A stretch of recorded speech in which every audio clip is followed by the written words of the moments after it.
12 dreams for the Red Queen under crown of stone.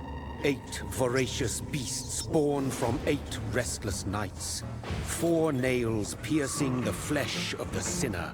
1 prayer for the summoned, called by this song. 'Tis perhaps the countdown to oblivion for the once proud city of London. 'Tis perchance her inhabitants' last dance alone to face death and pestilence. Confronted by the eerie and unknown, mortals became desperate for answers. A flock's flight makes for an omen, the falling of a star a dire presage. Turning to priests for interpretation when there was no reason to be found. When religion failed, men turned to science. I saw them build such vain cities, crafting machines made for endless war. New questions flourished as old answers withered. What is darkness but lurking sun? What is wall but enslaved stone? What is glass but tortured sand? What is song but a call to arms? What is hate but jilted love? What is life but death pending?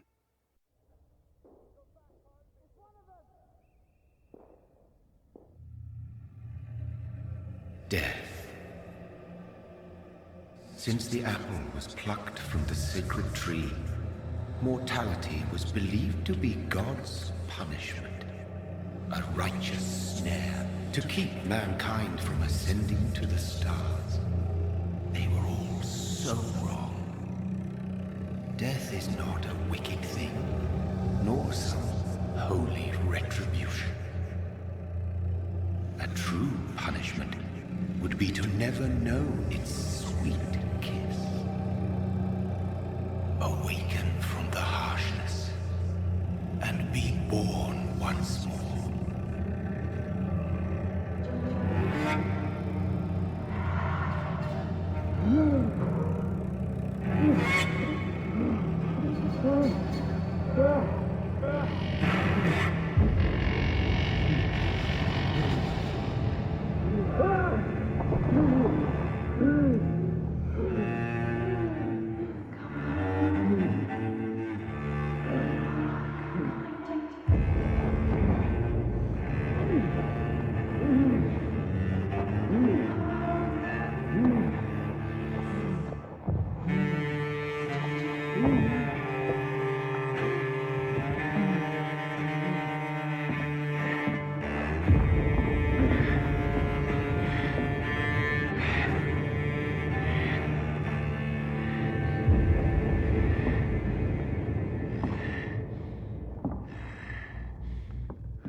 Mary! Oh, no. Mary!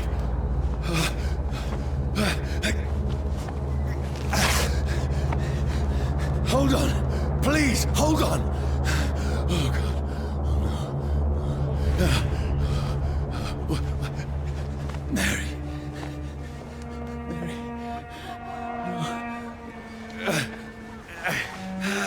No. No.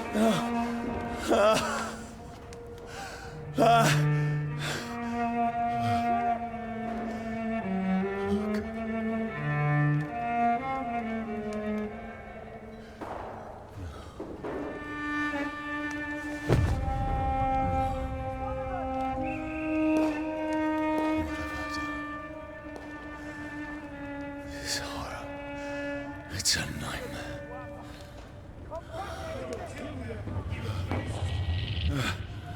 No! Please, a moment, let me explain!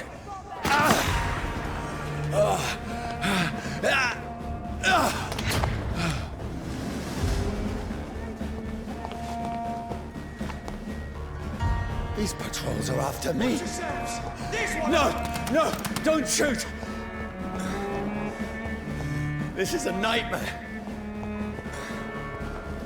I need to get out of here. This can't be happening. No, please, stop! I mean you no harm.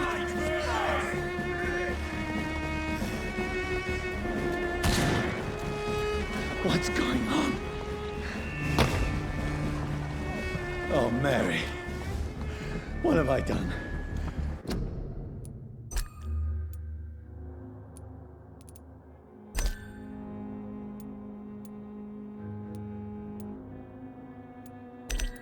My mother had a beautiful, soothing voice. What's all this about? Shit, where'd it go? Now, I can defend myself. Kill that thing! Who are you? Stay back! Sorry, but you left me no choice.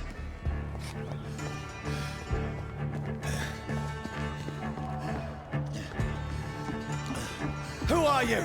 Stupid beast! Doesn't like fire, does it? Sorry.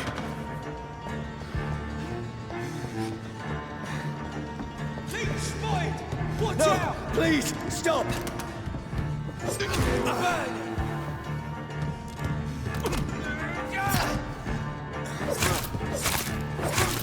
Who are you?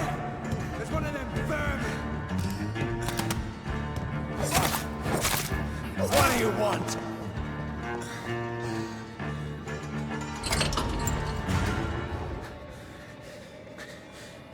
I mean you no harm. I need help. Die, you fucking leech! Please, listen to me. I can't make any sense of this. Shut up, beast! Who are you? What is this all about? What in God's name? I'll do the rest of the job. Just leave me.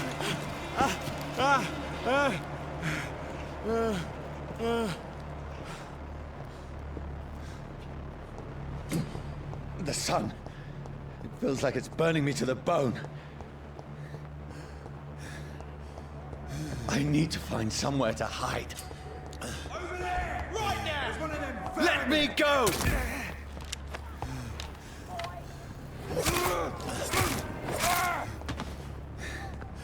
I need to find shelter. Is anybody there? What is this place?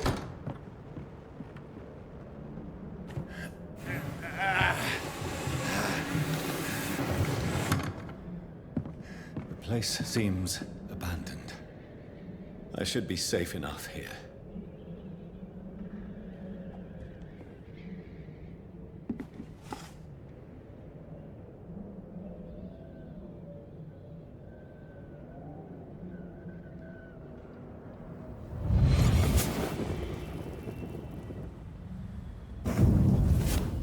Brother, what have you done? Mary! Mary! Mary, I'm sorry. Whoever did this to us, I will find them.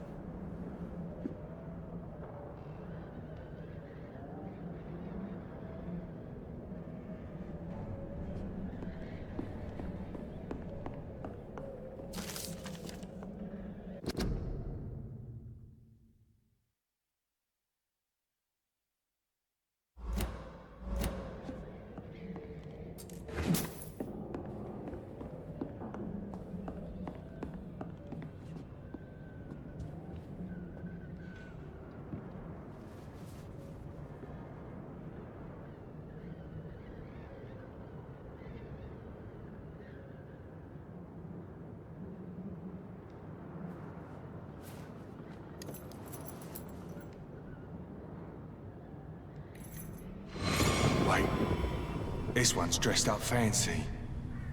Let's run through his pockets. Picking the dead's pockets? Are you serious? I've still a rent to pay. He's got no more responsibilities. What's this? Gold watch. Beautiful it is. We fancy it and share the takings. I suppose we are undertakers. Now, give him an Eve.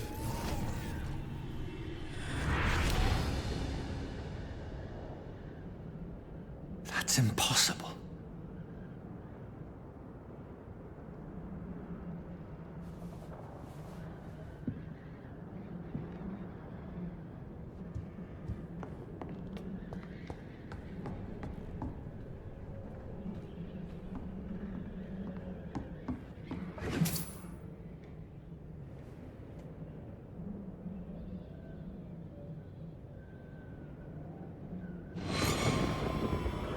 Dreams for the Red Queen that sleeps under crown of stone, that she might linger longer, her eyes as white as bone. Who goes there? A prayer for the summoned by warrior song. A child born from darkness must take scent of his path. Who's there? Are you referring to me?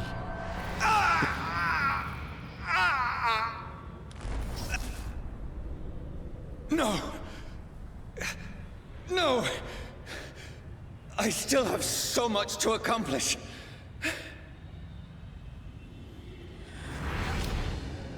I still have so much left that needs doing.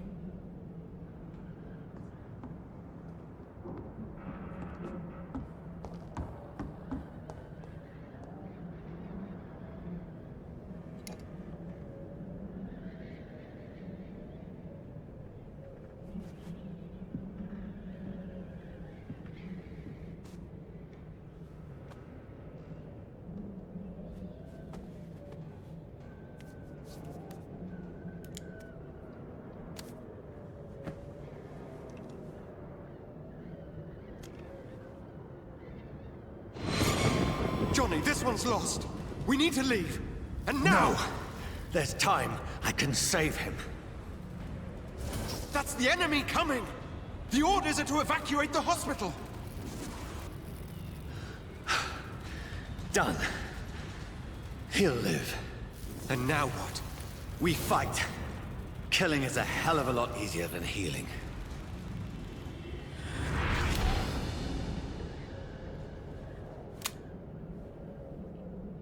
No, it never got easy.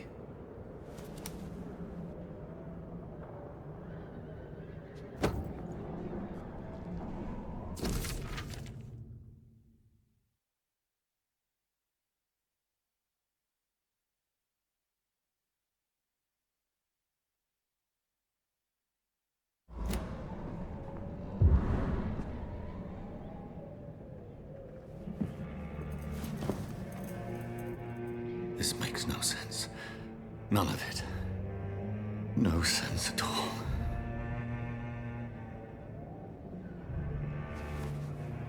It's a nightmare. That's it.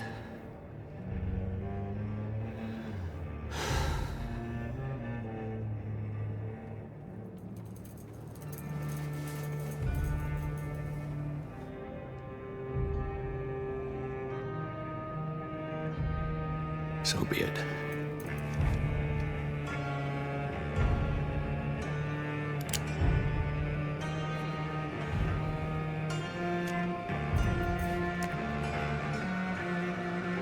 Rational thinking only.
This is absolute madness.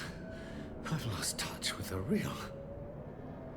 Madness it is, as mad as the moon, who takes blinding sunlight into a glowing flesh.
Voice in my head. If I'm not mad, then it must belong to the one who made me what I am. I must find him to understand what I have become. Where is it? It's closed. These people want me dead. I need to leave now. Here's the leech. Here!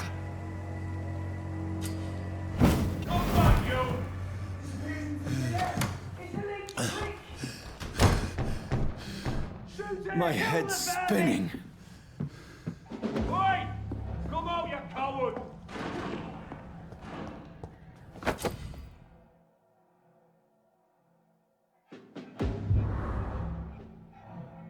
Clever fucking beasts! I'm still in Southwark. I must reach the West End. Die, vermin!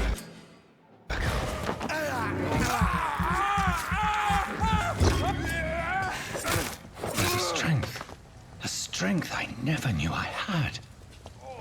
This one stinks already. Stupid beast!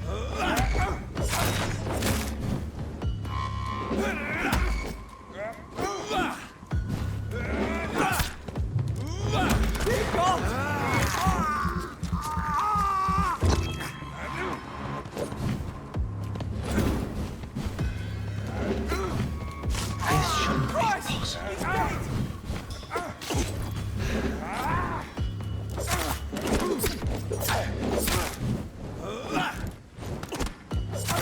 Every sinew, every fiber of my being is afire.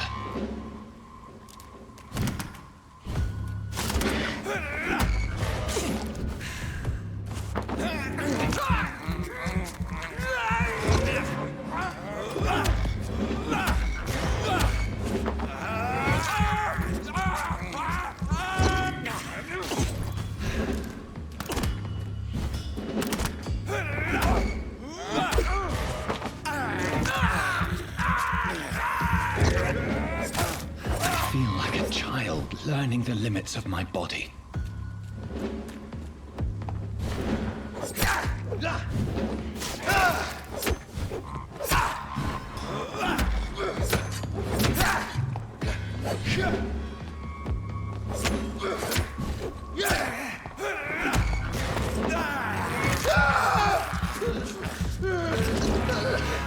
My strength, my reflexes.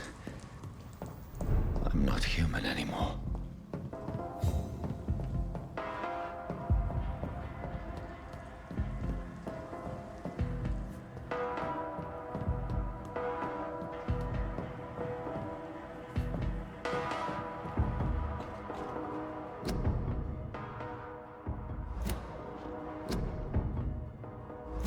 My poor sister. If only I had controlled my need for blood. Mary, someone will pay for what happened to you. For what happened to us. I cannot enter.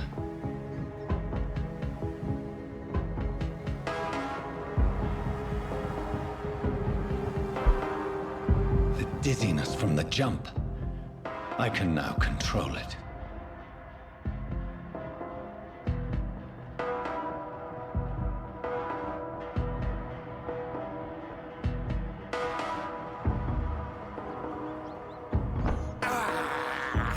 This is despicable. What will London have to say to me? I've so many questions unanswered.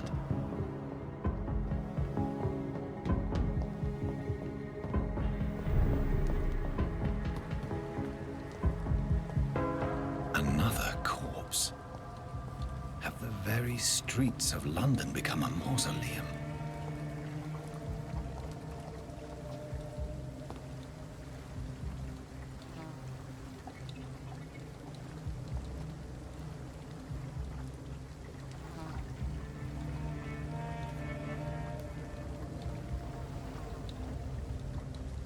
The man has been drained of all blood, but I can still smell the scent of it. I follow the scent's trail. Perhaps it will lead me to my assailant. Fresh blood. The smell is so strong. There is no one in sight.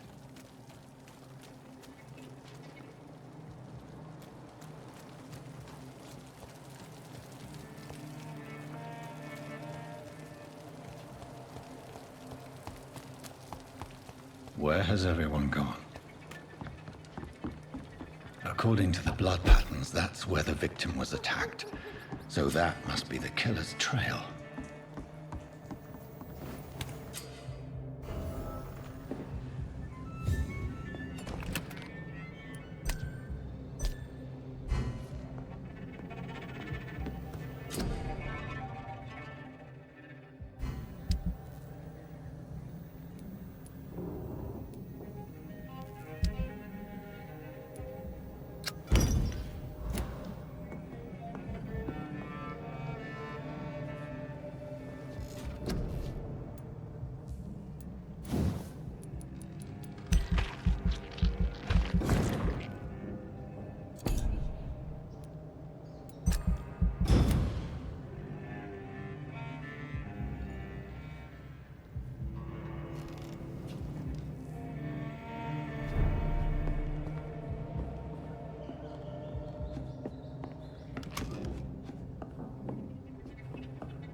That's strange. The trail is very erratic, as if the killer was drunk or hesitant. At last, a little life. My God, sir, you look like Jonah's whale just spat you out of hell. Can I get you a drink? No, thank you. I'm not thirsty. Well, grab a chair and get some rest. This is going to be another long night. Why is it going to be a long night? You must be new around here. Don't you know about the murders? Tell me more about these murders. Every morning for the last few weeks, bodies have been found. And those poor sods didn't die of flu. Do the police have any leads on a suspect? Even before the outbreak, coppers never came round here. We're on our own. People die in these parts all the time, and no one cares. Where am I? Where is this place? You're at my bar, sir, the Turquoise Turtle. The last ray of light in this dangerous part of town. Aren't you scared? Scared of what?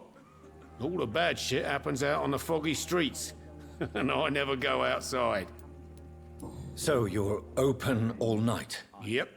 Figured people might need a place to rest in these dark times. I'm looking for someone who might have passed through here recently. Wondered if you might help. It's been quiet tonight. The only other person I've seen went straight up to his room. Thought it was kind of rude, actually. You mean he's still here? Well, yeah. He paid for the entire week. How long has he been here? He rented the room a few days ago and didn't say when he'd leave. Who is this man? What does he look like? Well, like a gentleman, I guess. Well-dressed, quite polite. A professor or something fancy like that. Always writing, reading notes. I need to meet this man. I have questions. Just climb the stairs and knock on the first door. I heard him open his window, so I guess he's still awake. And, Yes? no funny business. You hear me? This is a respectable establishment. Time to get out of this bullshit. Good evening, sir. I wondered if I could ask for your help. Wow, you look like you need a drink. Yes. I apologize for my outfit. It's been a long night. Been there, seen that. Don't worry, things can only get worse. Has anybody entered the bar recently?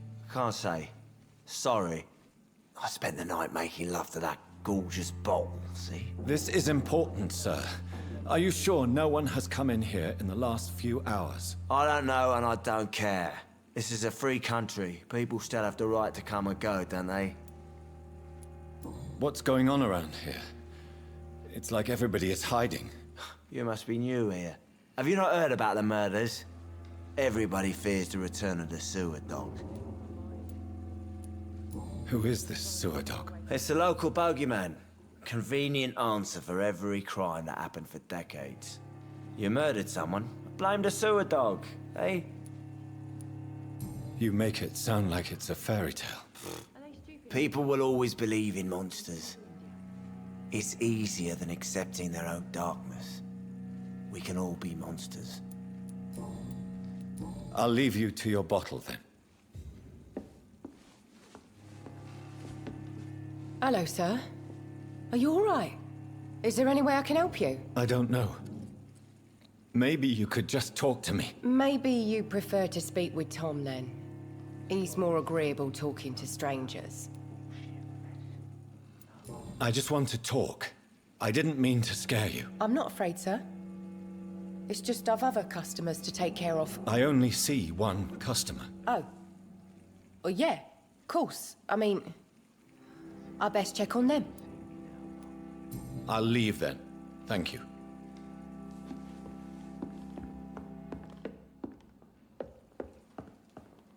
This is no place for you. Prewen has several patrols roaming the area. They do not pursue me. But they're looking for vampires, and they're most efficient. They'll not relent until the killer has been identified. I have a common objective, but I require... I think someone is eavesdropping. Are you certain? You might as well come in, whoever you are. Slowly, vampire! Who are you?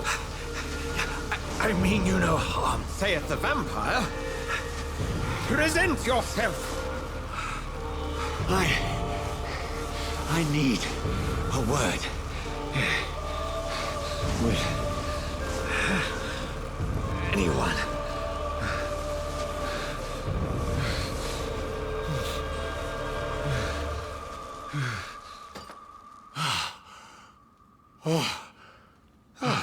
Well, that's something I can do for you.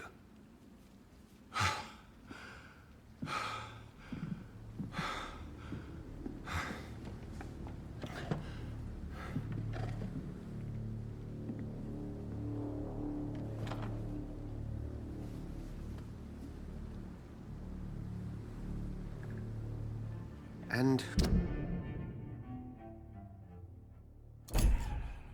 who might you be? Tell me, who are you? First, tell me what you want. Then I may tell you. That's none of your concern. Sir, you have entered my room in the middle of the night, pale as a corpse and shaking like a tree. So please, indulge me. Someone is molesting people. In fact, killing them. Biting them. The calling card of a vampire. Like you. I've been hunted down in the streets and attacked.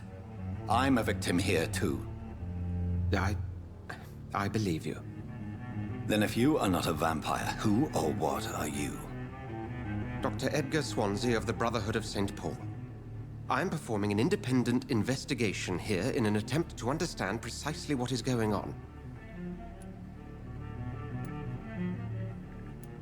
And what exactly is this Brotherhood? Sir, if the name is not familiar to you, then we shall discuss it another time. What have you uncovered concerning the murders? It started a few nights ago. Rumors of violent murders. The docks have always been, shall we say, somewhat unsavory. But this is different. How different? A vampire is at work here. Famished. Reckless. It must be brought to ground, and quickly. I heard another voice, that of a woman. Who were you talking to? Ridiculous. I've no idea what you're talking about. Something tells me not to trust you. Then the feeling is mutual. Then help me find the culprit. I may. If you'll first tell me why you opened this door. I followed a trail. The scent of blood from a recent victim. It led me here. You thought I was your aggressor. That explains a great deal. We are both chasing the same shadow. A shadow, indeed. Yet I heard his voice in my head. There was a moment I believed I was mad. You should let me handle this affair. You've no idea what you're up against. No. I will find the monster. He is mine. How will you do any better than I? But then let me ask you this. What are your intentions if you find the killer? I will at last have the answers to my questions. Then I can only wish you good hunting. And pray we shall meet again.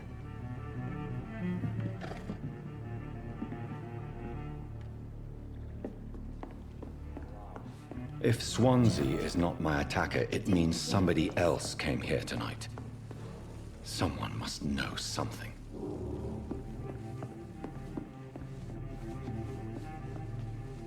Evening, sir. Can I help you? I have a few questions for you. Well, if you must. I spoke to Dr. Swansea. He's not the man I'm looking for. Now, I want the truth. The truth? What do you mean? I suspect that someone else was here tonight. And I don't think Tom wants to tell me about it. I'm just the barmaid here, okay? If Tom says you're the only visitor we had, then you're the only visitor we had. I can feel your fear, madam. Please, tell me what's going on. It's Will. William Bishop. He came in here earlier tonight and he... Well, I thought he was going to clock someone. What happened tonight? He was dead drunk, as usual. My God, his eyes. His face. He must have caught something awful. He shouted and cried. It was terrible. Tell me about this William Bishop. Will was a sailor who worked at the canning factory before he lost that job. A nice bloke, really. He's never been violent. Until tonight. Why keep it a secret? Why not tell me about it? Tom's nothing if not loyal. After Will lost his job, he offered him one ear. They used to be good mates. But recently, well... Will started to get very aggressive. I see. Thank you for your candor. I'll be sure to talk to Tom.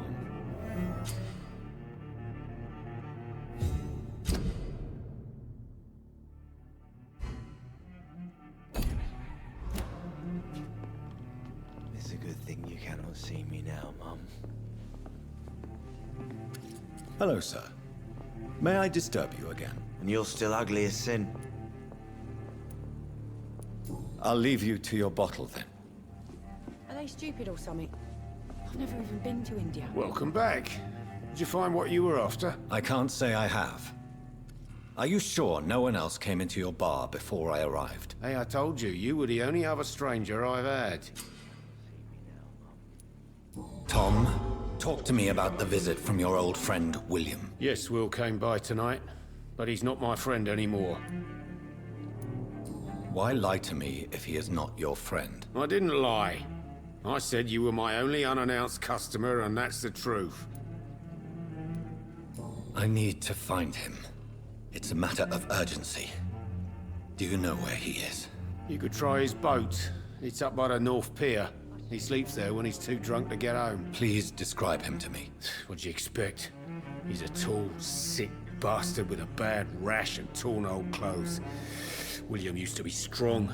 Now he's a mess. Thank you, Tom. If you see him, tell him I don't want him back here unless he cleans up his act, okay? I hope I live long enough to see them wet boot boys get what's coming to them. There's gotta be something can be done to get out of this bullshit mess.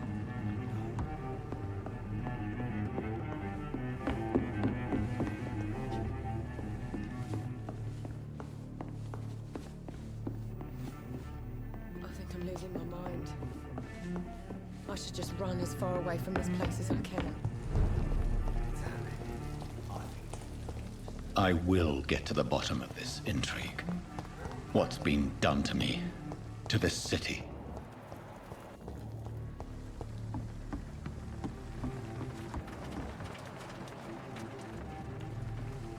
The body is still warm. This man has just been drained of blood. This corpse has been dried of its blood, just like the previous victim. This man was armed. He tried to defend himself.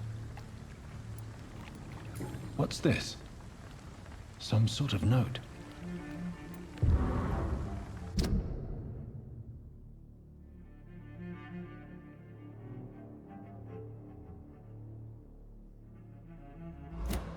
These men, they're a company of professional vampire hunters. Blood and empty gin bottles. This Bishop fellow is something of a heavy drinker. There are blood splats on the other side of the canal. I must reach that barge.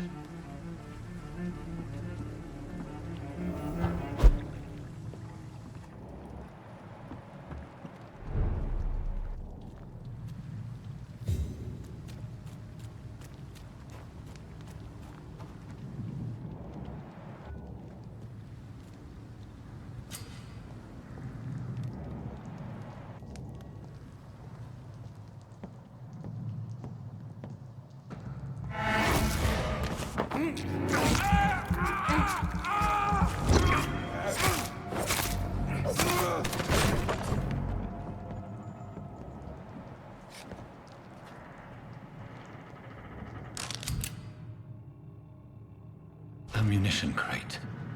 Good. I may need a lot of bullets. I feel like I'm back on the front line again.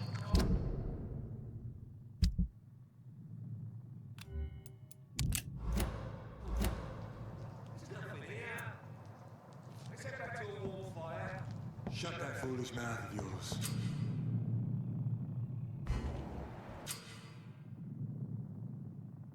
Never known McCullum to be wrong about anything. Right. No time I can remember. But I've only been... Easy does it, boys!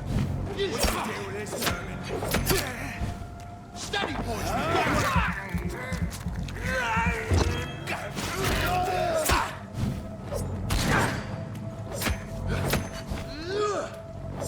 Christ, he's dead!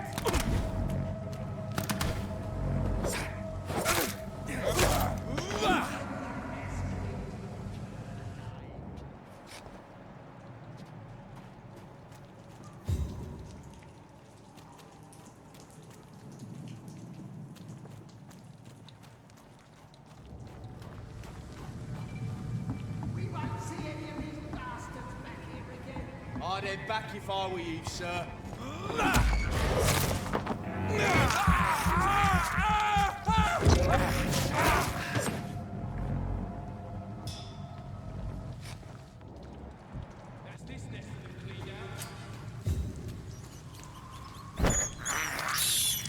I can't believe I'm doing this.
Over there!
It's locked.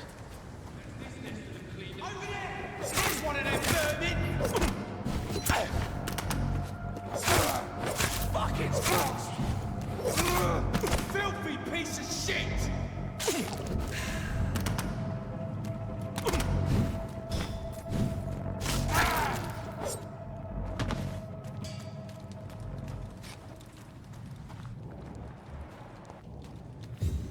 See them fancy... Put an end to you!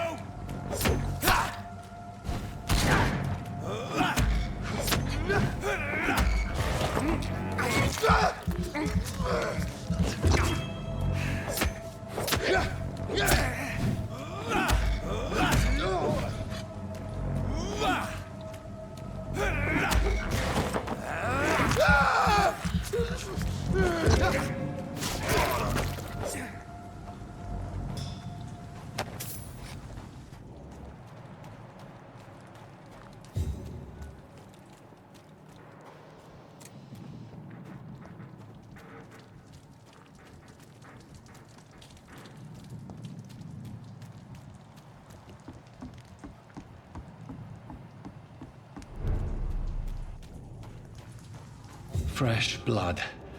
The whole building reeks of it.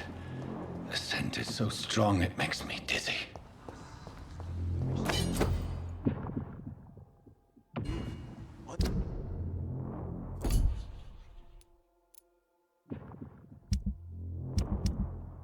Not betrayal.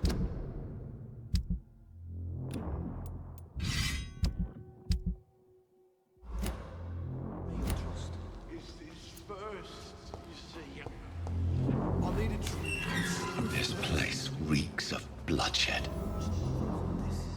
I've done it before. No. I had a drink outside tonight already. This creature is bedeviled. I must put it down.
William was an honorable man. I could have saved him. Mr. Hampton, are you in there? I knew him well, another lost soul, a kindred spirit. Sir, listen to the sound of my voice. I'm a doctor. You're suffering from shock. I must return to my flock. They'll stray without me.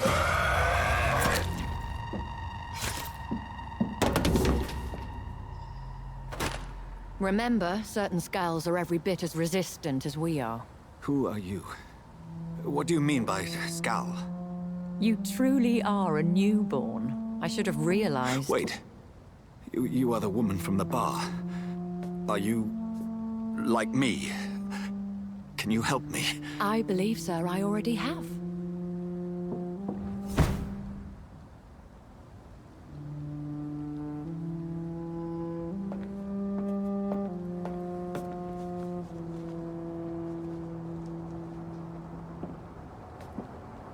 By George and the Saints, you've solved the mystery of these terrible murders. Patience, good fellows, I've come to offer help. Just give me a moment to secure my boat. We can leave this awful place. William was not the evil man they claimed. He was just taken by the thirst. He needed his drink. This man requires medical attention. We'll see he gets to the nearest hospital. No, please, I must tend to my fold. My flock needs me. There, sir. Go with the good Dr. Swansea. He's resourceful, and I'm sure he'll take good care of you. You'd best come as well. The sun is soon to rise, and you'll need a place to rest. I just need a moment. If I can learn something about what has happened to William, I'll be a step closer to understanding what happened to me.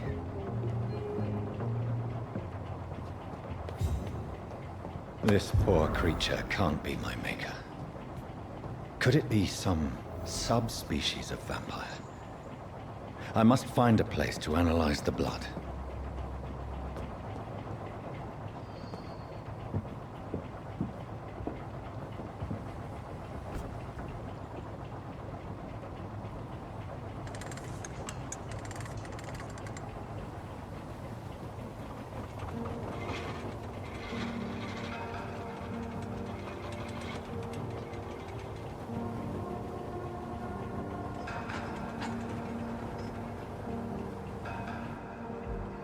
Where are we headed? We're on our way to the Pembroke Hospital. It's just across the canal. They'll have a bed for poor Mr. Hampton. William was... what manner of creature was he? Predator, prey, villain, and victim. Who can say? The important thing is that he's been stopped. Duly noted. And the woman? Who is she? What woman? Oh, don't play me for a fool. You used me to locate that skull. You must know who she is. And I thought you a gentleman. You shouldn't talk about a lady behind her back, but I will tell you she values her privacy. Were London as peaceful as she appears from the middle of the canal? If only that were the reality of the situation. To be honest, I've always tried to avoid this part of town.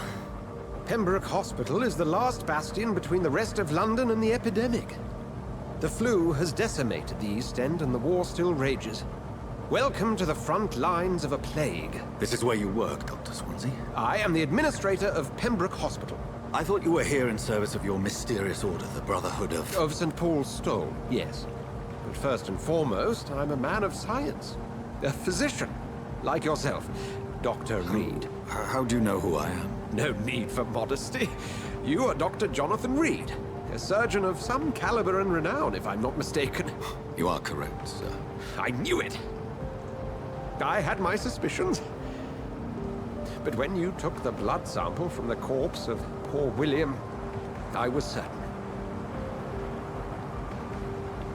Dr. Reed. Marvelous. Have we met? I attended 3 of your seminars before the war. I have the utmost admiration for your research. And what a turn of fate. England's most esteemed blood specialist returns to London a vampire. That word, again, from a so-called man of science. I understand. Traditionally, the role of science is to refute myth, but when myth walks among us, the Brotherhood of St. Paul has dedicated its purpose to their study. There's so much for you to learn. Of that, you are right. Well, then let me be blunt. Join my staff at Pembroke Hospital. As a physician. I suspect you'll not find a better post of employment to contemplate your predicament. This is sudden. I was returning home to see my sickly mother. But alas, that was before contracting this affliction. To read. Take a moment to consider. The post would be for the night shift, providing a good explanation for your absence during daylight hours. You'll be adequately reimbursed, and have a place to hide. I even had the forethought to bring some clean clothes. So, what do you say? It seems I have little choice, but yours is a generous offer, so I thank you. Brilliant! Oh, Jonathan, this is one for the book, and the beginning of a beautiful friendship.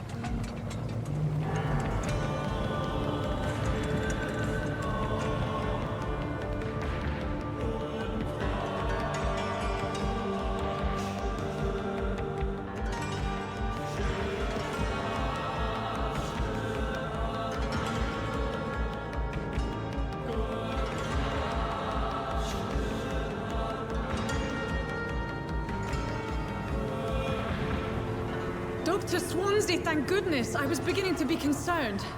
Worry no more, Nurse Crane, for I bring good news. Oh, Doctor, what a night. We lost 2 more patients. Nurse Scow said she couldn't take it anymore and resigned. Yes, well, I'll make a new rota in the morning. In the meantime, find a good bed for Mr. Hampton. Be sure to pay attention to his needs. Of course, Doctor. Oh, and Dorothy? Yes, Doctor? Dr. Reed here has just returned from the front. He served King Country and will be joining us here at Pembroke. We're very lucky to have gained a surgeon of his talent, and one so experienced in blood transfusions. That is good news indeed, Doctor. Oh, yes.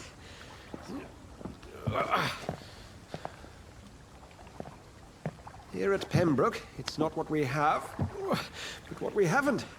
It's only thanks to Nurse Crane and the staff that our ship doesn't sink. If you have any questions, just ask her. Duly noted.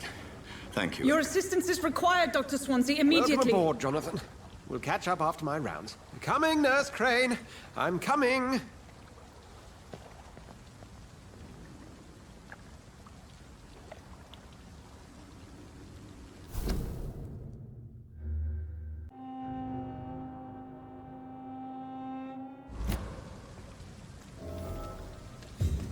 It's okay, Jonathan. I'll see you later. Come on, you bastard! You can do better than that! Nah! It's my turn!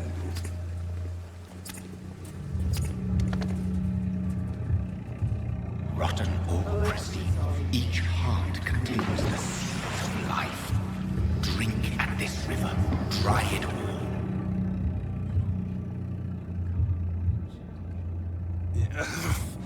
Oh, come on, you bastard! I won't bite. Sir, please. You've lost too much blood. Calm yourself. You think I didn't notice?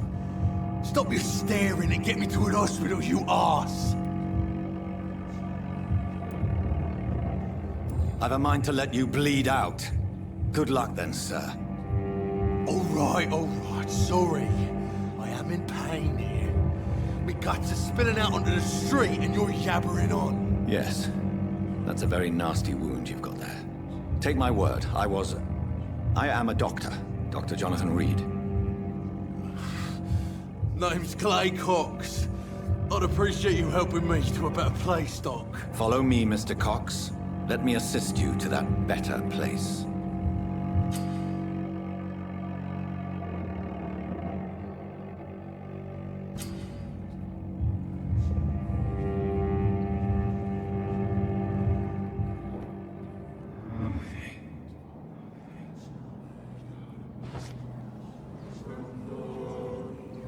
Bring this fading light into the shadows.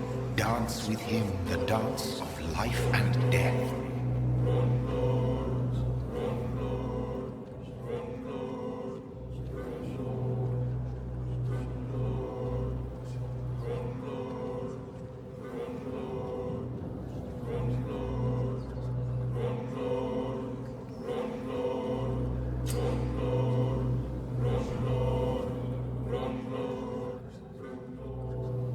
No more. Not tonight. Not like this. I will not take another life.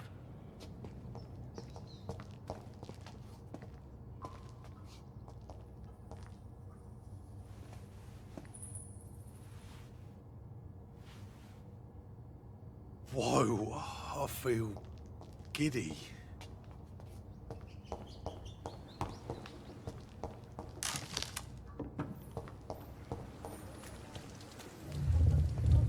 It is wise for the huntsman to sometimes let his prey go, but no famished hunter can run for long.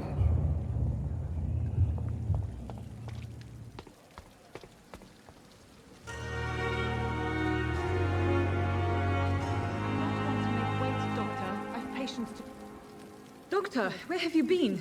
I've little time to play hide and seek with new staff members, no matter how illustrious they may be. I found a wounded man by the docks. He answers to the name of Clay Cox. He requires urgent medical attention. Already making the rounds? That's the Pembroke spirit. I'll ask our porter, Milton, to bring him back immediately. Thank you, nurse. What can I do for you? Dr. Swansea insisted we provide you a quiet office. You'll find it on the second floor with your name on the door. Thank you. Nurse Crane, isn't it? Yes, Dorothy Crane. Welcome to Pembroke Hospital, Dr. Reed. Your office has been prepared. I would like to ask a few questions first. And Mr. Hampton, the patient we brought in, how does he fare? I gave him a sedative to help him sleep. Poor thing was in quite a state of shock. What kind of man is Dr. Swansea? Well, you accepted the job from him. I thought you would have known about your employer.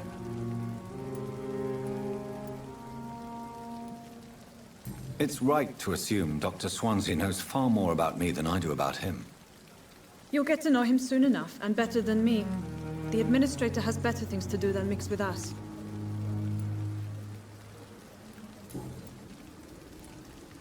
If you could point me in the direction of my room again, nurse. Second floor of the hospital, left after the stairs. It's the last vacant office at the end of the corridor.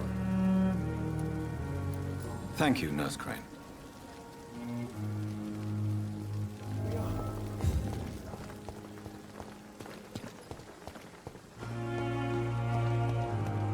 Dr. Swansea is right. This place seems perfect to conduct my research.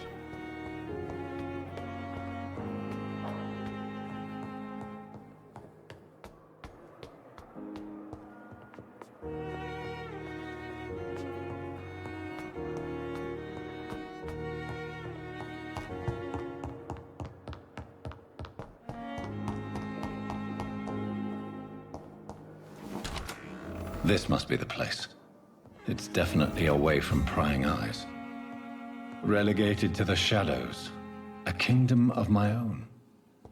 At least I won't be sleeping in a coffin.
William Bishop's blood is much more unstable than human blood and shows extensive mutation. The sun is about to rise. I can feel it. I'll continue tomorrow night. I have so much time now. The flower's dying. It needs water.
If I'm to stay here until my research is complete, I'd better learn to hide my true nature from the mortals.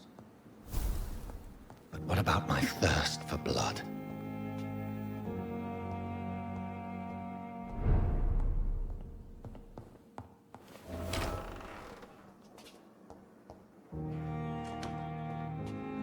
Yes, Nurse Crane? How can I help you? I'm so sorry. I know Dr. Swansea wanted you to rest, but we have somewhat of a crisis. A crisis, you say? Our supply of antiseptics is nearly depleted. I was hoping there was another box up here, but... Sorry, there's nothing here. Some of the patients won't last the night without them. Honestly, sir, I'm beside myself. I may have a solution. In France, during the war, drugs shortage was a daily problem, and we had to use our wits to overcome the shortages. However do you mean? If combined correctly, certain household chemical products can be used in a pinch instead. Now, where's the hospital storeroom? The storeroom? Fat chance. This is the Pembroke, and space is luxury we don't have. Everything used to be stored in the old morgue. Perhaps I should look there first. Where is this morgue? It's the large building behind the hospital. You'll need to go in the back door because it's been sealed off for sanitary reasons. Take this key. It opens a small back entrance at the end of a narrow street. The abandoned morgue behind the hospital. A small door at the end of a narrow street. On my way then. Thank you, nurse.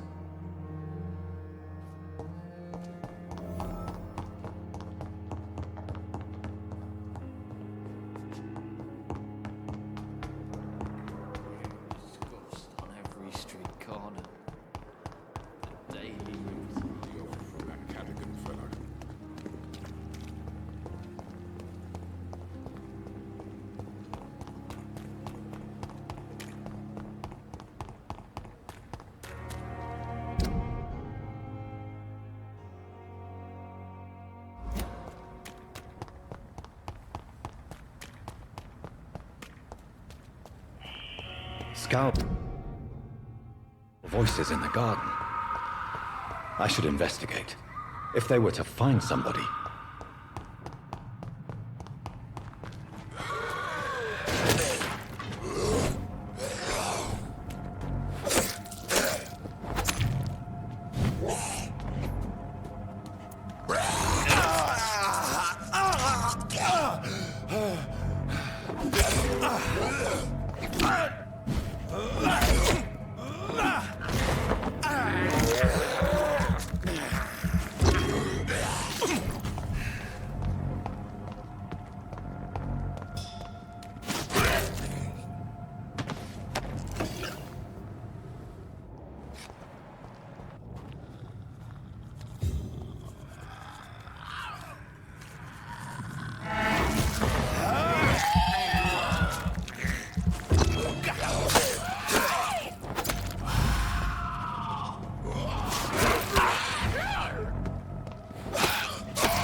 It's locked, all right.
Balls of Mars. Fortifiers.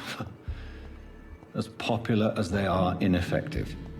But they do contain iron tartrate, and that might prove itself useful.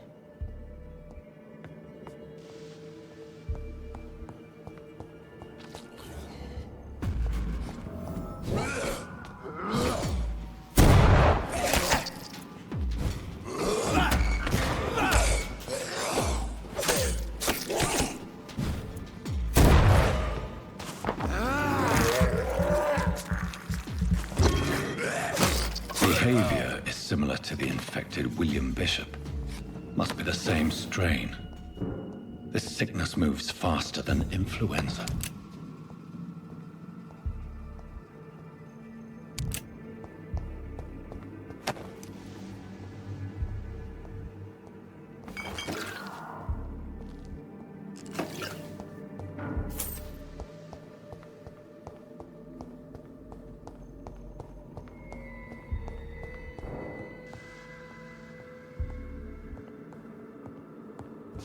This key will surely grant me access to the basement.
These scowls feed from corpses and the husks of animals. They're not after blood.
It's locked, all right.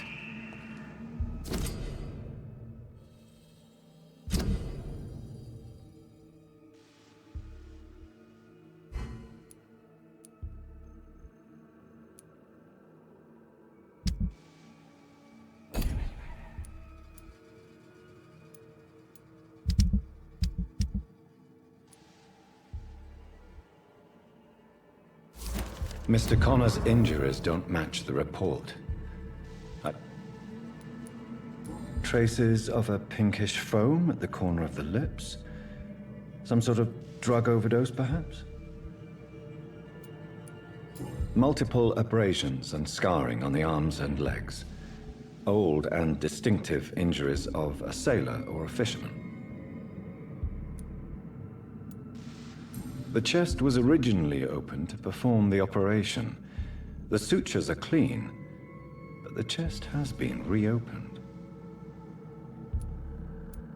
A puncture over the left lung, possibly a chest tube insertion. Not the cleanest work, but I think it was successful. Signs of internal bleeding. So, Dr. Tippett's anesthetics were incorrectly dosed, causing the patient's death. And then, he tried to operate on him again. Tippett has made an egregious error. It's time we talked.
Scowls can be so ferocious.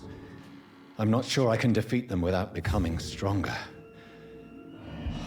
To drink blood is so tempting.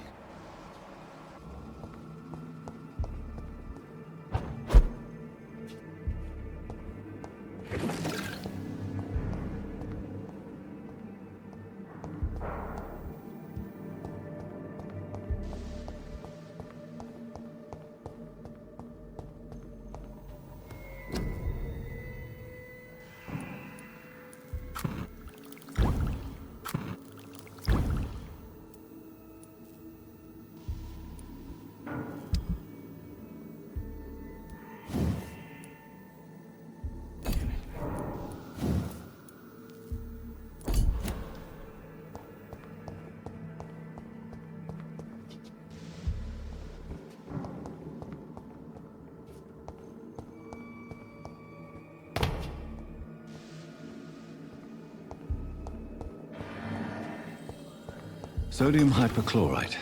Dangerous to administer, but efficient in the proper dosage.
Good evening, sir.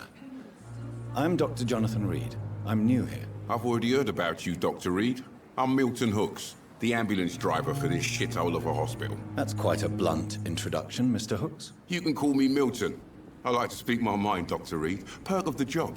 Don't judge me, and I won't judge you. I'm not sure I understand what you're talking about. Well, I'm no doctor, but I'm pretty sure a gun can't be used as a surgical instrument. You have a keen eye. I learned to shoot during the war, and have carried one ever since. Old habits die hard. No need to explain, Dr. Reed. And if you ever need a better gun, remember, I may have something for you. I have some good news, Milton. What? The epidemic's over? I retrieved your wallet, with all the money, and a certain picture. Well, yeah, Pippa Hawkins is my girl. So what? Is it the difference of skin color that bothers you? Not at all, Milton. Good. Please, take this money anyway. To remind you to keep your mouth shut. Not everybody is as broad-minded as you, Dr. Reed. How is the situation around here? You want to hear the situation is all right? It's fucking awful. We lack everything, and it's getting worse every day. Are you really smuggling weapons through the hospital? And why not? I've already been attacked by patients, you know. And by gang members willing to steal my money. But you're not defending yourself. You're selling guns to civilians. You keep people alive your own way, Doctor. I offer them another way to protect their health. So what do you do exactly in this hospital? Apart from smuggling guns, I mean. I've been an ambulance driver since... too long, I guess. I bring sick people here night and day. It's a dirty job, but I get it done. Most of the time. Since you're on the front line, how is the sanitary situation in this vicinity? It's a complete disaster. It's even getting dangerous to enter some streets or buildings. Even the locals attack you. It sounds like things have been a bit rough recently. What's happened? Yesterday I got attacked by the patient I was bringing here. I escaped through the hospital's garden, but I lost my wallet when I was running. You left an infected patient outside the hospital? That's incredibly dangerous. Go there yourself if you want, but be careful, Doctor. I'd rather not bring your dead body back. Do you need any medical help, Milton? I'm fine, Doc. Physically, at least. But I would give everything to be in a better place right now.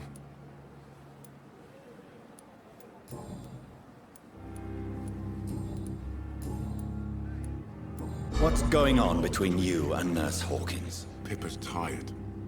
Tired of all this shit. Tired of all those corpses piling up.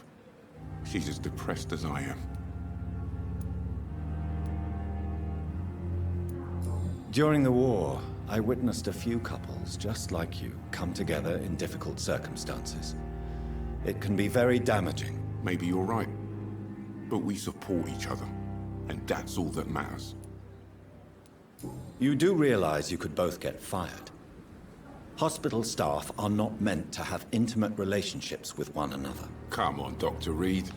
Do you know how many rules are broken in this hospital every day just to keep it running? There's nothing wrong with what we're doing. Goodbye, Milton.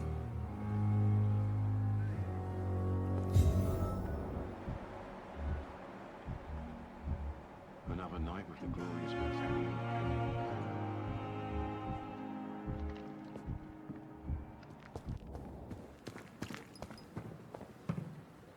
Good evening, sir.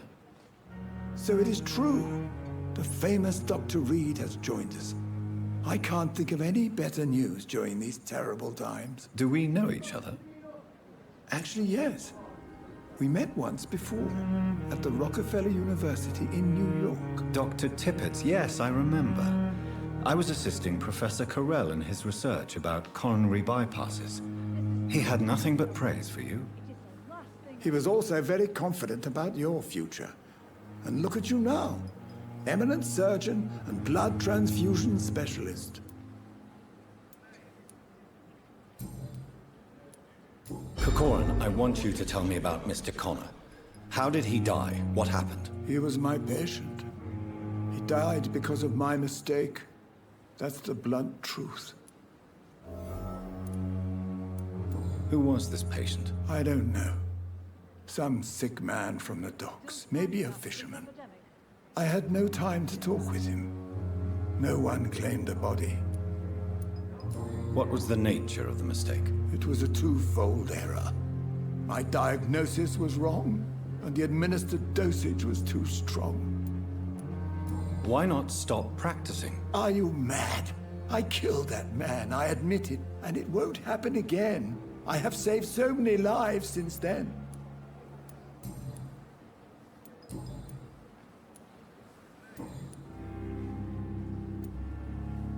What is the Pembroke Hospital situation? And please, speak freely. This hospital is not exactly the best of London. I'm sure you are used to working in a better environment.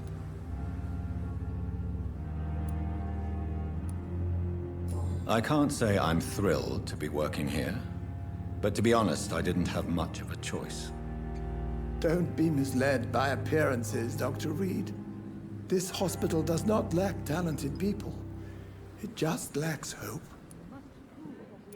What can you tell me about the staff in the hospital? Some are really good, and others are not so good. But during this troubled period, there is no time for slander. I prefer to focus on the positive character traits. Tell me more about cherished people, then. Nurse Brannigan is a pearl. She is the most helpful and dedicated nurse I've ever worked with. A clever and cheerful woman. You really seem to admire her skills. I'll go even further. If she was a man, she would be a damn fine practitioner. Any opinion about the management? I don't always agree with Dr. Swansea's reserve, but I must admit he does all he can to keep this facility running during this crisis. Ah, yes, the burden of command. I was fed up with this concept while serving as a medical officer. Don't get me wrong. Swansea's a good administrator. I just wish he would get out of his office down again.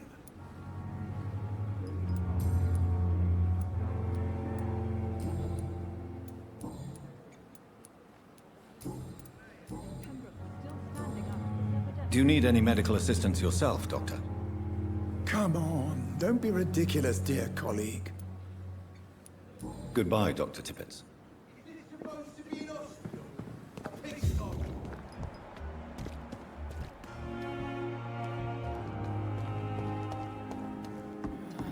its effect on me. But the suffering continues. I'm all right. Don't waste your time with me. You always need the words to calm the children. Finally, you've returned, Doctor. Did you find anything of value? Yes, nurse. You've worked your first miracle, Doctor. Now, this patient here needs immediate treatment. Duty calls. When the storm has passed, I'll show you how to mix the remedy yourself with the same basic ingredients. Many thanks, Doctor. When you've finished, you ought to report to Dr. Swansea in his office. He's been looking for you. Seemed pressing.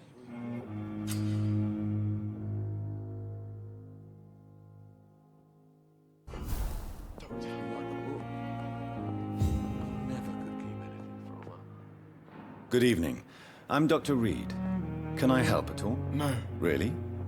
Why are you here, then? I don't want to talk. My throat hurts too much. I suppose that this pain is the reason you're here. Is someone taking care of you? Yes. And no. Could you at least tell me your name, sir? Mortimer. Mortimer Goswick.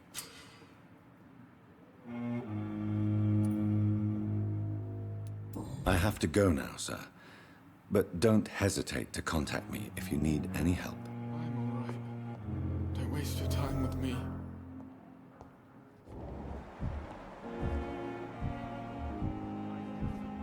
I will not let you down, my boy.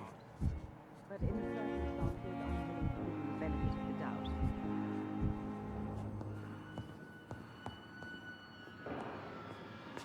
Good evening, Mr. Goswick. How are you? I'm okay. Do you need any help? I'm afraid I may, sir. I don't mean to be a burden. You are not a burden, sir. Healing you is my responsibility. And you have my gratitude for that.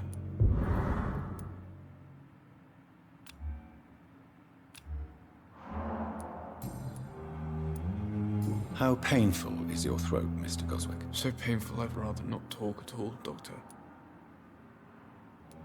I'm sure you realize a doctor and his patient have to communicate, sir. Would it help if I gave you some paper and a pen? Not really. I see.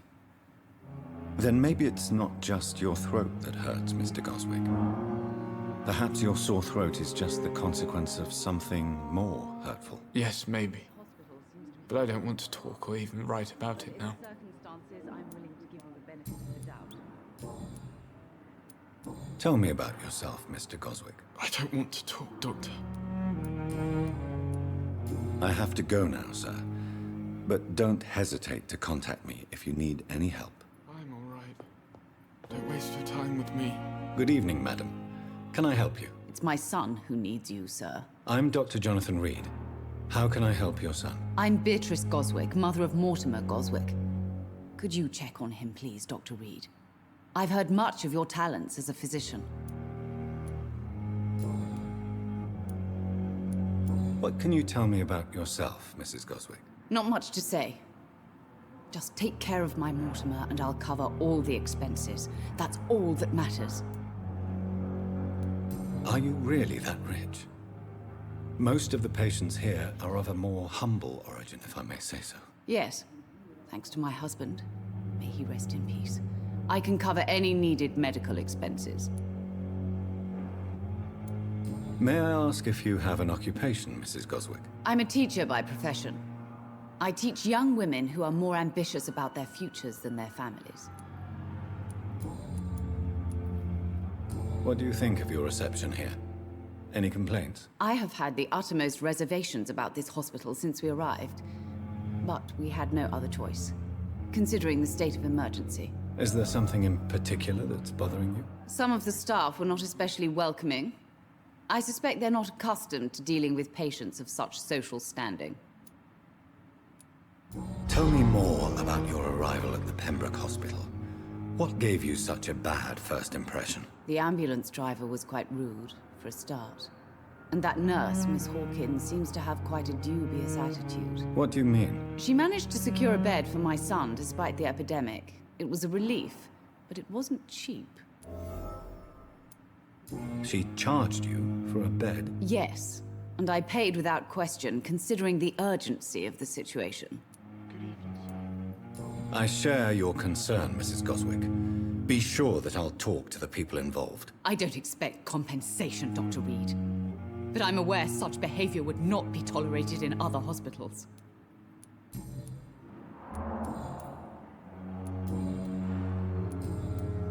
Do you require medical attention as well, Mrs. Goswick? I have other concerns right now, Doctor. But I'm fine, thank you. Goodbye, Mrs. Goswick.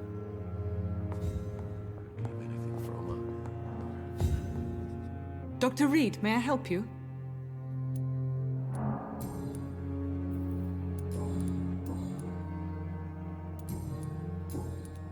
What can you tell me about our patients here at Pembroke?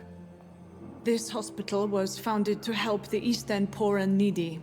But since the war and the quarantine, we've had all manner of folk. Can you be more specific?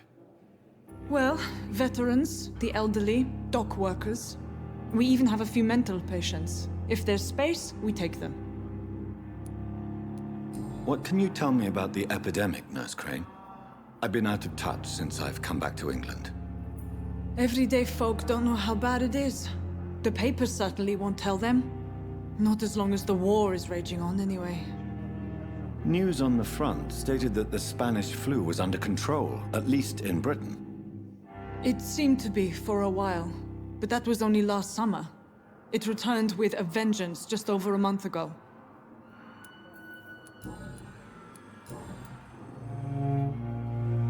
Well, Dr. Swansea certainly has confidence in your abilities.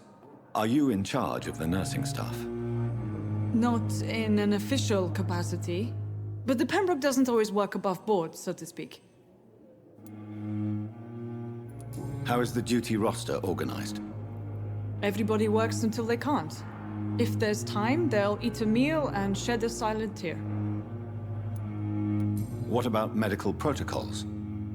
Dr. Reed, we don't have the money and resources here at the Pembroke like they do in the West End. We do what we can.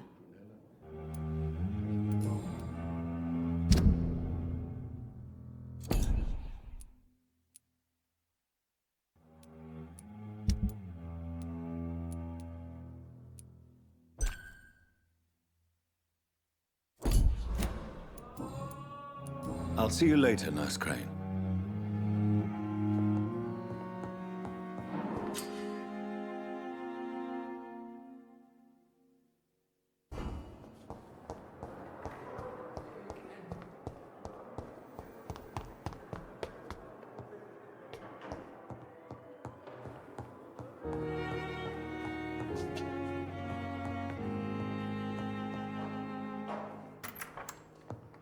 Please, Jonathan, come in. Fascinating, is it not? In the last decade, so many mysteries have been brought to light with our microscopes. The human body, biology's penultimate frontier. The more we explore its boundaries, the less we're able to trace a clear line between life and death. You, my friend, have a foot in both countries. The view must be vertiginous. It's at least as vertiginous as chatting about vampires with you, I would say. This must be all so new to you. This area of town, the hospital, a brand new life. How stimulating it must be. I wish I could share your enthusiasm, Dr. Swansea. But my condition defies scientific categorization. Undead? Unalive? Immortality defies logic. I cannot express my thrill at this serendipitous turn of events. The world's most eminent specialist in blood transfusions, a vampire. One might say a gift from heaven.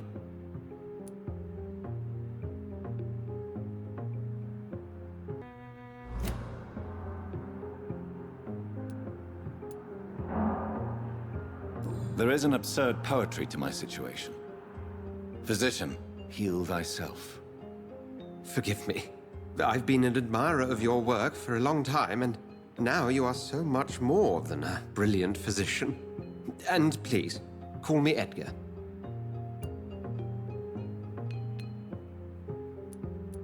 There is no need to apologize, Edgar. You offered me sanctuary when I had none. Very well. I have a task for you, Jonathan. Something that will require all your newfound skills. Please, go on. The Pembroke only survives through the generosity of our benefactors. Unfortunately, our main donor has found herself in a bit of a bind. Now, if you could help her out... A spokesman or politician is what you need. That's not my calling. And until I come to understand what has happened to me, I require discretion. Discretion is in order, Jonathan. Lady Ashbury has recently received rather indelicate correspondence that, if revealed, would jeopardize her position. And you would like me to eradicate this threat? By the stole, of course not. I would just like you to pay her a visit. Her ladyship is certainly near the tents outside, tending the sick. You can't miss her. Look for someone impossibly delicate. Accepted. I'll see what kind of trouble Lady Ashbury is in.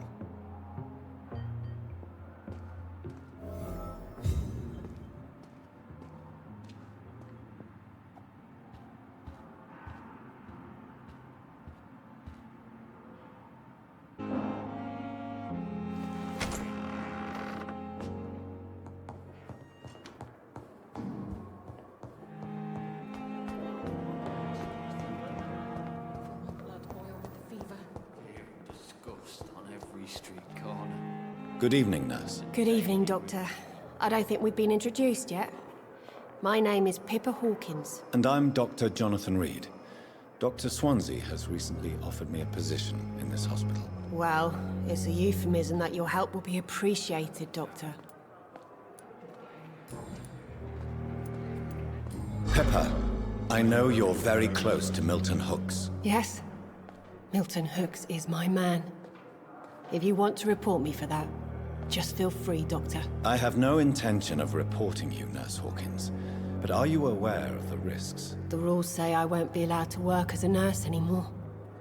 But here at the Pembroke, We break rules all the time. Is he worth the risk? Hey, I'm no perfect woman, and Milton is not the finest bloke. But we do our best to get by. That's all any of us can hope for nowadays. How would you describe the situation at the Pembroke Hospital? It's serious. The flu is wreaking havoc amongst the staff and patients. We are running out of everything. Nurse Hawkins, the Spanish flu won't last forever. Even the Black Plague didn't kill everyone. I wish I could believe you. But what if this epidemic was worse? What if in the end, nobody was spared?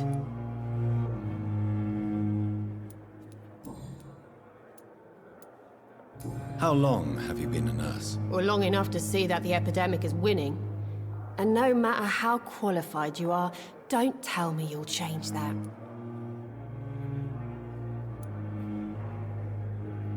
You'd be surprised what dedication can achieve, Nurse Hawkins. In medicine, sometimes we're just a test result away from a miracle. Sorry, Doctor. I don't want to sound bitter, but I'm just too tired to give a pep talk like Nurse Brannigan. How is the Pembroke staff coping with the epidemic? Well, not well. Milton, the ambulance driver, is even more grumpy than usual, especially concerning doctors. Why is Milton grumpy on a daily basis? Is it just an act? Milton's not the kind of man who's bothered about a bad reputation, whether he deserved it or not. Why does Milton dislike doctors? I don't know. Just ask him. But be warned, Milton is not the chatty type.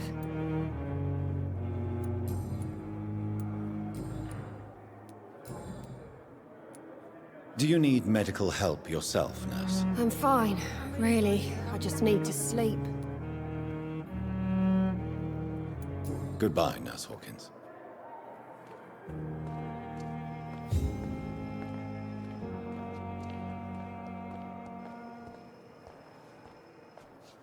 Good evening, miss. I'm Dr. Reed, the new surgeon at the Pembroke Hospital. And who are you? Your name has no meaning to me, mortal. You're nothing but dust blown by the winds of eternity. I beg your pardon? What are you begging for, mortal? My clemency? Well, tonight maybe I'm inclined to mercy. You'll never forget the night you met Thelma Howcroft. You keep calling me mortal. Why is that?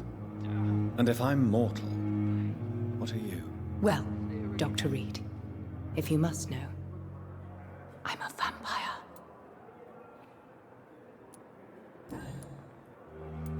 And why do you believe you're a vampire? I don't need to believe anything. It is what I am. It is what I feel within this hollow shell of flesh. Please, describe to me how you feel. What is it like to be a vampire? I can hear my body crumble from the inside as my flesh cracks and fades. I sense the last pulse of postulant blood within my drying veins. I need new blood. I see. Have you ever heard of Cotard syndrome, Miss Howcroft? Never. It's a mental illness discovered by a French neurologist named Jules Cotard. The affected patients are delusional. They believe that they are putrefying, that they are dead, a ghost or a ghoul, or in your case, a vampire. Delusional, you say? Oh, sad and petty mortal. You can't even begin to understand the concept of immortality. And you think it is I who am delusional.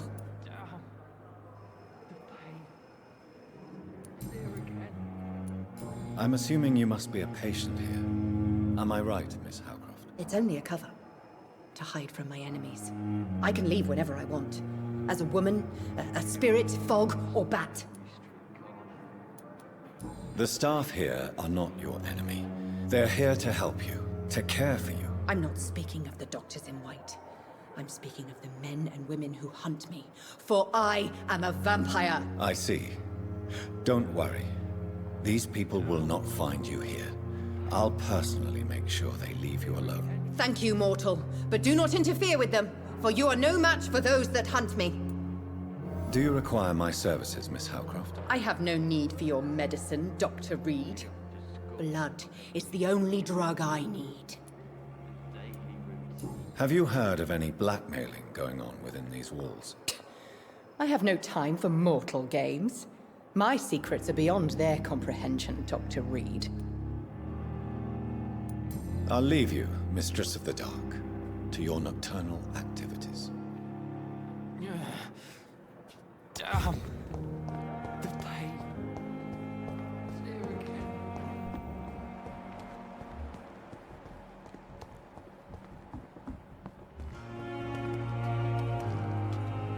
Good evening, Milton. Good evening, Doctor. Still trying to save lives?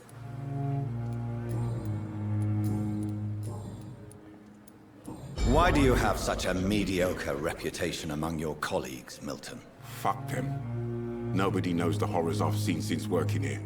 This city was sick long before the epidemic, Dr. Reed. I know it's a difficult task, but correct me if I'm wrong. Is this not the job you are paid to do? I've seen babies left to die while their brothers were properly fed. Underage girls and boys sold to all manner of perverts. I'm sorry, I don't know what to say. Yeah, exactly. We lack words. So excuse me if I don't look on the bright side of life.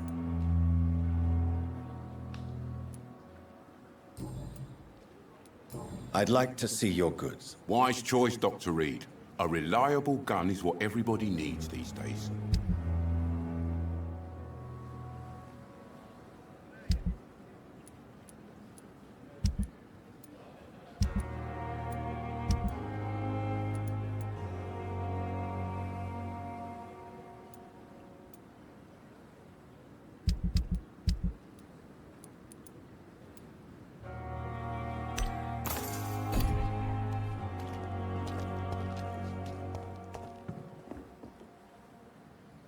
The flu took my dear wife, Emily.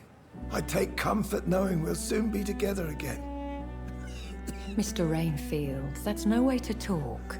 You're in good hands here, and we'll be up again soon enough.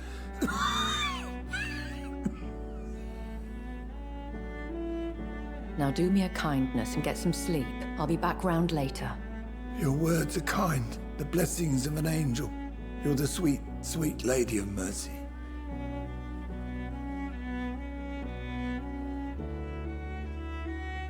Good evening, Dr. Reed. It's a pleasure to see you again. You seem surprised. Dr. Swansea has brought me up to speed concerning your recent appointment to Pembroke Hospital. You're a the lady who saved me that night, before vanishing into thin air. I remember you from the pub with Dr. Swansea. Indeed. Allow me to introduce myself formally this time. My name is Lady Ashbury. I remember you well, in spite of the brevity of our encounter.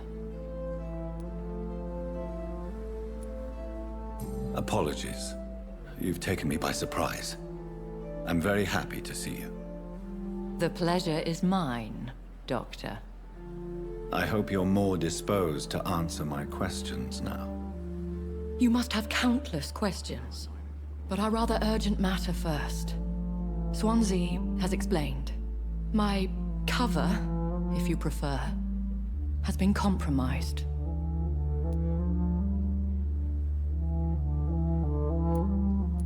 Dr. Swansea has commissioned me to be your agent in this matter. You could start by explaining what's amiss. These past insufferable weeks, I've been the victim of extortion. I've made a first payment, but the blackmailer grows greedy.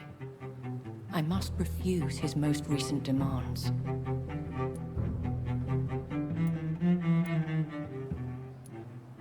Please continue.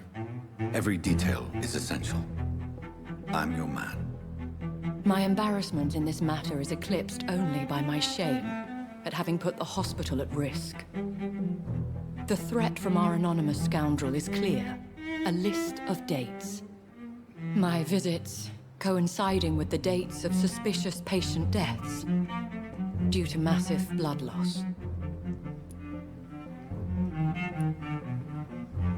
I'll take care of it. Do you know where I should start? If that was the case, I'd settle the matter myself. You could talk to our local gossip, Harriet Jones. Not a pin drops here without her hearing about it. I'll meet that woman now. My life, as others know, is in your hands, Dr. Reed. I'm sure of your discretion, but I do fear your powers of persuasion will be put to the test. When this is resolved, I'll be your obligé. I'll answer all questions in regards of your condition. Perhaps I should have considered the offer from that captain first.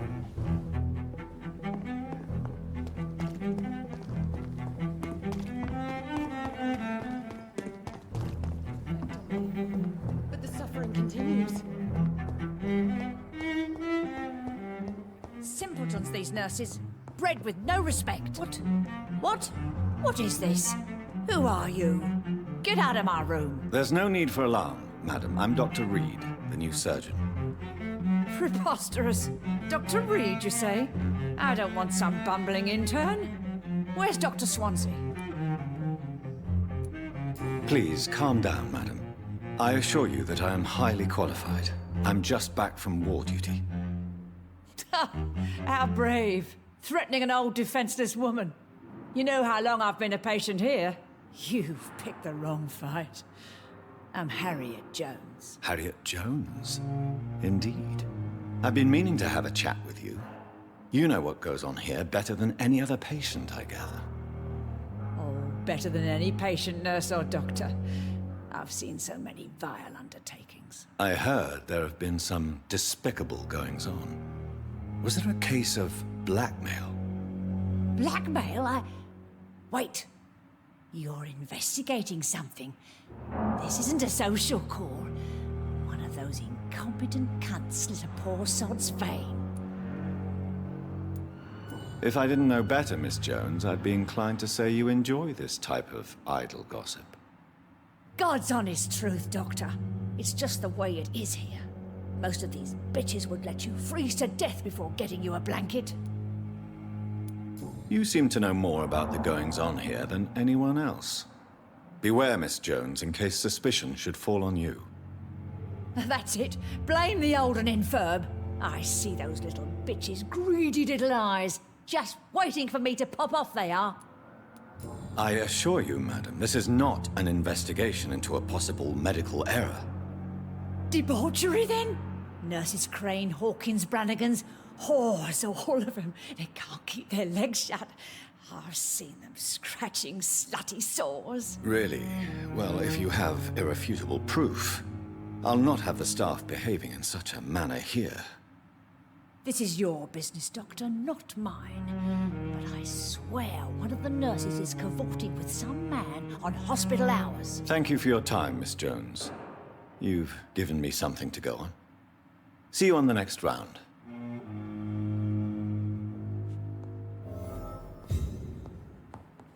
The patients and staff might know something. I'll start my investigation with them.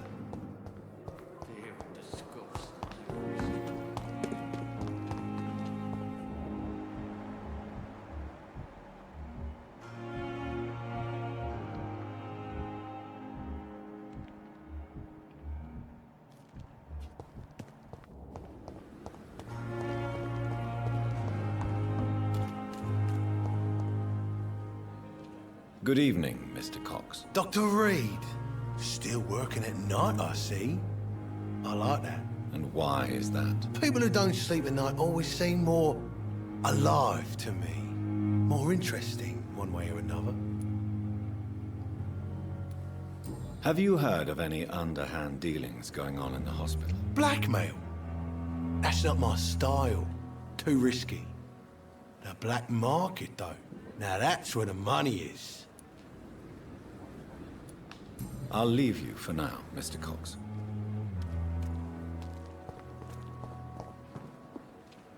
Good evening, nurse. I'm Dr. Jonathan Reed, the new surgeon here at the Pembroke. Dr. Swansea has already told us about you, sir. I'm Nurse Gwyneth Brannigan. Welcome to the Pembroke Hospital. Did he really? It's a good thing I wasn't hoping to keep a low profile. All members of staff have already read about your new blood transfusion technique. Dr. Swansea made sure of that. I see. Well, I'm a little surprised, but I suppose I'll just have to deal with this unexpected notoriety. You must know, blood transfusions are Dr. Swansea's primary subject of research.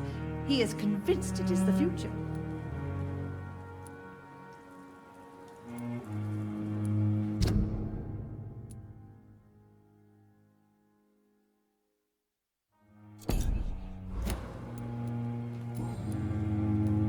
Why does Dr. Tippett claim you're the main reason he keeps working, despite his fatigue? If it wasn't for him, I probably would have left the Pembroke years ago. Dr. Tippett does not think of you as just a nurse anymore, does he? If you're suggesting he's not taking my gender into consideration when it comes to medical practice and knowledge, I really hope he doesn't. Tell me what Dr. Tippett did. I know his mistake caused a patient's death. If I had not covered up his error, Dr. Tippett would have been fired from this hospital. I could not let that happen. You can't allow your emotions to dictate your conduct concerning patients, Nurse Brannigan. Look around you, Dr. Reed. Do you really think we can afford to lose a brilliant practitioner like Dr. Tippett's in our situation?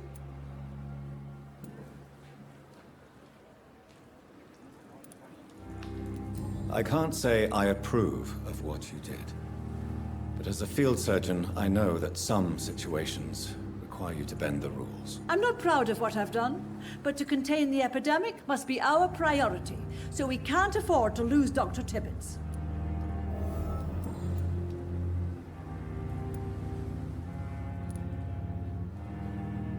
I've decided that I won't reveal Dr. Tippett's, shall we say, misdemeanor. I'm so glad you share my point of view. Dr. Tippett is a brilliant practitioner. We most definitely need his know-how. I hope you're right. This is a huge risk we're taking. Dr. Tippett must regain his confidence. Please, keep this decision between you and me. He doesn't need to know you've found out.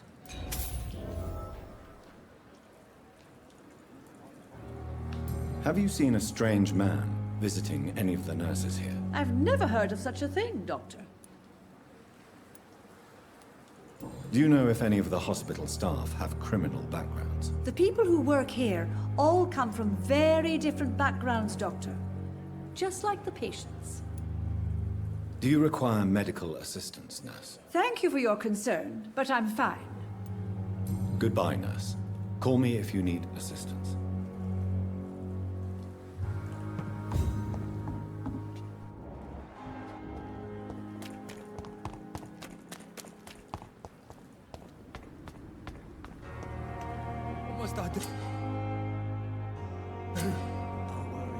What must I do? Please, sir. I need help bad. What's going on? I'm Blight, sir. Newton Blight. I've lost my mate. Can't find him anywhere. I'm Dr. Jonathan Reed from the Pembroke Hospital. Please, calm down and give me more details. Oswald and myself were both infantry, sir. We were en route for the hospital, but we had a disagreement. And Oswald ran off towards the canal. How long have you been searching for him? I can't go there. Too many rats by the water. Fucking rats. Can't stand them since the war, sir. Can't stand them at all. Don't be ashamed, Mr. Blight. Many soldiers who survived the trenches suffer from musophobia. I'll see what I can do for your friend. I have all the information I need for now. If I find anything out about your friend, I'll let you know as soon as I can. Thank you, Dr. Reed.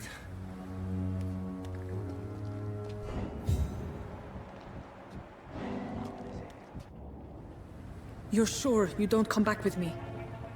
Nah, I have to see someone at the hospital. Be careful. You look so bad they may keep you as a patient. Fuck 'em. I don't like hospitals, or doctors. Well then, when you go back to Whitechapel, you may find this useful. What is it?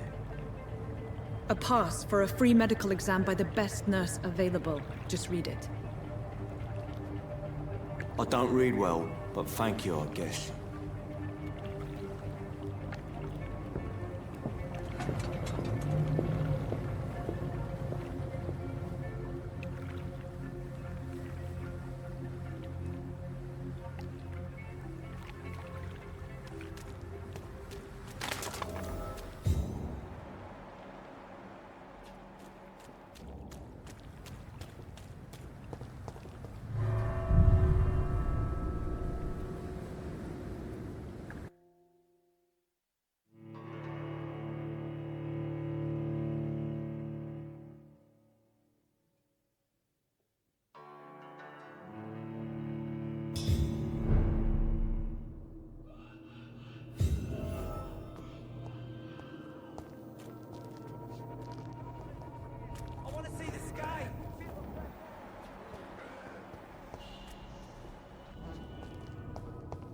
he's locked the door behind him. I need to find another way to follow him.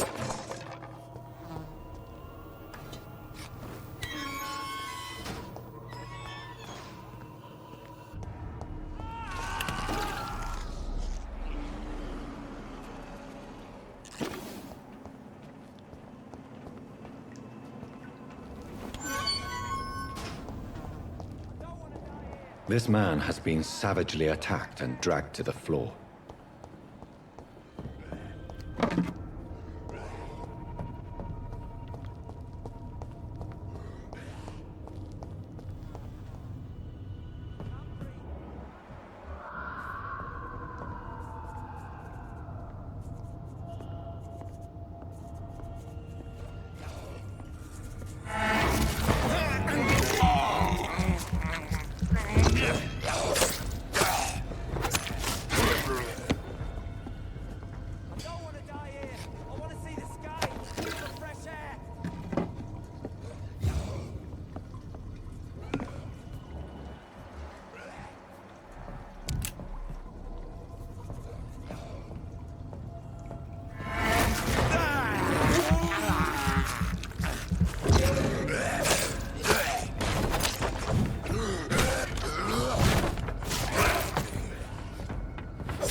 What sort of creature is this?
Here's what's left of him. Not... Some voucher for a free checkup in Whitechapel. What is Nurse Crane up to? I really must find her.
I cannot enter.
It's locked.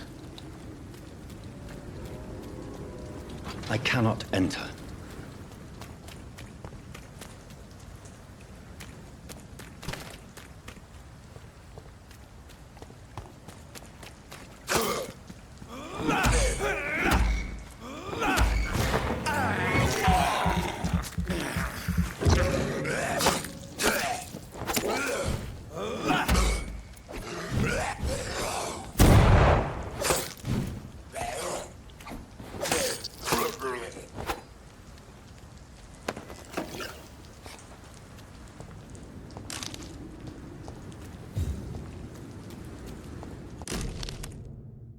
This must be Clay Cox's knife. A fine blade. No wonder he wants it back.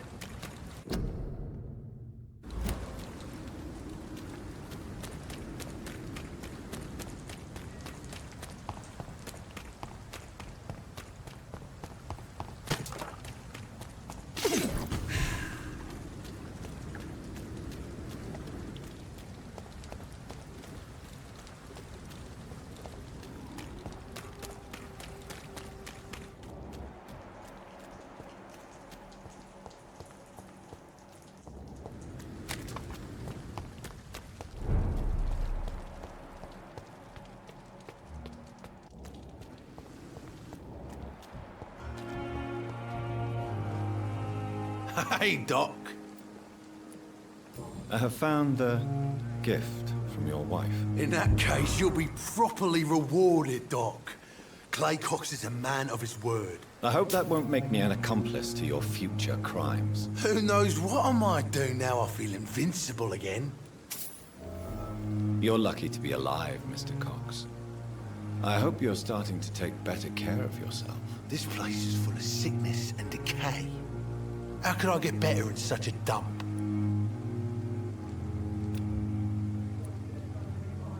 I will see you later. I'll leave you for now, Mr. Cox.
Hey, Doc.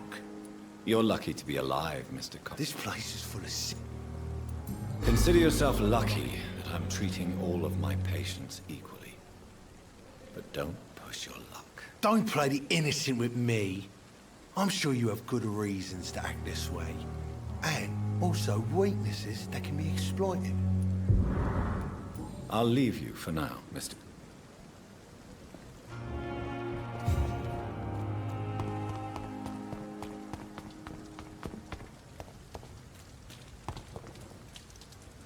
Have you found Oswald? Not yet, sir. I need more information first. All right. What do you want to know? Where was your friend the last time you saw him? He went down by the canal. He didn't want to go to the hospital. I think he went to the sewers on purpose. So I couldn't go after him. What can you tell me about your friend? His name is Oswald Thatcher. We survived the war together. Oswald is nervous and quite fragile since we came back from the war. Do you need medical attention, sir? No thanks, sir. Unless you're able to get rid of every rat in London. I have all the information I need for now. If I find anything out about your friend, I'll let you know as soon as I can. Thank you, Dr. Reed.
I want to see the sky, feel the fresh air.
Are you injured, sir? Help me get out of here. I need to get out. I'm Dr. Reed, and I'd be glad to help you, but you must calm down first. Please, take a deep breath and tell me your name. Okay. I'm Oswald Thatcher. Please, I need to get out. Mr. Thatcher, your friend Newton sent me to help you. Do you remember him? Yes, I do. Good. Now leave this place and enjoy the cool night air. It's quite invigorating. I'm sure you'll feel better if you do.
Over there!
There's one of them! Watch yourselves! Oh, Christ!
It's locked.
I cannot enter.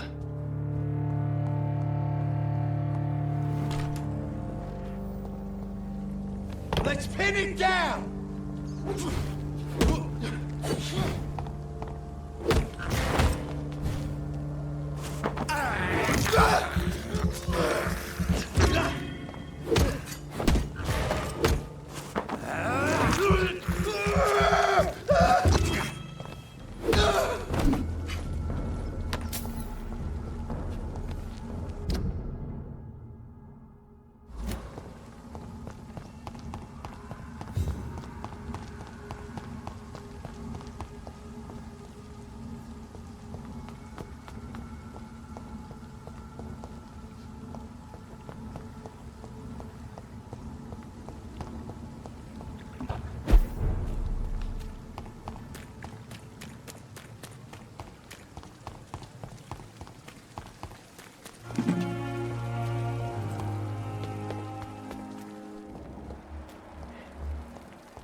How can I be sure I'll not find your unconscious body in the house again?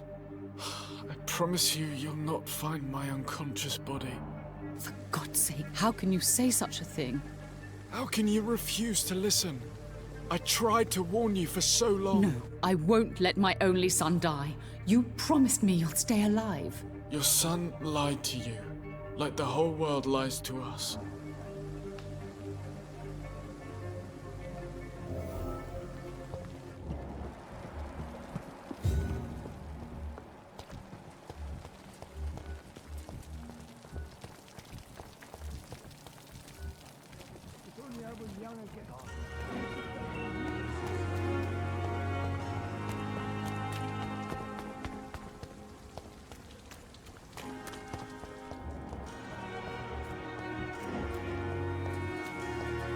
It's locked, all right.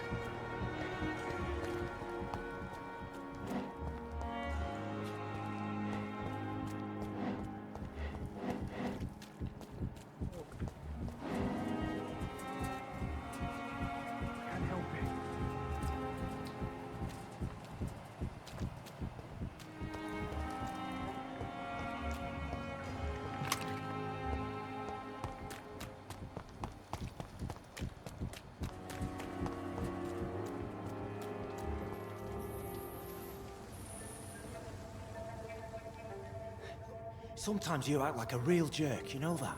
Oh, come on, Ozzy, don't be like that. What, like what? Like someone who felt betrayed by the man he loves? Did you ever even try to find me? Rescue me? You know, it's not like that. I wanted to. I was so afraid to leave the hospital, not to be seen with you. We survived this shit together. That's all that matters. I know you did your best.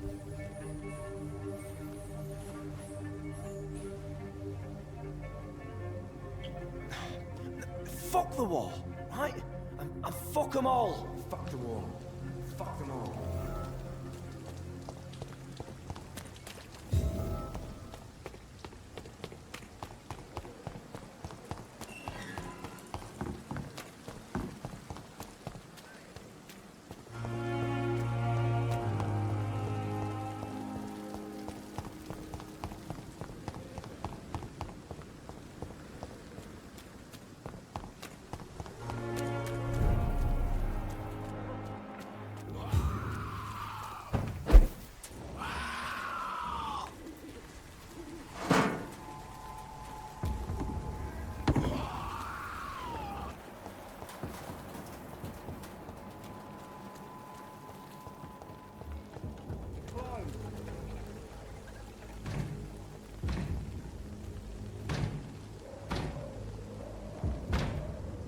Stupid beast!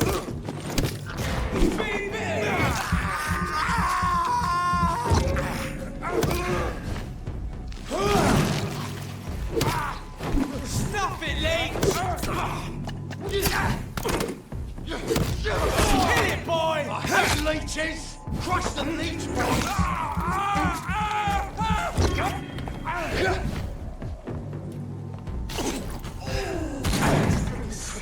Put an end to you!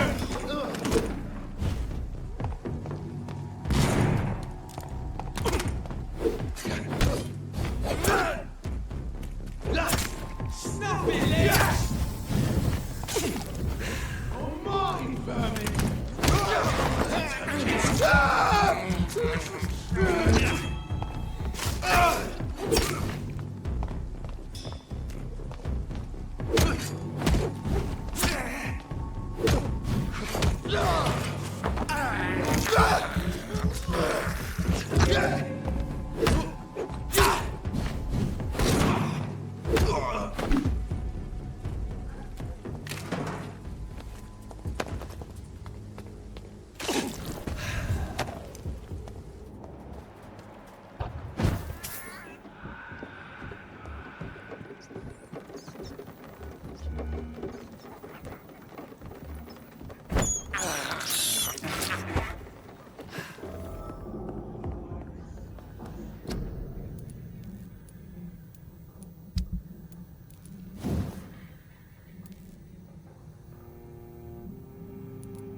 leeches every night. Aye. But the guards recruit more and more every year. It's a leech! Get it!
Whitechapel.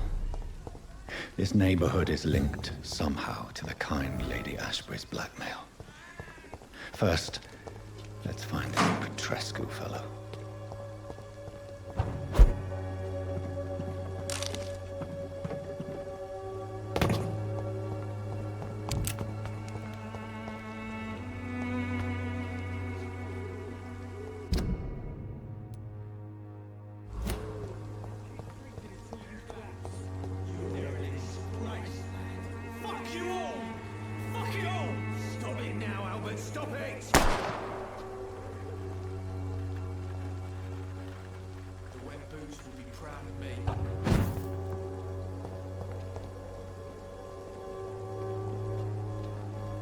Are you all right? The bastard hit the wall next to me. I don't even know if he meant to miss. If you've been hurt, I can help you. I'm a doctor. Name's Albert. Remember it. Now bugger off. Do you know Nurse Dorothy Crane from the Pembroke Hospital? If you know anything about her, I'd appreciate it. Never heard of her. She's pretty, I'll keep an eye out. Goodbye, young man. I'll not die in some piss-stinking alley reeking worse than a week-old lavvy.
What? What do you want? Leave me alone. Good evening, sir. I'm Dr. Reed. I'm looking for Nurse Dorothy Crane. There is no Dorothy Crane here. Now goodbye. I'm afraid this medical leaflet says the opposite, sir. Really? Well, I'm afraid I'm going to close this door right now. Go bother someone else, Mr. Doctor. To enter that house, I must discover who this man really is. Maybe I could start by observing what he's up to.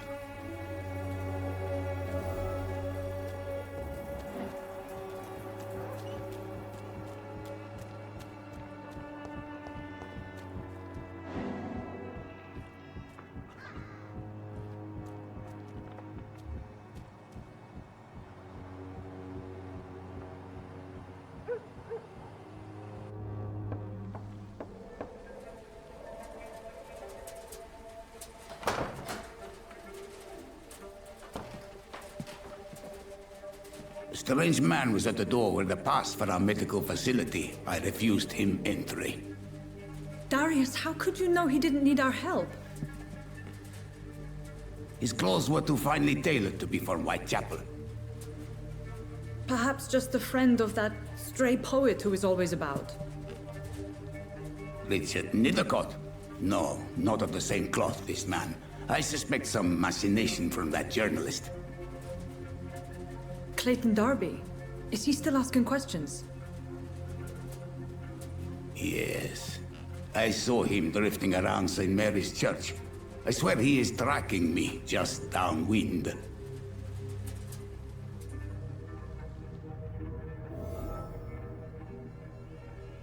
I must talk to that journalist or the poet. They must know about Darius. Nearby the church they just mentioned.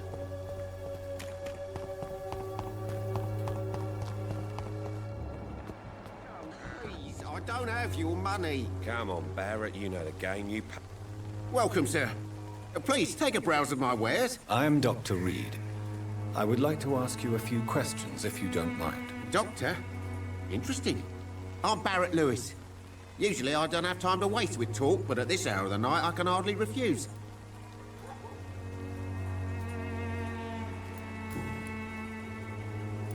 How is business around here? Business?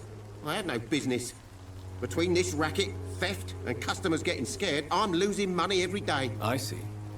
Sounds like you blame someone in particular for your situation. It's no secret Joe Peterson spends his time harassing merchants. But with me, he's trying to put me out of business once and for all. As a merchant, you see Whitechapel every day. Have you noticed anything out of the ordinary recently? Well, you mean besides the epidemic, the war, and all the usual crap? As long as I can remember, this part of town has been a bottomless pit, and no sign of the bottom yet. Violence is increasing in the borough. Yeah. A few nights ago, some blokes jumped me. Came out of one of the condemned workshops. Fever, madness, something like that. Where did this happen? Why did you go there? In the closed workshops nearby. I worked there as an apprentice in better days. Now I only go to find trinkets or tools. Too bad I was mugged, though. There was good money in that little box of loot I lost. Have you been hurt? No, but that's only because I ran like hell. Those men were raving lunatics, I tell you. Not even able to speak anymore, just screaming.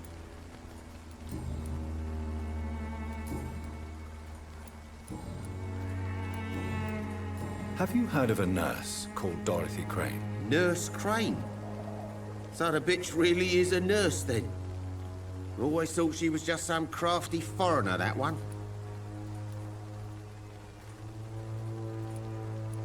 Yes, she's a nurse, and quite a good one. What did she do to gain such notoriety? Dorothy Crane ain't even a real name. Something like Dorothea Craniu. Something like that. Came to England fleeing the war, I was told. That doesn't explain why she irritates you so much. Your precious Nurse Crane gives away medical supplies and prescriptions for free.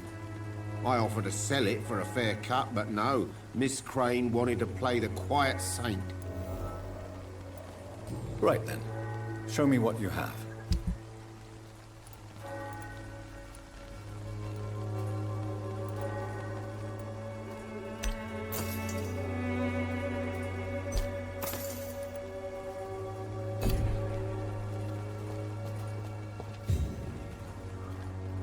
Excuse me, sir.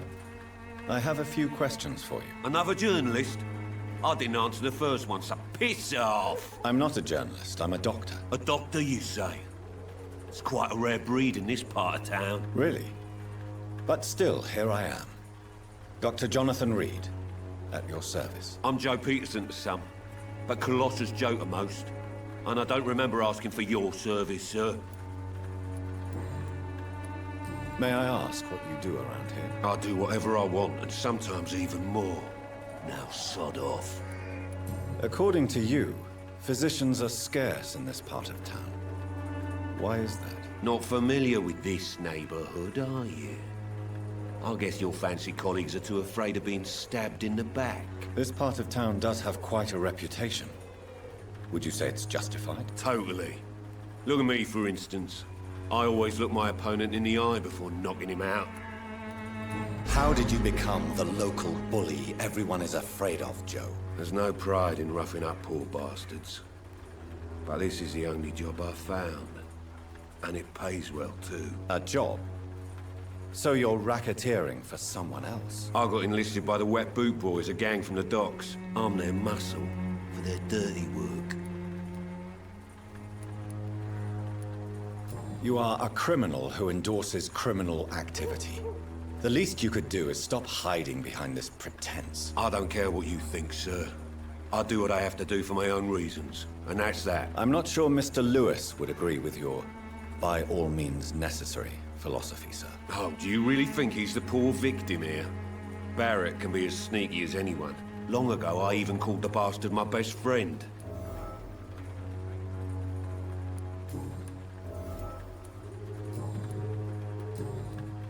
Have you heard of a nurse named Dorothy Crane? She's a colleague of mine, and is supposed to live around here. Dorothy Crane? Yeah, I know her. One of the few good souls who dare to help the sick around here. Could you please tell me more about her? She's a nice girl. Tries to help the migrants. I offered to give her a hand, but she said my reputation would attract too much attention. Can I offer you my medical expertise, Mr. Peterson? The name is Colossus Joe. I don't get sick. Goodbye, Mr. Peterson.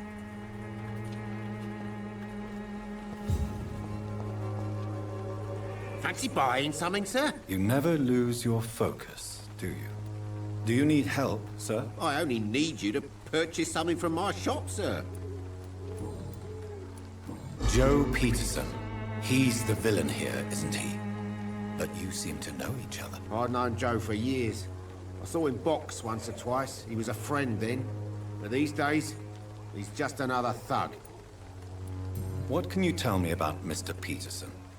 Besides his behavior toward you, obviously. Colossus Joe was a decent boxer, good one even. But after his wife passed away, he found every excuse to stop training. Just wanted to pick fights with everyone.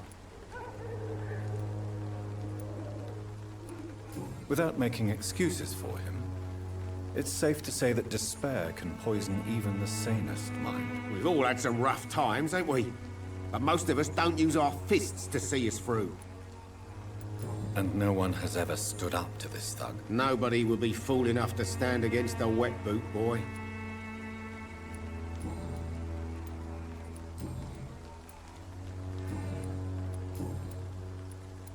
Goodbye for now, Mr. Lewis.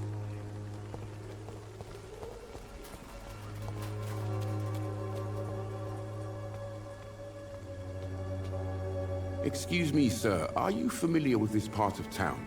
Name's Clayton Darby, reporter. Sorry, I'm new to Whitechapel. But perhaps you could help me since you're a journalist. My name is Jonathan Reed. Dr. Reed, the famous surgeon. I'll gladly help if I'm able, sir. Why are the newspapers keeping silent about the Spanish influenza? It's as though none of you care. There's a war going on. People shouldn't be demoralized by news of deadly diseases. I served in France. Our top priority must be to put an end to this butchery. This war must stop now. Sir, streets are a battlefield too. An invisible and untold war is going on, and it must be stopped. Have you any idea of the danger you face in these streets at night? I've had to run and hide more than once from frenzied mobs incensed by the fever. Do you think the flu is really responsible for this, Doctor?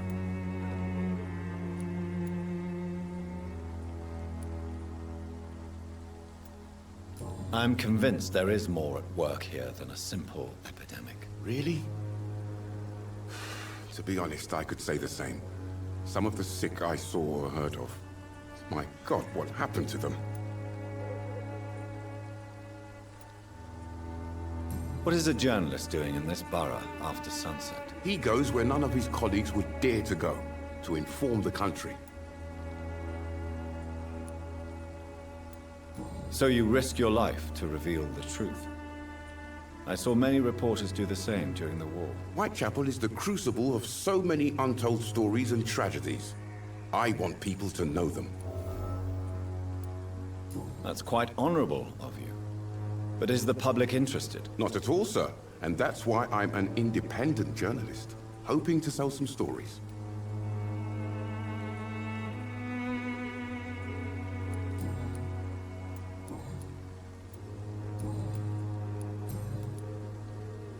Do you need assistance? That would be nice of you, Doctor. Who knows what I may have caught during my investigation.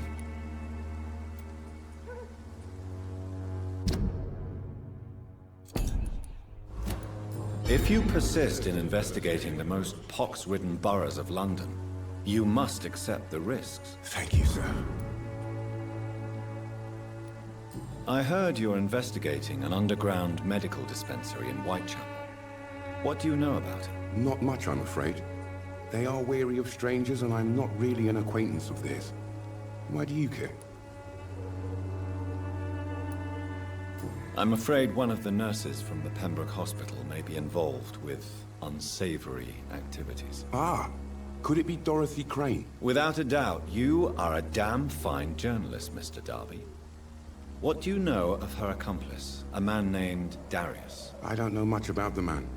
He's very cautious, never goes out, doesn't seem to have any friends or family. He has no relatives at all? No, except for that strange man, a poet named Richard Nethercott, who sometimes comes by. Darius would never let him in. Where can I find this Mr. Nethercott? He spends most of his time lurking around Whitechapel, talking to himself or declaring verses. These days, you can usually find him behind the church. He never goes out? No. A few days ago, he unexpectedly did. I followed him, but it was just a ruse to keep me away from his house. Really? How do you know? He went to the nearest mailbox, but just before posting his letter, he ripped it up and threw it away. Goodbye, Mr. Darby. Farewell. Forgive my interruption. Do not apologize, my son. Father Tobias Whitaker is always happy to teach mortals about the incoming Armageddon. I am Dr. Jonathan Reed, and I just have a few questions. A scientist? You are much more lost than I thought, my son. What do you mean when you say that I am more lost than you thought? All scientists are entangled in a world of causes and consequences, and most of them can't see the plain truth. Quite a judgmental opinion, if you ask me. But what do I know? Blinded by science as I am. But you are seeking answers, aren't you? Answers about the Armageddon about to strike the city. Answers about the hidden truth. I am. But the answers I seek are based on facts, not superstition. Don't you fear getting sick yourself? I've been touched by God's grace. I am perfectly healthy. Have you any friends? Any family left in these terrible times? No. But I have a disciple I see as my son. He is so devoted. I sent him to preach the good word in the heart of this corrupted city. Where did you send him? I sent Samuel to the Stonebridge Cemetery. where the pestilence and evil grows night after night. You sent him on some preaching crusade during the epidemic. As a true believer, Samuel will fear no evil while he walks through the valley of the shadow of death. Do you know Nurse Dorothy Crane from the Pembroke Hospital? I'd like to know more about her. I don't like the liberal ideas of nurses, but I especially abhor that Nurse Crane you mentioned. Why do you hate Nurse Crane more than other nurses? Before coming to London, she was a member of the communist resistance in her country. That's what happens when you let a woman get involved in politics.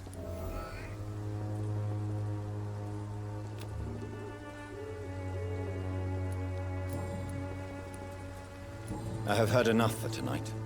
Goodbye.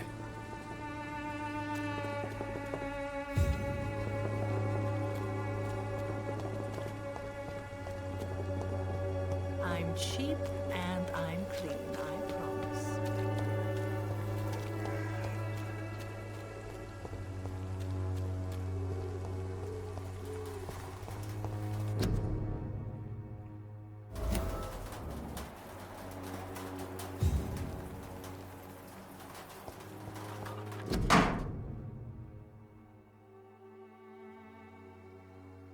The content of Darius' letter to his children could give me more leverage to enter.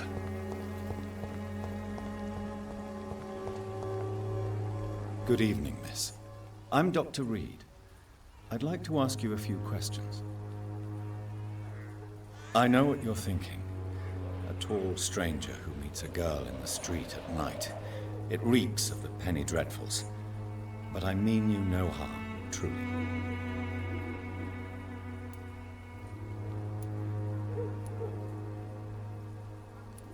Camellia, I know you work for Dorothy Crane.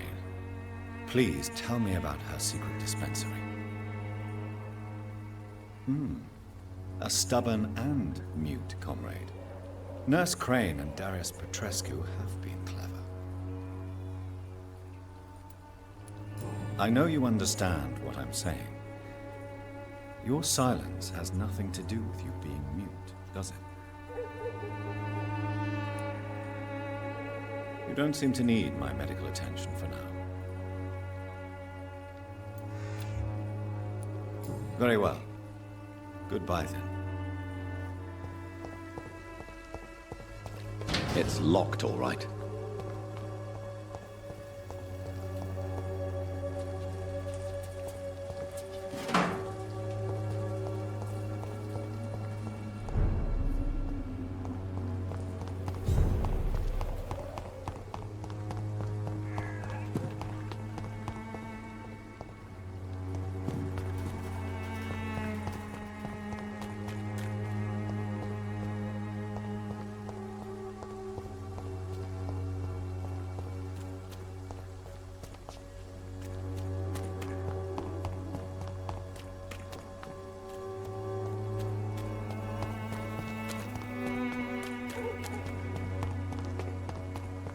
You are blinded by your false faith, imprisoned by your daily...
Good evening, sir.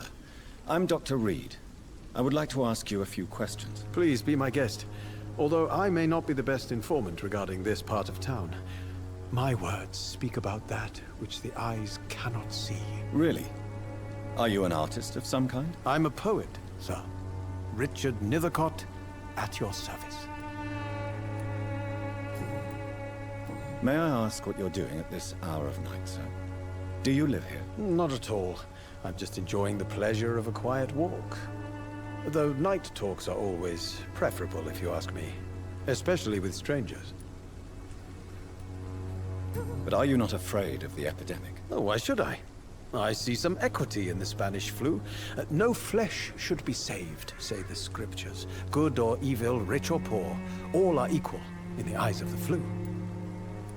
If you say so. But as a physician in a time of epidemic, I must caution you to avoid unnecessary exposure, sir. Thank you, Doctor. But we both know the seeker of truth has to go boldly where the weak dare not.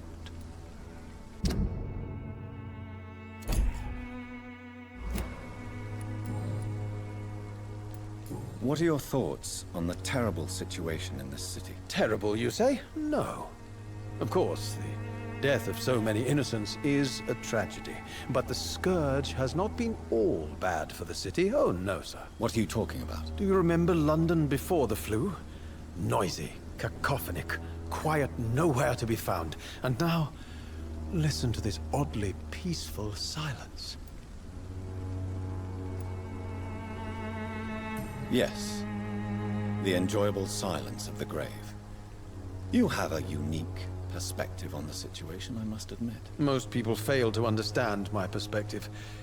I don't blame them. But how could I call myself a poet if I veiled my feelings? Are you aware that your life could be in danger in this part of town? But this is where I must be to feel the real beat of the city. I had to come, see it for myself, alone. I understand your need for solitude, but it's not safe around here. I don't care. I don't have many friends, Doctor, and my family despises me.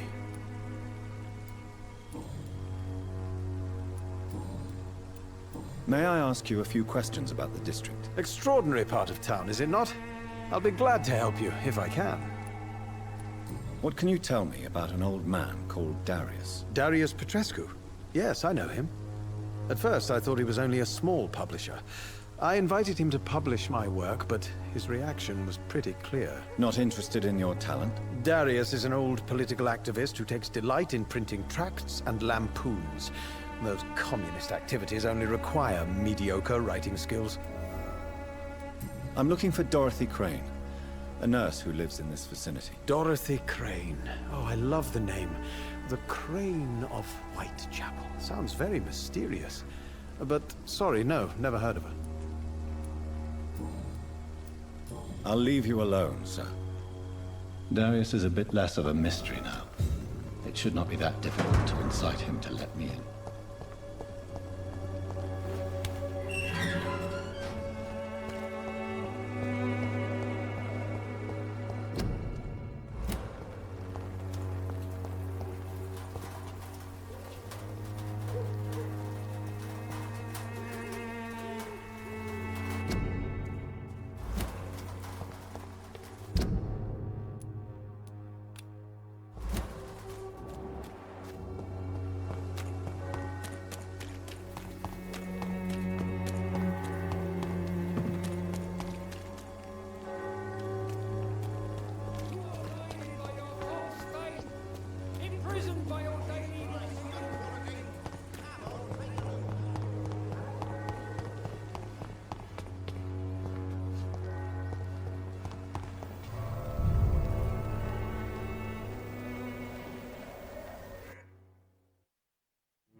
You again?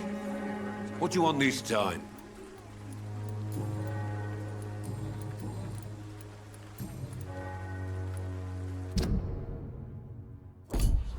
Goodbye, Mr. Peterson.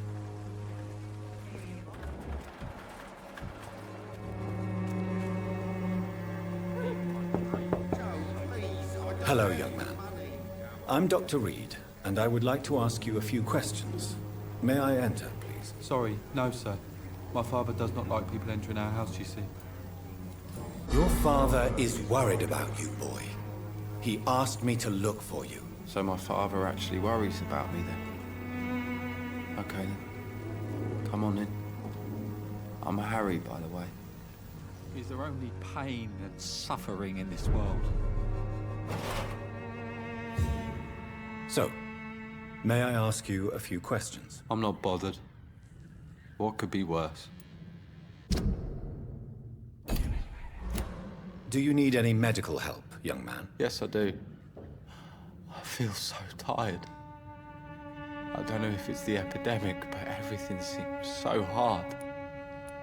You'll feel better with this. But you need to get a grip, young man. Medication alone won't cure melancholia. I'm not sure I'm happy with the idea of living long in a world like this. But I thank you for your concern, sir. Forgive my bluntness, young man, but you don't seem happy living in Whitechapel. Why should I? I never wanted to come here in the first place. It was my father's decision. And look around you. Does this look like a nice place to live?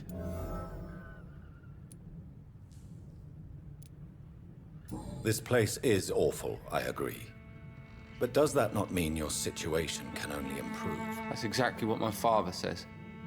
Harry, you should be grateful for what you've got. But I wasn't even consulted when we moved here. If life here is so terrible for you, why don't you just leave this place?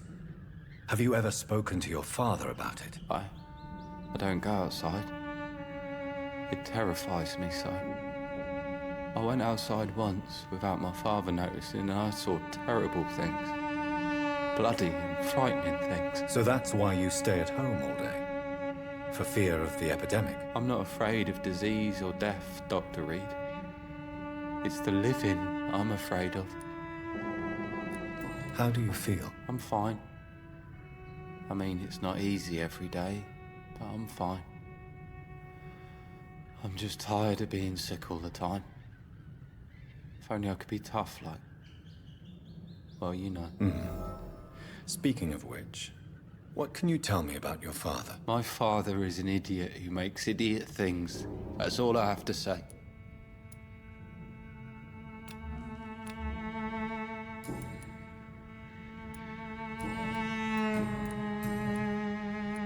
Your father and Mr. Lewis used to be good friends. What happened, Harry? I was young then. I don't remember Mr. Lewis ever coming back again after my mother died. Or was it after my father started bullying him? I don't know. But you are not responsible for your father's actions. Am I not? Dad always says that he joined that gang for my safety. So if I wasn't born, people wouldn't be worrying about Colossus Joe. Have you tried speaking to Mr. Lewis about it? I don't go out often, but yes. And he scolded me and told me to leave him alone. I guess my father frightens him too much.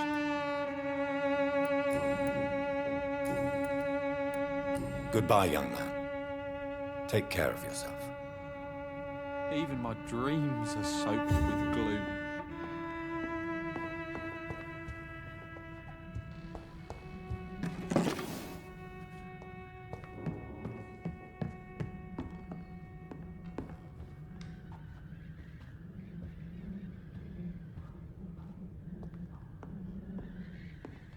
It's locked.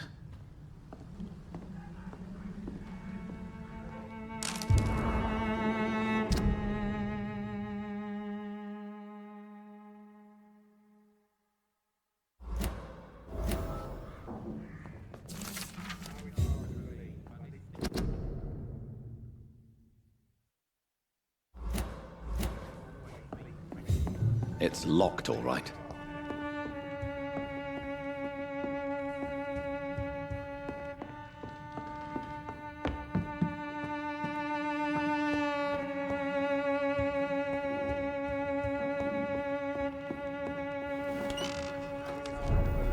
This district has always been wretched. Fancy buying something, sir? You never lose your focus, do you? What do you know of Harry Peterson? The boy seems so fragile. Not like his father at all. Harry's a good boy, but he spends most of his time complaining. He's had it tough, all right, but he needs to grow a pair. What troubles him exactly? Well, despite being his father's son, almost everything, I think. He never wanted to come to Whitechapel in the first place. Hates this place more than most of us.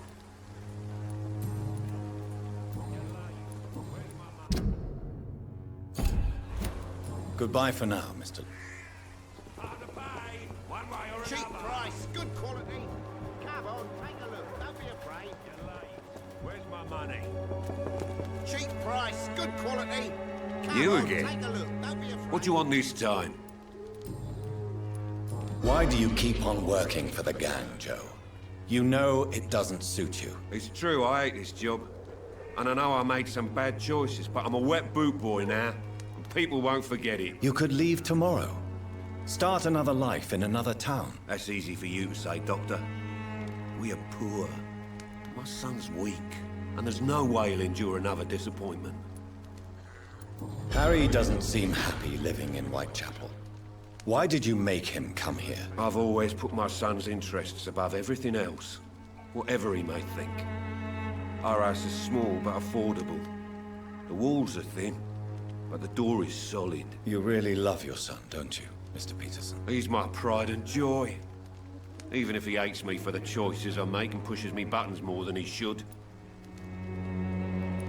Since the criminal nature of your job means you could be arrested, are you not afraid of what would happen to your boy if you were? No one will ever take my son away from me. If that ever occurred, I'd hunt the bastard down and rip off his head with my bare hands. Do you have any regrets? Only one. Not to have my beloved wife by my side. She died when Harry was little. My sweet Jane. She gave the boy confidence.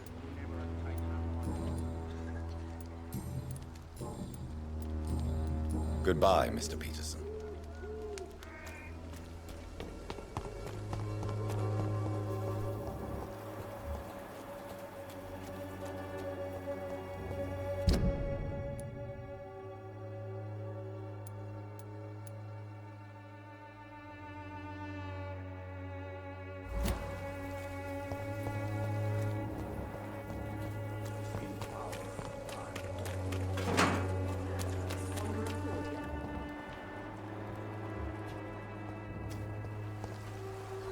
Good evening, miss. Good evening, sir. Are you interested in a miraculous cure for this unknown and deadly epidemic? Actually, I am. Then you have come to the right place. The famous Swanborough cordial is all you need to help keep you in perfect health. Oh, really? Why didn't I hear about it during my studies? I'm Jonathan Reed, by the way. Dr. Jonathan Reed. Ah, my brother has spoken of your research, sir. I'm Loretta Swanborough, and it's always a pleasure to meet a fellow healer. You look ill, Miss Swanborough. I wonder if your concoction will do the trick. I'm perfectly fine, thanks to my miraculous elixir. You, on the other hand, look pale and tired, Doctor.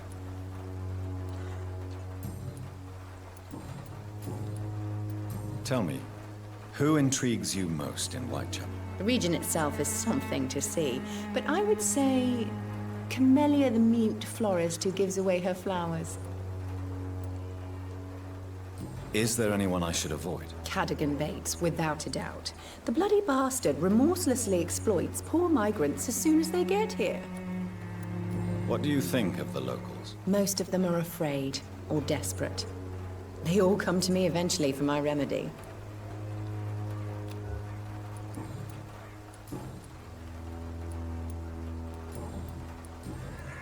I'd like to see what kind of medicine you're selling.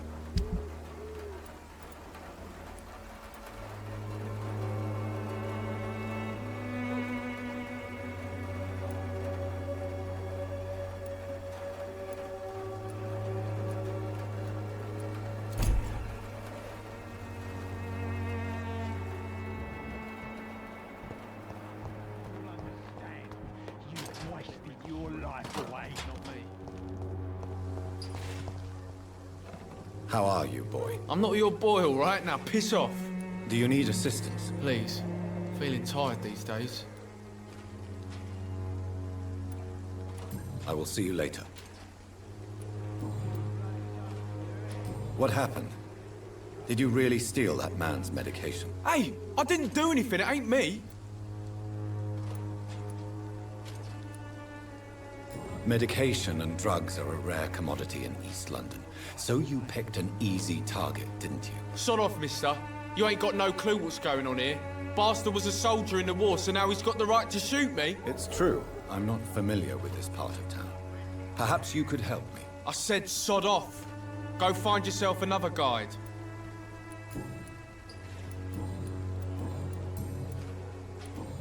Goodbye, young man. I won't end up another drunk arsehole littering the streets.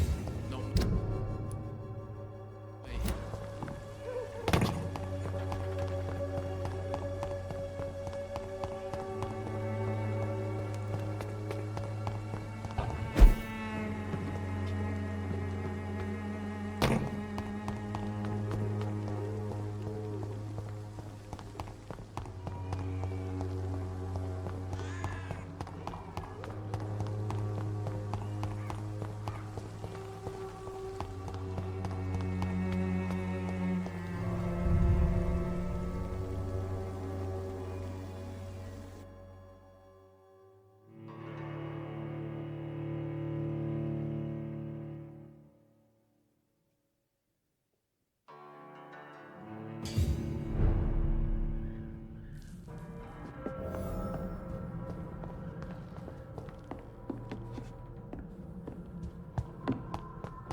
End up another drunk arsehole.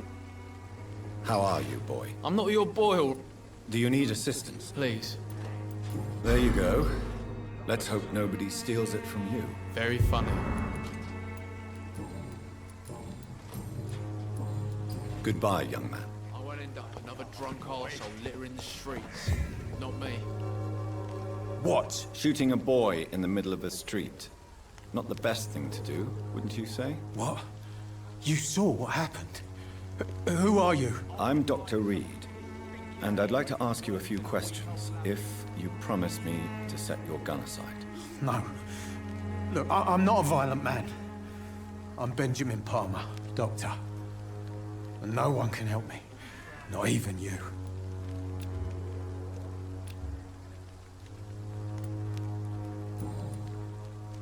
What can you tell me about this place? Nothing to say, really.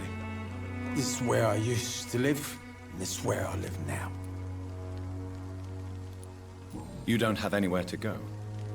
No family that would welcome you? Not since the death of my wife, Albert's mother.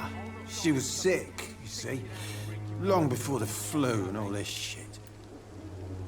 You mean you used to have a better life? Yeah, I had a wife, a home, and a job. I even used to have a name. And now I'm just Ben. Ben the Tramp. Perhaps you could focus for a moment and tell me your troubles. I'm sick broke and my son just stole my pills. Everything's coming up roses.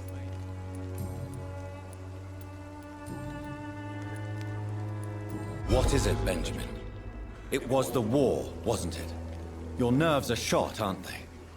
I need some answers, Private. From one soldier to another. The doctors called me a liar. A coward. Put me in a straitjacket, locked me up. Finally, they sent me back to the front lines with a handful of tablets. Yes. Sounds like shell shock. I've seen a few cases like yours. This is nothing you should be ashamed of, Benjamin. And it's perfectly natural in your situation. I'm not ashamed. I just need my pills. Peace and quiet, that's all. Whatever the boy did, I'm sure he didn't deserve a public execution. I swear I didn't want to hit him. It's just that I'm sick in the head, you see, and the boy just faked me last nerve. A gun, alcohol, and a bad temper make a terrible cocktail, sir. Goodbye for now.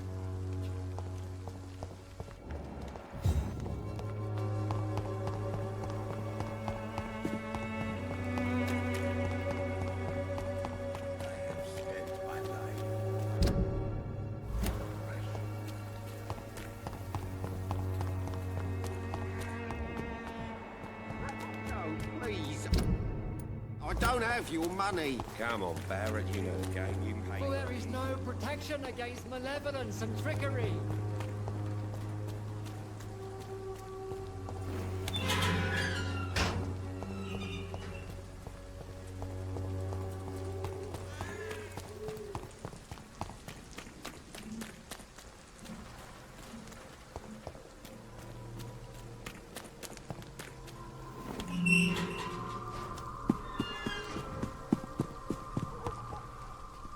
Good evening. And good evening to you too.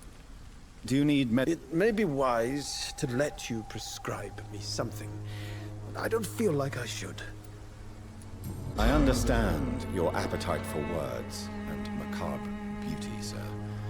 But you should be more careful. The nutrition of my mind is more important than my physical health. But I appreciate your concern, sir. I'll leave you alone, sir.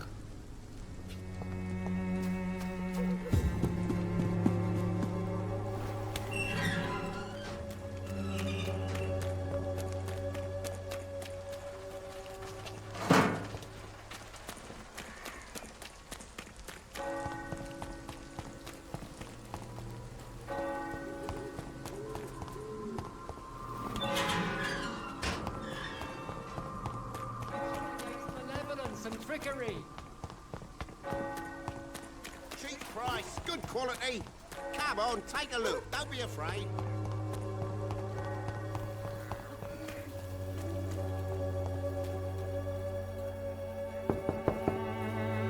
Mr. Petrescu, just 1 minute, please. You again. Go away. Sir, wait. Stop this nonsense. I know Nurse Crane is here. Shall we speak man to man, you and I? All right. Speak up. Don't you see we're on the same side? We fight to help the poor, sick, and abandoned. I'm nothing like you, Mr. Doctor. Yes, you are. You too believe in providing medical care without charge. You know what we have to sacrifice to make the world a better place. I have to admit your words have conviction. All right, I'll let you see, Dorothea. Don't make me regret this, though.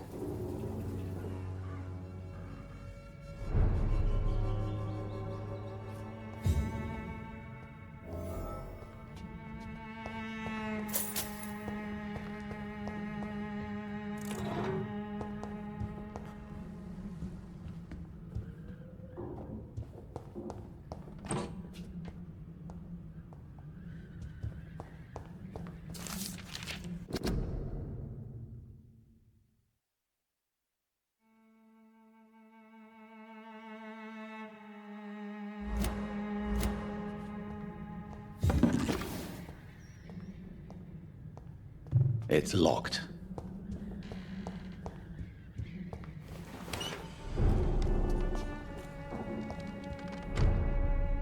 If you want to talk to Dorothea, you must go across the courtyard and take the stairs. We've not been formally introduced.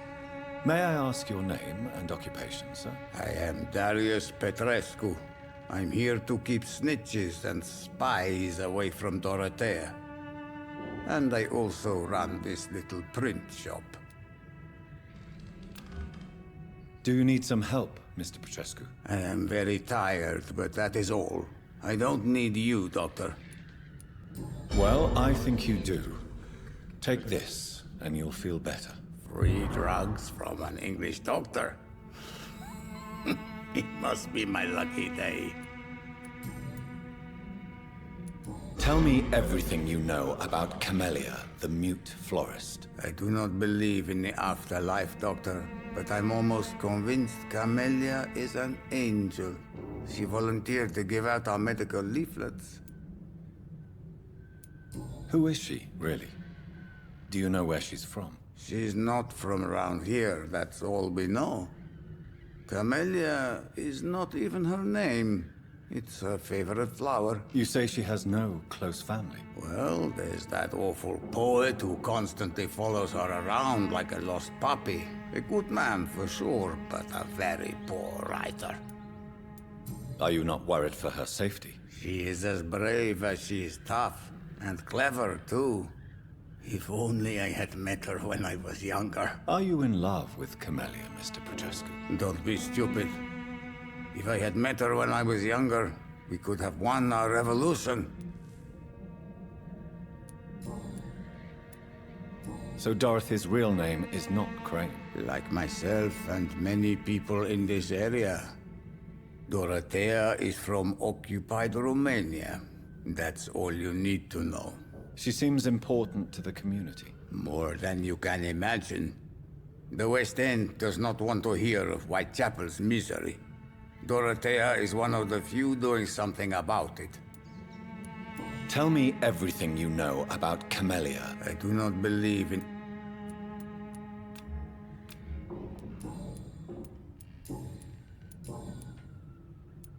I know you fought for your country when it was occupied, Darius. Tell me more about it. I know my days are numbered, and I know I won't see my homeland again. But I fought for Romania all my life, and I will until my last breath. But Romania escaped the grasp of the Austro-Hungarian Empire. It's a free country again. But it's not the country I fought for. My homeland is not appeased, Doctor. And I still see a dark future ahead for my people. How did you meet Nurse Crane, Darius? Why does she trust you? I'm her oldest friend in England. Dorothea and I share many ideas about this country and about the country we left. You mean occupied Romania, don't you? Even if not directly, I fought against your enemies. Really? Then perhaps you have more in common with Dorothea than meets the eye, Dr. Reed. Goodbye, Mr. Petrescu.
I need help!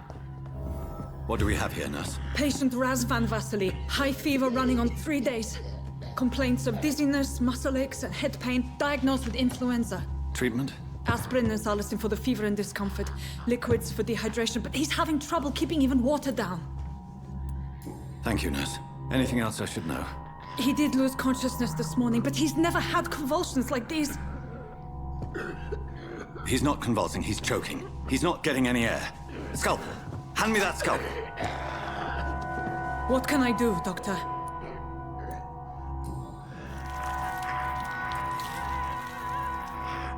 I need to perform a tracheostomy. Short pipe. That rubber tube will do. We're going to cut a passage for air through the neck. Yes, Doctor. He's breathing again, but he's coughing up blood. Internal hemorrhaging. I need to make another incision into the chest cavity to drain the fluids from the lung. Prepare another tube. A thoracostomy? Doctor, we've nothing to fight the infection. We need an aseptic environment. Right then, Nurse Crane. What do you suggest we do? I've no idea. I'm not the doctor. Time is of the essence. We need to perform a thoracic drain. Yes, Doctor.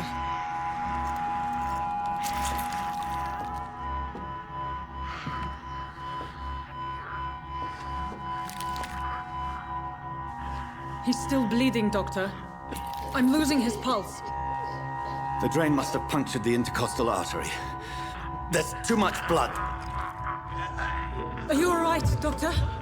I can't see.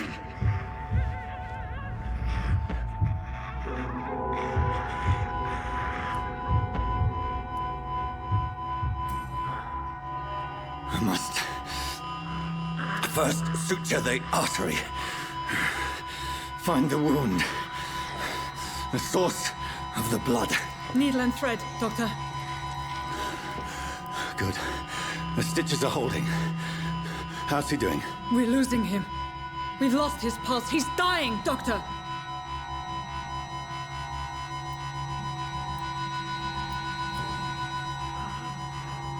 A dose of epinephrine, now. Yes, Doctor.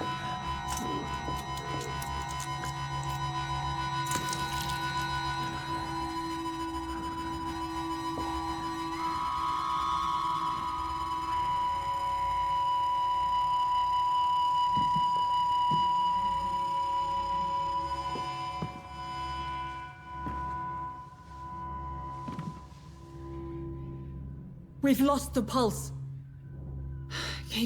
He's gone, Doctor. Nurse, we did everything we could. Truly? Everything you could? Is that how you'll report this in your log?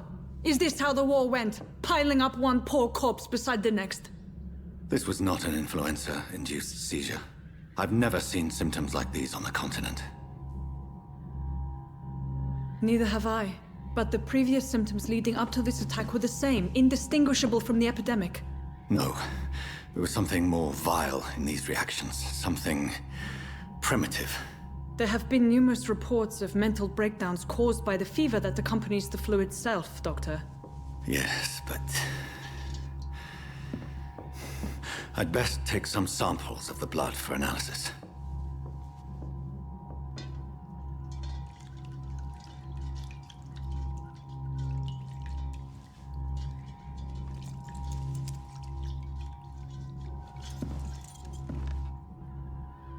I doubt you're here to test my bedside manners.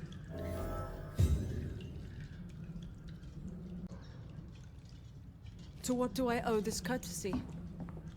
I suspect it was more than intuition alone that led you to us.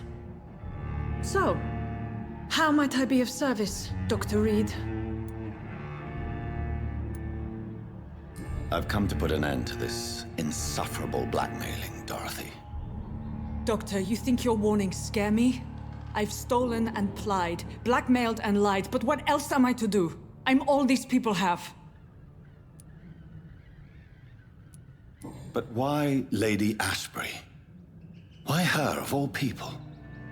She's pristine and proper, all right. But that she-wolf in sheep's clothing murders the poor for sport.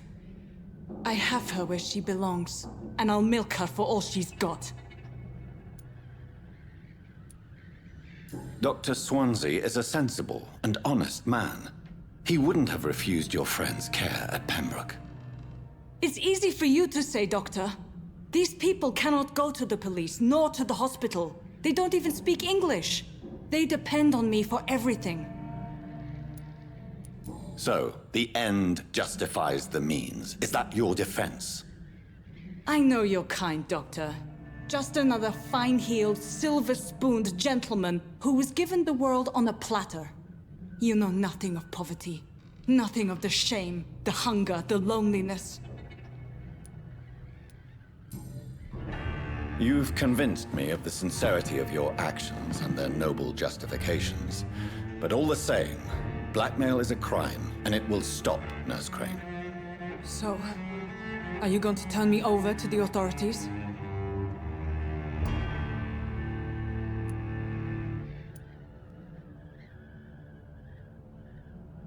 Listen very carefully, Dorothy.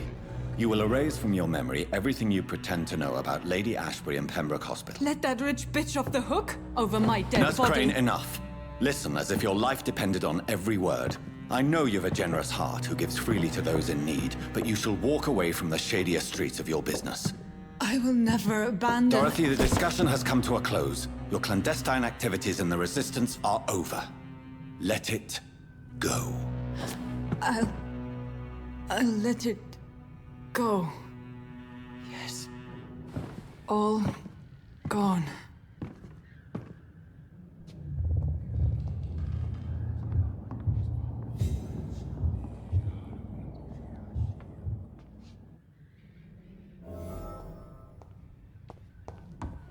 It's locked, all right.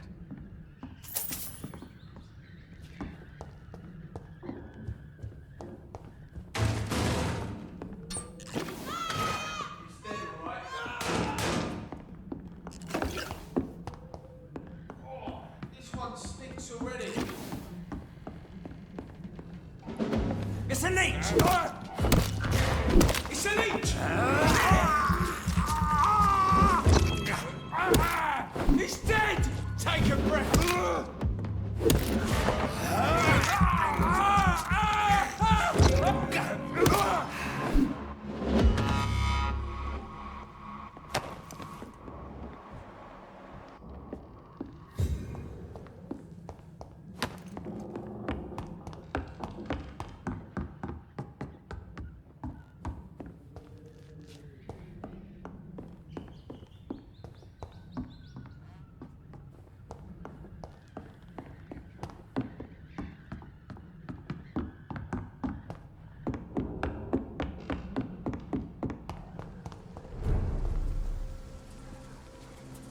Step away. Burn it, boys!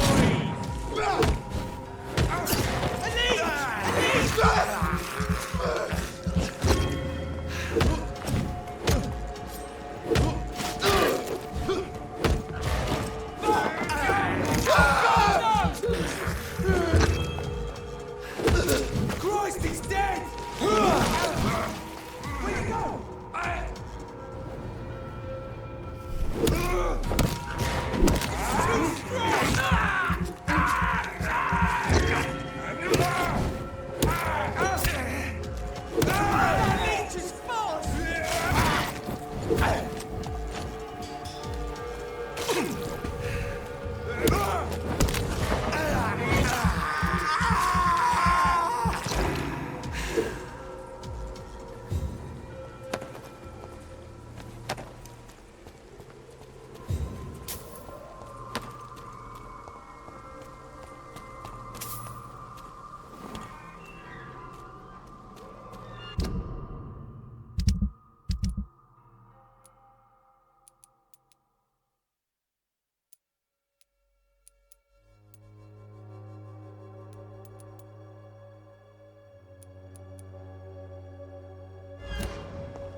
Don't be shy, handsome.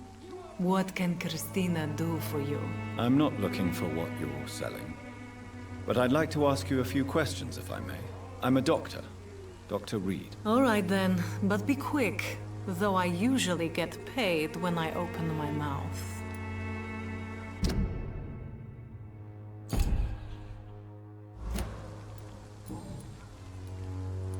Clayton Darby claims he will expose the crisis in Whitechapel to all of London. Do you believe him? I believe Clayton's courage will erode with time, until he finally leaves Whitechapel to start another fight somewhere else. Are you talking from experience? I've seen your type come here to get a good fuck in a cheap room or a dark alley before going back to their fancy houses in the West End. Why this skepticism? How can you speak about starvation if you've never been hungry? Or about poverty? Or anything else you have never suffered from? Christina, have you been examined? The epidemic is spreading fast in London, and you could be exposed. Or expose others. I don't like doctors or hospitals, but I don't like you asking questions. You can put your own life in danger, that's your decision. But what about your clients? If you're contaminated, you will put them in danger too. And you think that would worry me? If you knew the men I deal with, their health would not be what you'd worry about. Considering your line of work, I assure you it is only a matter of time before you have health issues. If it is going to happen, it will happen. Right now, I need money. That's what's important.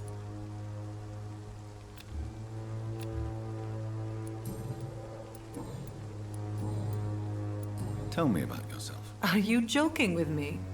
People don't usually come to see me for conversation. I have no interest in your work. I am, however, curious as to what led you into this career. Short story. The war, exile, and England. This country is not especially welcoming. I've been refused many jobs because of where I am from. I had few options left.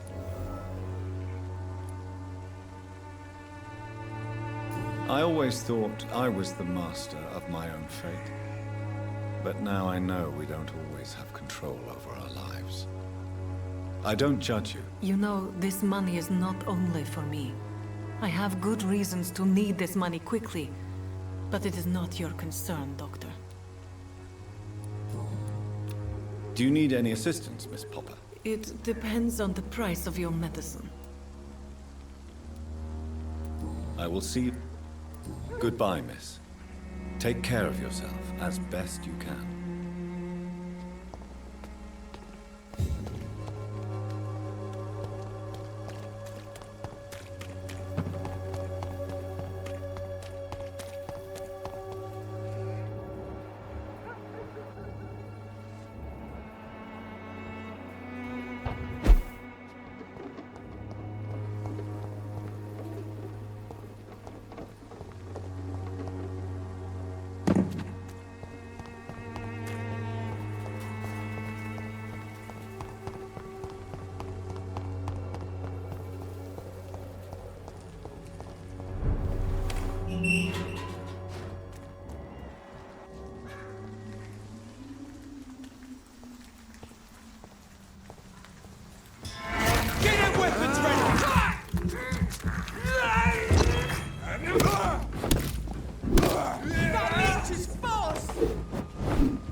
Go on, back! This man stunned me with his teeth. His crucifix. This is not good news.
weapons ready! We found one! He's dead!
Human blood.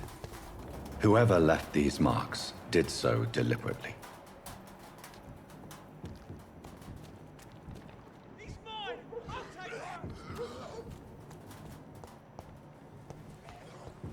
Kill him, boy! Vermin!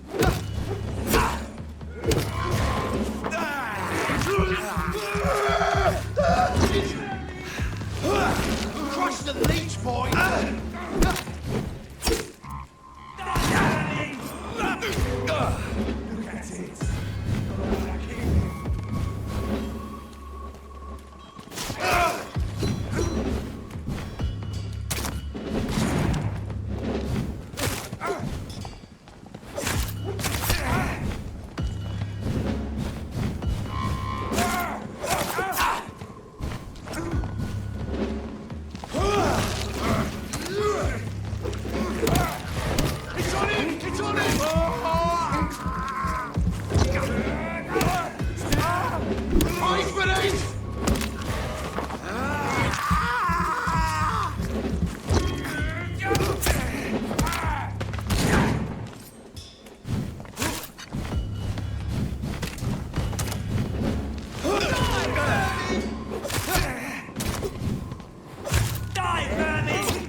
Look at it!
I'll send you back to the fucking grave!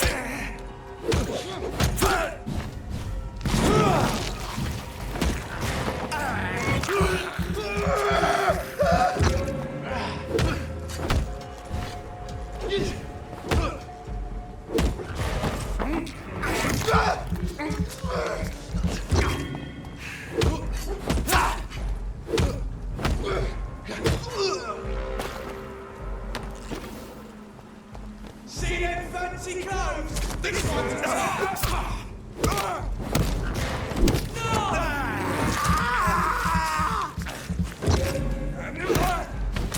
filthy piece of shit!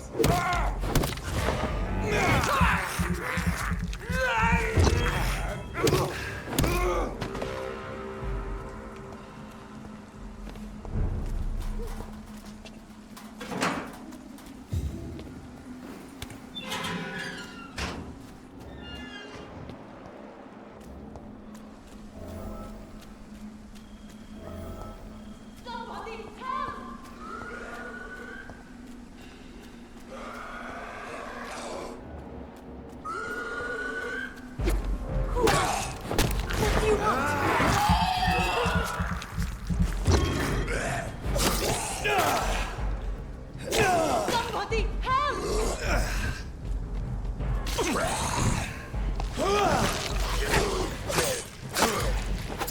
What do you want?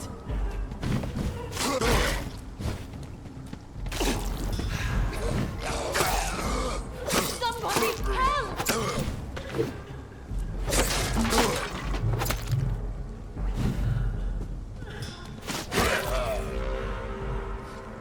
Who are you? What do you want?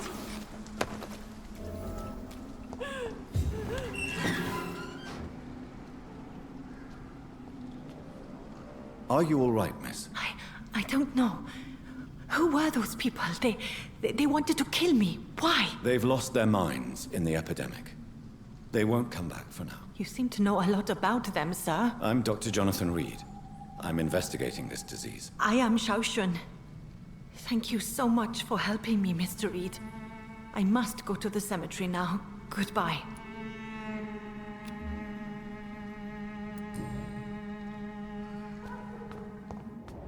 Carnage.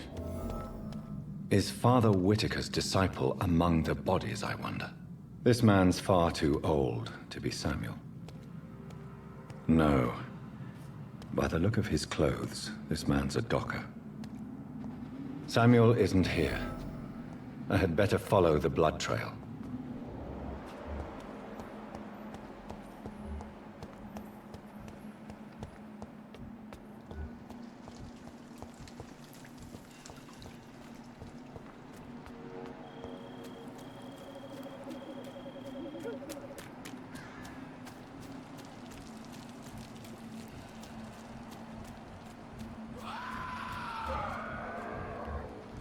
As I feared.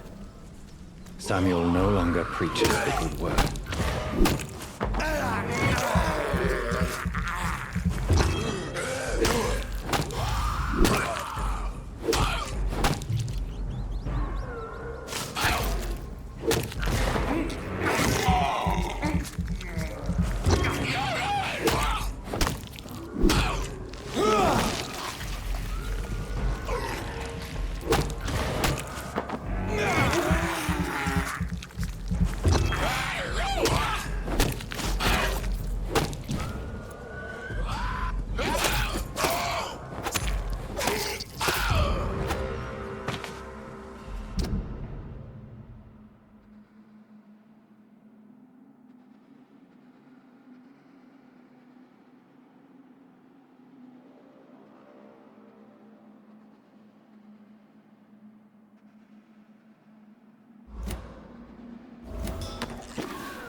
I cannot enter.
Ain't safe here for a gentleman. Go on, off you trot!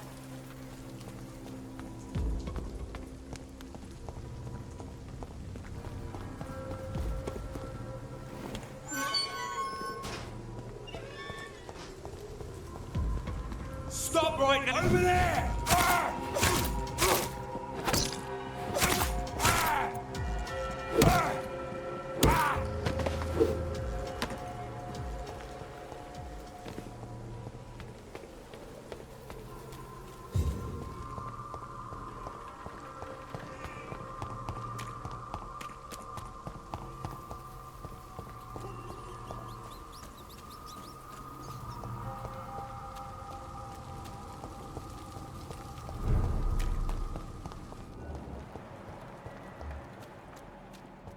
Thelma Howcroft said she was being watched by vampire hunters. Where are they hiding? I should investigate. Good evening.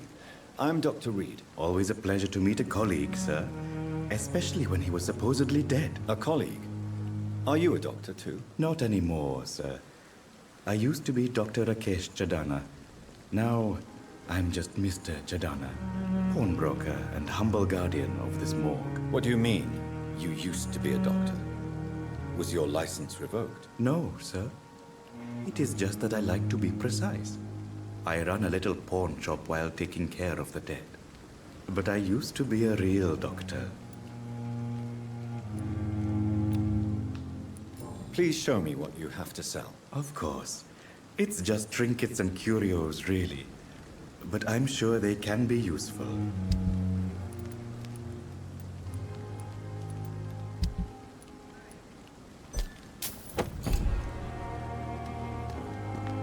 It's locked, all right. Good evening, Doc. Are you afraid or uneasy being surrounded by so many corpses? Why should I? These bodies are empty vessels. Flesh left to decay. Poof. No soul anymore. All gone. An interesting point of view. And quite an exotic one, too. Most people fear, or at least have a respect, for dead flesh. Sir, as a medic during the war, I learned to face my death and the death of others. It's the pain we have to tame, not death itself. How did you get this job? After I left the army, I worked as an undertaker down by the docks. A dangerous place with many an unpleasant business there. Milton Hooks helped me get a job here. Have we met before? I don't think so, sir. Why? When we first talked, you said you were glad to meet me since I was reported dead. Funny story, sir. Your sister came here a few nights ago. You were missing, and she was looking for your body. She must be very relieved now. Do you work here alone? Yes, very easy work, sir. All I have to do is watch a few bodies. The situation was very different when the main morgue was still open. Why close the hospital's main morgue? It was for sanitary reasons after the beginning of the epidemic. Cadavers had to be moved to the nearest mass grave.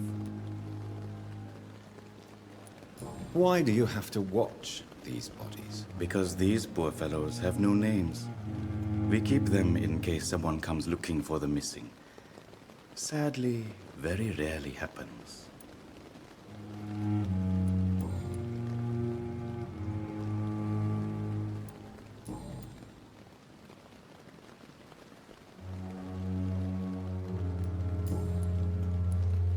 A pawnbroker? I expect you get all types of people here. Yes, sir. All kind of people. For I sell all kind of goods. Who comes here to trade with you? It's very unhygienic, even unsafe. Diseases can spread. For the customers, for the hospital. I'm very cautious, sir. I've been a doctor, remember? And all my clients are good people. In fact, I think I only know good people. What kind of goods? With the quarantine, it's not always easy to buy things. So I trade, I exchange. Some people sell, some others buy. I like to help.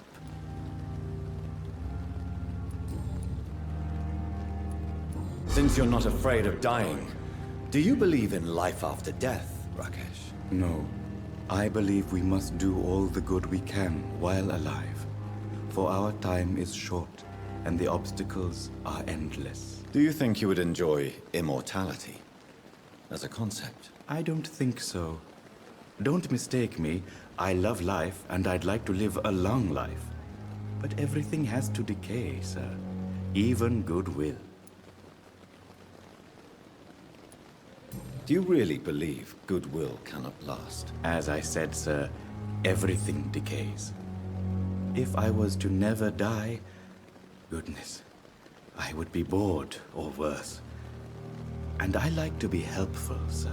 Quite depressing, wouldn't you say? Yes, but the good news is, we'll all die before losing our humanity, sir. So you're ready to die? No, I am not.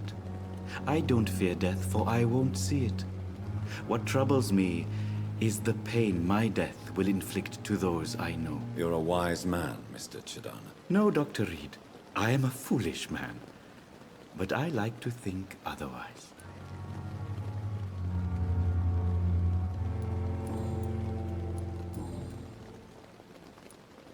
Goodbye, Mr. Chidana.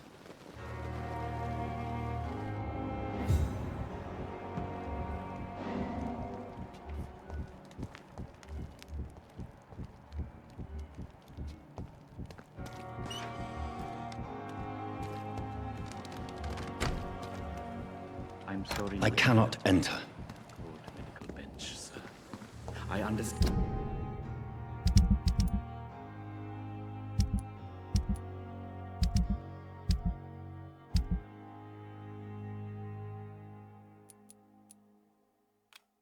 And you must be very angry about this unfair situation. I managed to arrange to have you buried in the same mass grave as your wife. I hope that might help.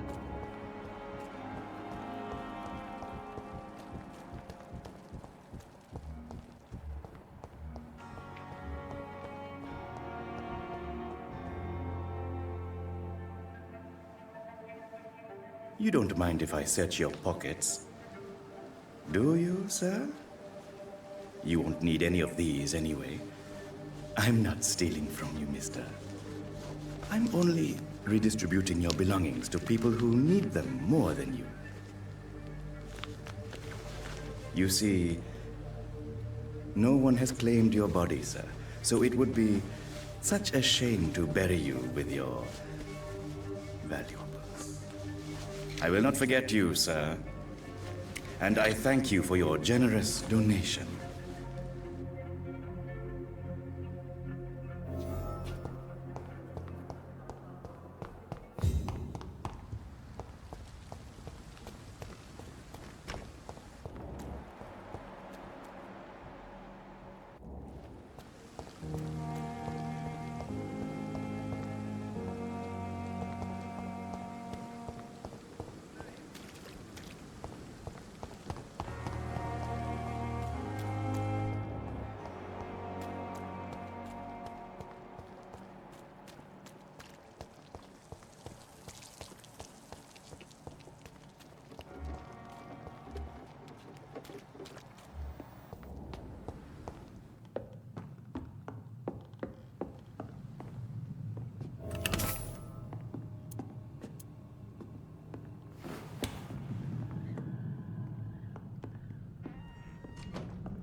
Fuck his boss!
Good evening, Dr. Reed.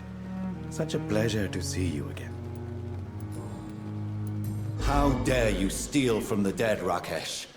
Is that what your pawnbrokers is really about? These people are dead, sir. What they possessed could be useful for the living. And I'm sure they would agree if they could speak.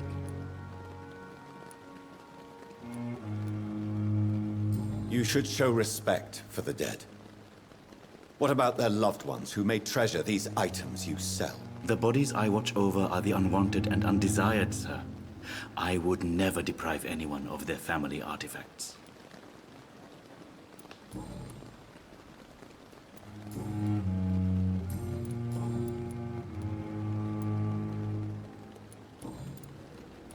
Goodbye, Mr. Chidana.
We have to stop it!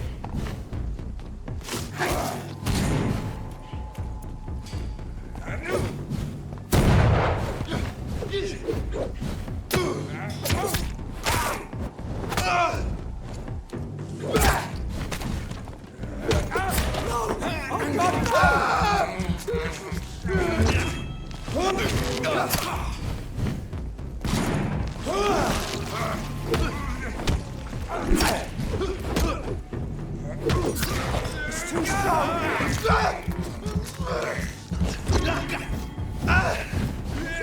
Oh my god!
Agenda, sir. How long is it going to take to fix me properly? Good evening, sir. I'm Dr. Reed. I believe we're going to be colleagues. Reed? Yes, I've been informed about your arrival. I'm Waverly Ackroyd. Welcome aboard, I suppose. Does my arrival inconvenience you in some way, Dr. Ackroyd? Let us just say that I don't particularly share Dr. Swans's enthusiasm for hiring you. What we need here are reliable professionals, not overrated dabblers.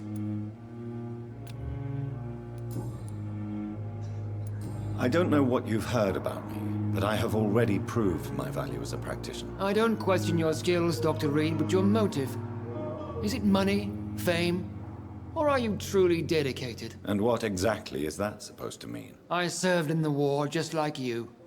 But unlike you, I did not use the wounded to play the modern sorcerer. Be careful what you insinuate, Dr. Ackroyd. I only want you to admit you used those men to improve your theories.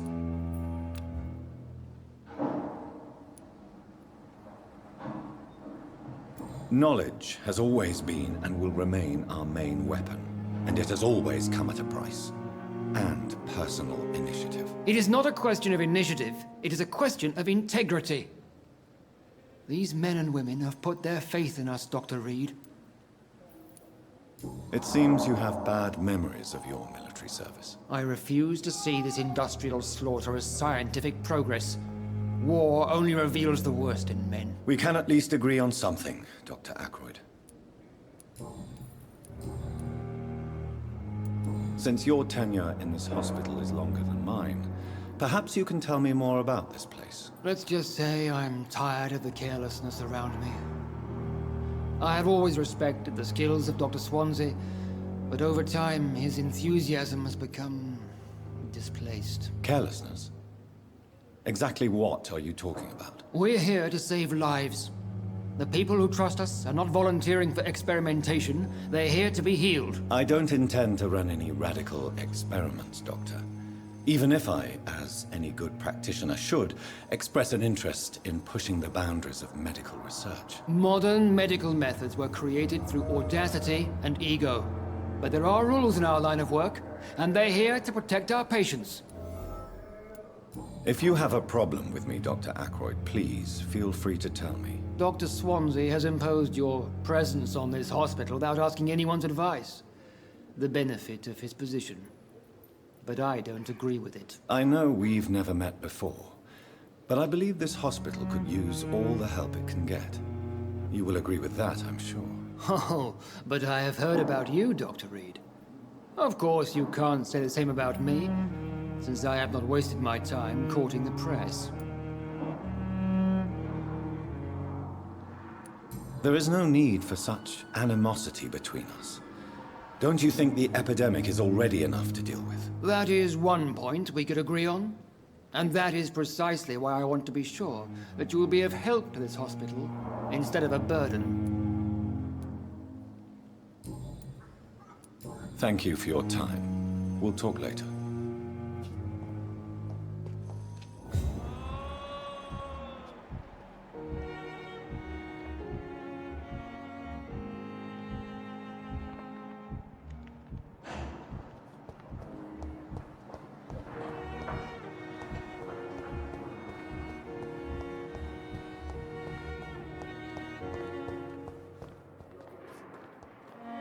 Good evening, sir. Can I help you? Unless you're here to fix my face. No. I don't think you can help me. I'm Dr. Reed. I've recently taken the position of head surgeon here. War injuries, am I right? You guessed right, Doctor. German shell took my pretty little mug right off. But they still call me Thomas Elwood. Goodbye for now, Mr. Elwood.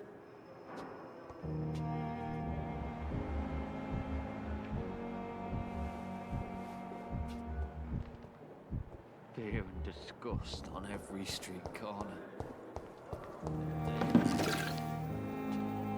Good evening, Miss Howcroft. How are you tonight? I need blood, Doctor. Warm, rich, vibrant blood. I have made inquiries about the men who were tracking you, Miss Howcroft. I did not expect a mortal to have this sort of courage. Speak, Doctor. Why are they hunting me down? It was a misunderstanding. These hunters were in fact looking for a very different creature, but they mistakenly put their sights on you. I knew it. I have become undone. Those hunters have discovered me, but they don't know what I'm capable of. If you'll accept some advice from a petty mortal, I think you should assume a low profile and just quietly disappear into the shadows. You are right. And you have served me well, mortal. Take this as a reward for your time. Perhaps I will allow you to drink deep of my blood. One day. Thank you. I'll keep that proposition in mind. Tell me, Thelma, what do you really know about vampires? I saw one and he saw me. I watched him hunt and kill. I saw his terrible wounds heal as his victim died.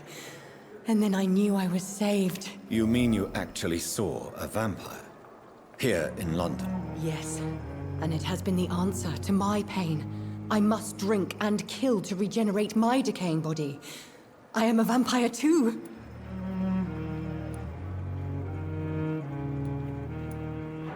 You have no idea what problems your claim could cause if heard by the wrong people, Miss Howcroft. You must stop this nonsense, now. Why fear the truth? Strange things live in the dark, Dr. Reed. Strange and ancient beings that were here before this island even had a name. Who are you really, Miss Howcroft? I mean, apart from being a vampire. Is that not enough for you, puny mortal? What do you require? Proof of my powers? I'm curious to know who you were before becoming a vampire. No, it was such a long time ago, I don't remember. Centuries of unholy life can have strange effects on one's minds, you see? I'm assuming you must be a patient here. Am I right, Miss Howcroft? It's only a cover. To hide from my enemies. Who are these enemies you mentioned? Can you describe them? I cannot say for sure. But I sense their eyes on me from nearby. I feel them watching me every time I visit the garden near the morgue.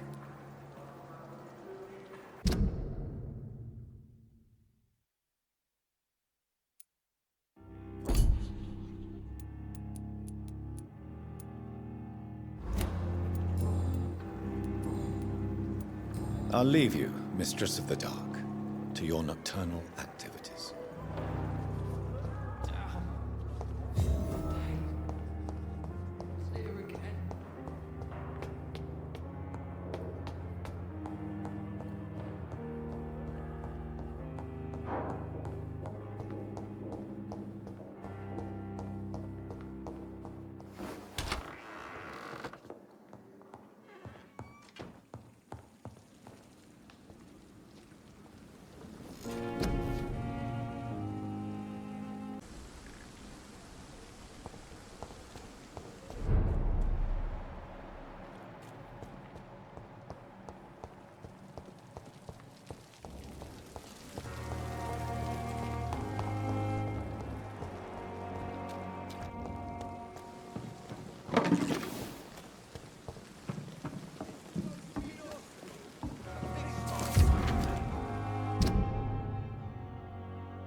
Hey, Doc. Am I right to assume your wife's letter pissed you off, Clay? I was so mad, I threw away the knife she got me when we got married. Your wife gave you a knife as a wedding present. That knife has always been my lucky charm. If I'd had it in my hand when I got stabbed on that pier, I'd not have been wounded. A lucky charm? I never would have taken you as the superstitious type. We all have our flaws, Doc. Mine's to have my weapon of choice for when the really dirty business comes around. What can you tell me about your marriage, Clay? Marriage is the sweetest cage, they say.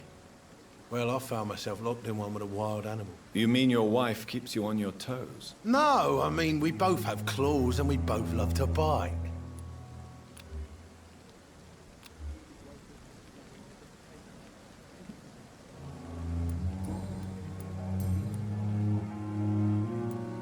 Do you ever think about that poor fellow I saw you push in the water? The wound he gave me will make sure I don't forget him. It still fucking hurts. Boss had cut me good. What did he want? Revenge? I recently had to kill his brother. Poor arsehole thought it would be easy to return the favor. Only the strongest survive, then?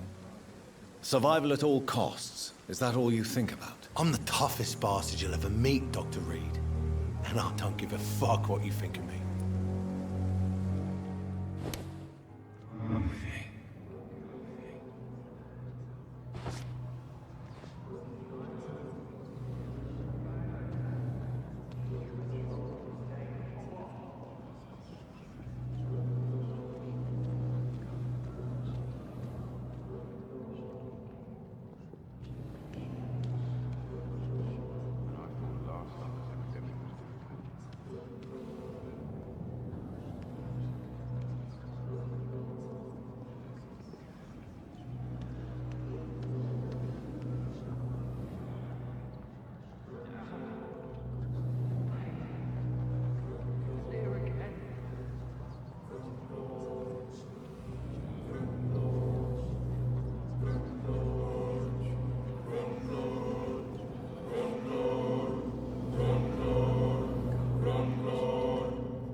killed, extorted, stole. Now I die. Fuck it. I'll live the way I wanted.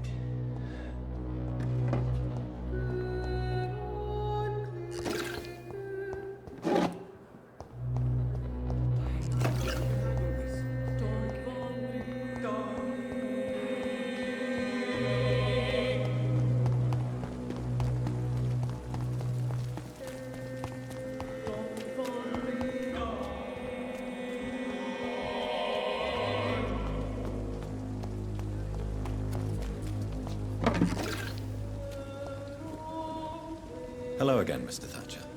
Do you feel any better now? Yes, this neighborhood may stink of dog shit and reek of piss, but to me it smells like the purest mountain air. Do you need medical attention? Don't get me wrong, sir. I'm grateful for what you've done, but I've never felt comfortable with doctors. I'm certain you have your reasons. But let me assure you, I'm not like other doctors you may have consulted with. It is true. You risked your life to save me, after all. It would be impolite to refuse your counsel. Tell me about your true feelings for Newton. I love him. I'm not ashamed to say it. He's the best thing that ever happened to me. I can't imagine life without him. I admire your honesty. It takes courage to stand up to society. The world needs people like you to create change. Courage is what we needed in the trenches, looking death in the face every day. I speak plain. I speak my mind. Have you always been this straightforward? All I know is, before you saved me by the sewer, my only regret was I wouldn't be able to hold or kiss Newton again. I love him, that's all. Tell me about you. I love him. Why should you be ashamed? I'm not, I said. But Newton sees it differently. Do you want to talk about why you have this fear of being enclosed, Mr. Thatcher? No, I really don't. An irrational fear like yours is usually rooted in a specific event. Perhaps it would help to talk about it. Well, Doctor, take a guess then, if you're so interested in my case.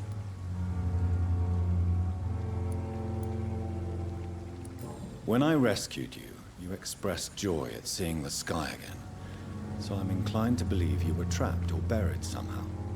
Maybe during a shelling. Jeez, you're good, Doc. You're really good. Go on, please. Tell me more about it. Newton and I were trapped in a circulation tunnel after an artillery attack. We were buried alive for several days, without ever knowing if we'd be found. Oswald, tell me about what happened when you were buried in that tunnel with Newton. It was more than dark. It was black as pitch. Hours seemed like days, and days like months. The terror, the shameful thoughts. Lord have mercy.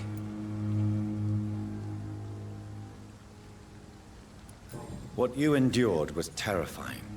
It would have completely destroyed weaker men. It did not destroy Newton. Shameful thoughts. Tell me about them. At some point, I don't remember which day, but when I thought we'd never be rescued, that this would be our end, I thought about...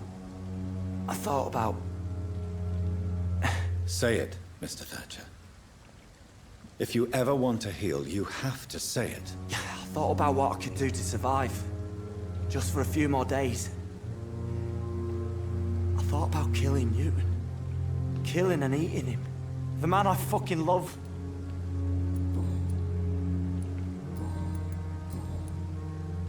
Mr. Thatcher, do you have a job? No. Since I came back from the war, I spent most of my time and energy just trying to forget. I understand what you mean.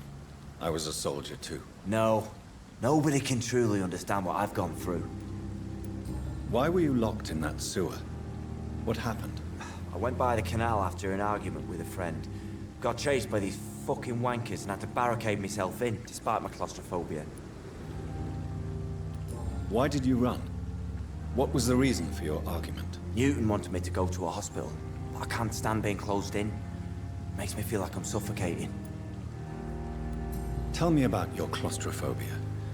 Has anyone given you an official diagnosis? That's what the bloody doctor said. But I don't want to go to a hospital to get checked again. I'll deal with it my own way. Oswald, why did you not go to the Pembroke Hospital to seek medical help? I don't trust doctors. All they care about was their careers and processes. I won't be locked in any room again by anyone. Your fear of being trapped is not going to go away by itself. You need professional help. I've seen enough butchers in white coats to last a lifetime. Hospitals reek of chemicals and death. What I need is fresh air. Goodbye, Mr. Thatcher. Try to take care of yourself.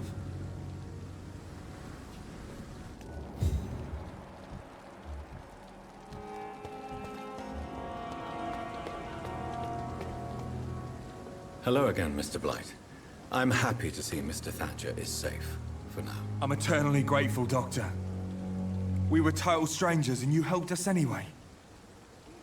Can't thank you enough, sir. How do you feel about Oswald Thatcher? You are more than friends, aren't you?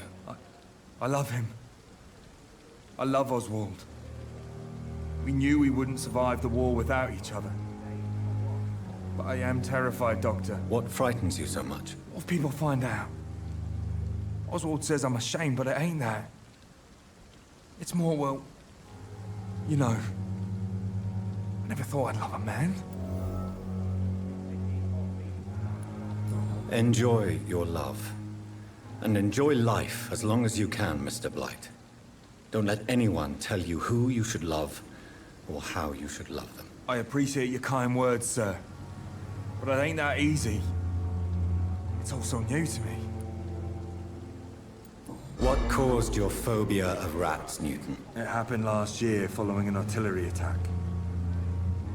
I was trapped for 2 days in a hole under 2 dead soldiers. And there were rats. Go on. It started eating me as soon as I dozed. Gnawing at my ears, my fingers, lips. I couldn't move. Couldn't call for help. I see. No, you don't. You have no idea what it is to wake up buried under bodies. Fucking vermin eating your flesh. Oswald. He found me and saved me. You and Oswald were buried alive during the war. Tell me about it. Yeah. It was last summer. A shell hit our trench and we were buried for a week. How did you survive for a week? Luckily for us, there were rations and water in the tunnel. It was an outpost, see. Since then, Oswald's not keen on being inside for too long. Oswald seemed far more traumatized than you by the event. It wasn't the first time it happened to me. Surviving it again gave me strength. You believe that?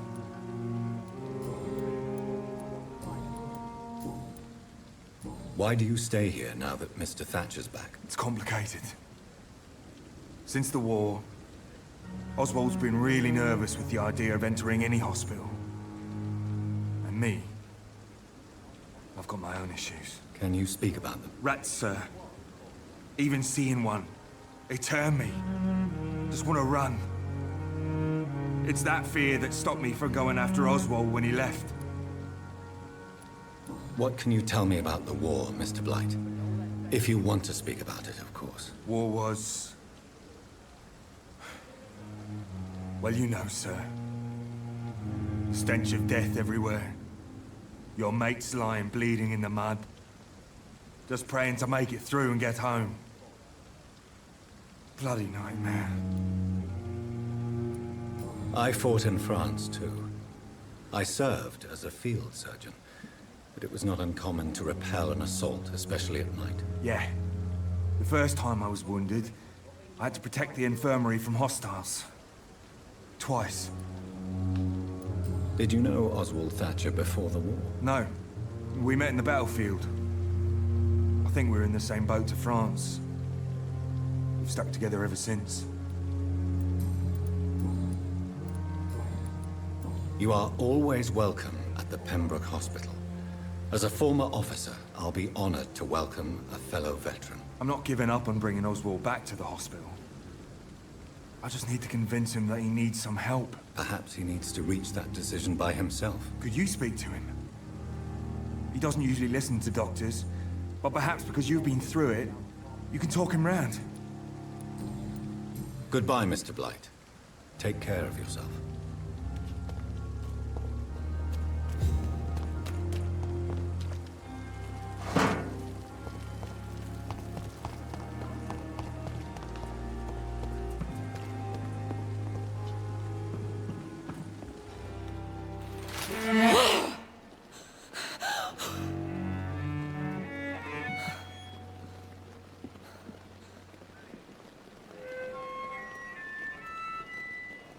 I would ask you to avert your eyes, sir.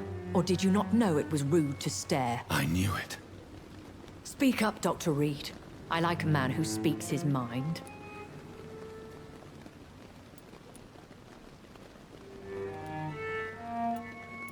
Hiding your true appetites behind a facade of compassion. Bravo. Very clever indeed. Spare me your sarcasm, Jonathan. You are but newly born in this world.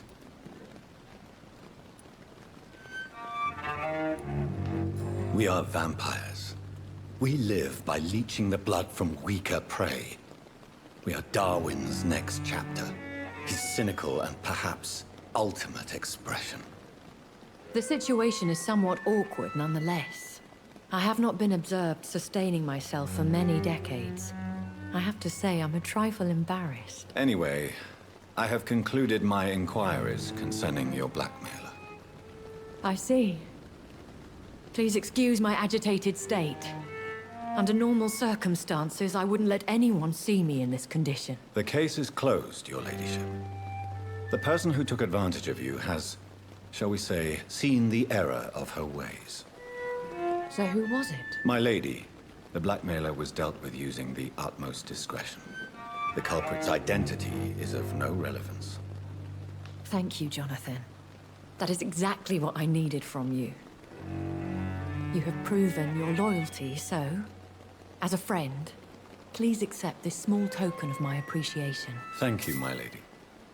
If you have an inclination to learn more about vampires or your current situation, I will be glad to aid you in your quest for knowledge.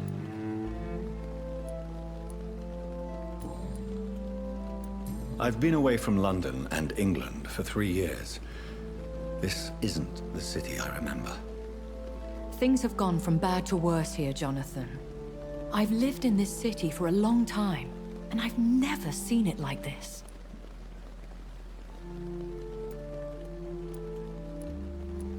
What is it you fear?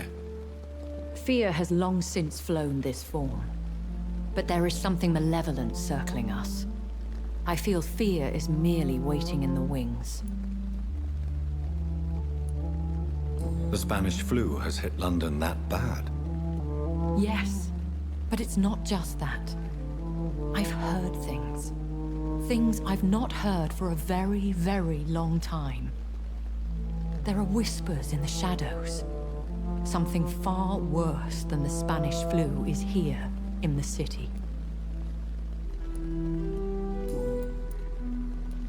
Are there many vampires here in London? Immortals are of a rare breed, and we often tend to hide. But you may occasionally meet some of us at night. Do you know any of them? Have you an idea of the identity of the vampire who attacked me? You mean your maker? No, Jonathan, I have no clue. But I fear he or she is as careless as cruel. To let you discover your new condition by yourself. What do you mean? Every now and then, you may discover an immortal in the deep of the night.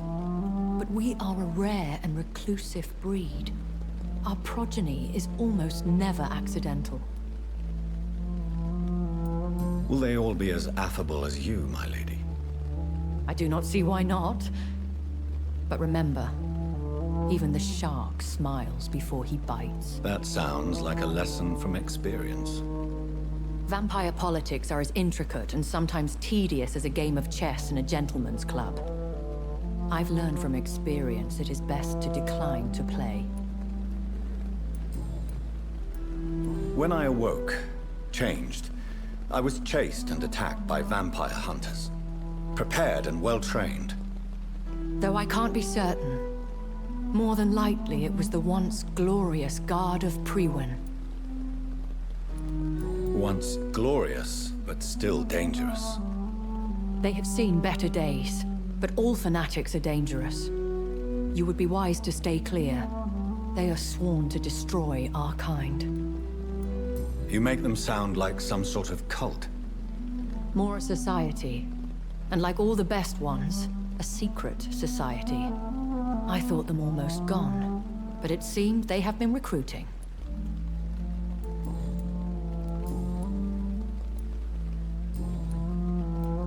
I've been hearing a voice talking in my head. Is this some kind of insanity? It feels like the voice of the vampire that created me. Hush. Tell no one this. It would be unwise to talk of such things amongst British immortals. Speak no more of your maker. How could this cause offense? Only the powerful immortals can mentally call to their progeny. No vampire or hunter will sleep easy, knowing that an unidentified elder is stalking the streets of London. Excuse my forwardness, but... are you my maker? Me? Goodness, no. Only a foolish immortal would create a progeny without taking precaution, and I'm no fool.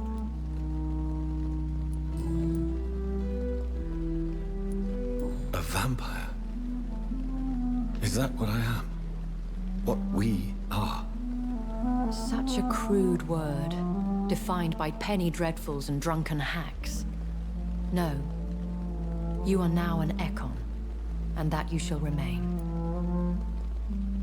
Are you an Ekon too?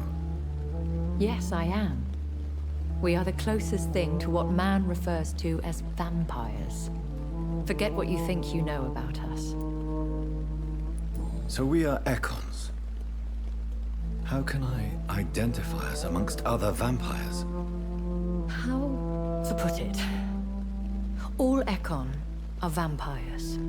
But all vampires are not Ekon. We are but a branch of the immortal tree. I don't understand. Why was I created and then left for dead? That is a question only the one who made you can answer. It's not normal practice.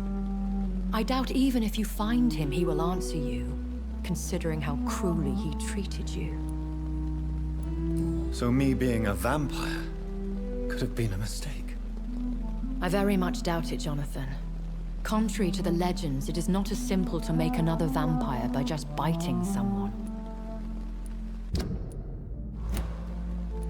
I'd like to avoid creating another vampire by mistake anyway. Tell me, how is it done? The process is dangerous.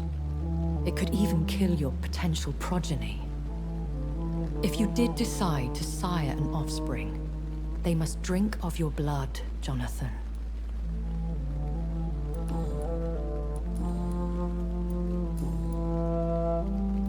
Why does Dr. Swansea allow you to feed on the patients of the hospital? Dr. Swansea is a good and compassionate man. He is trying to find a solution for our hunger. Until that happens, he is clever enough to understand that I only feed upon the dying. What do you know about this Brotherhood of St. Paul's Stole? The Brotherhood is well known amongst London Vampire Society. As long as our kind is discreet, and as long as they do not interfere, we have come to a mutual understanding.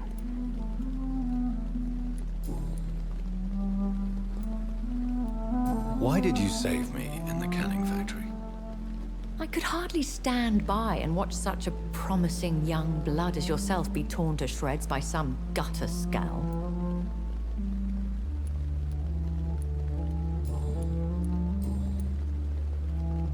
I bid you farewell, for now, my lady. I must quickly analyze the blood I took from Nurse Crane's patient.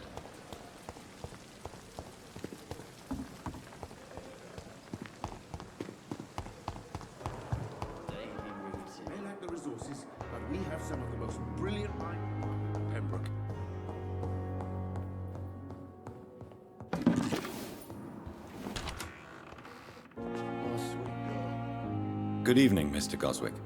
How are you? I'm okay. Admit it, Mortimer. Your mother had you hospitalized here because you tried to kill yourself. Yes, it's true. All right, then. This is the first time we've really shared information about your case. Shall we call this progress? Call it what you want, Dr. Reed.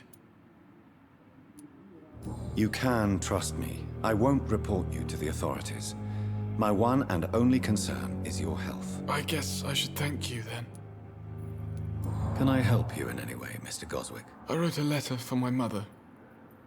She was supposed to read it after my death. But I suppose she doesn't have to read it now. I see. And is this letter still near the place where you tried to take your own life? Yes. And I don't want anyone reading my last words. I mean, I'm still here. If you bring me back that letter, then perhaps we'll talk. I have to go now, sir. But don't hesitate to contact me if you need any help. Good evening, sir. We have some of the most brilliant minds in London at Pembroke.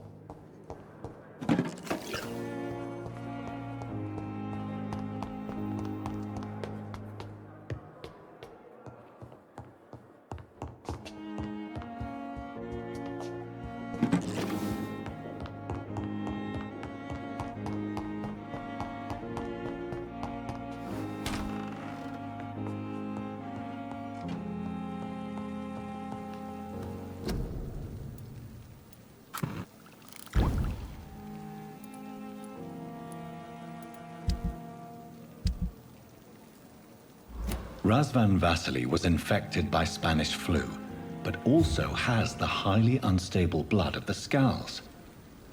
Is the London vampire epidemic transmitted through the flu?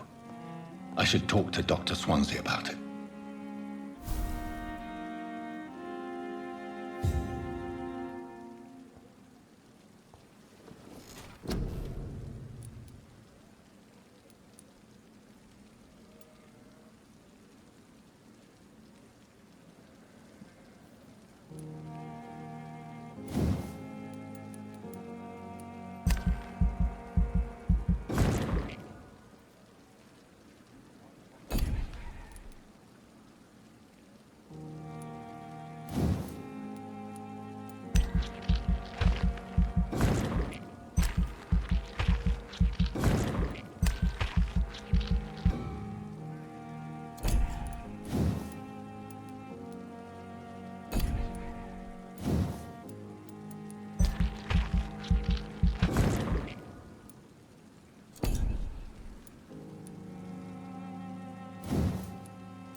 Evening, Edgar. Could I get your professional opinion? Please speak. But I have something important to tell you. This strain of flu, it's very different from the one I saw in Europe. It's downright peculiar. Really? What makes you say that? I've just looked at the blood of one of our recently deceased. I see. Do you have anything more to go on? This disease spreads and looks like the Spanish flu, but its effects differ greatly. The London strain is different from the continental one. This is very interesting. Did you find something else? Yes. Unlike the flu, the infected begin to show an increase in outwardly aggressive behavior. More than simple agitation. Once docile people become violent. You mean like rabies? Is there a chance we could create a vaccine, Jonathan, like Pasteur? By the stove, that would be smashing. There's a lot we're not seeing here, but it is spreading, and quickly. If we don't act, the whole city could be lost. But Jonathan, we've a fantastic opportunity sitting right here in front of us. A weapon of choice. What on earth do you mean? Why, you, my dear boy. With your expertise and your blood, we could isolate the properties that course through your veins. Think about the possibilities. I admit it did occur to me. Blood seems to be the common factor in all of this. I totally agree. We're in uncharted territory here. Maybe it's just wishful thinking, but imagine the possibilities. We'll discuss this more later. Thank you for your time. No, thank you, Jonathan. But as I said, I needed to talk to you. I have some rather bad news. Yes? I'm afraid it's your sister. My sister? She's to be buried this evening at Whitechapel Cemetery. Your mother published the obituary this morning. I see. I'm sorry, Jonathan. Please accept my condolences.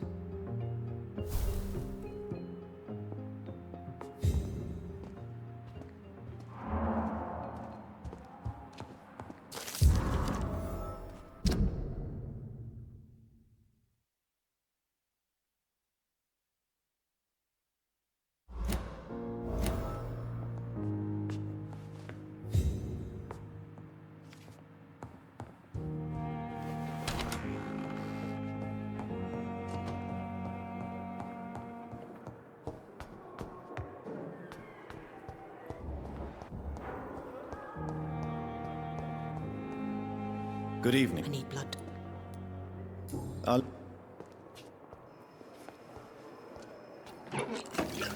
Yeah. Good evening, Mr. Evening, Doc. How is your stay with us, Mr. Elwood? Oh, it's bliss. I just escaped death in the trenches to be surrounded again by the moans of the dying. Can I ask you precisely why you're a patient here? It's the pain, sir. The drugs don't work. It just hurts under the scars, if you get my drift. Can I do anything for your pain? Nurses gave me a bunch of pills. No effect. Told you.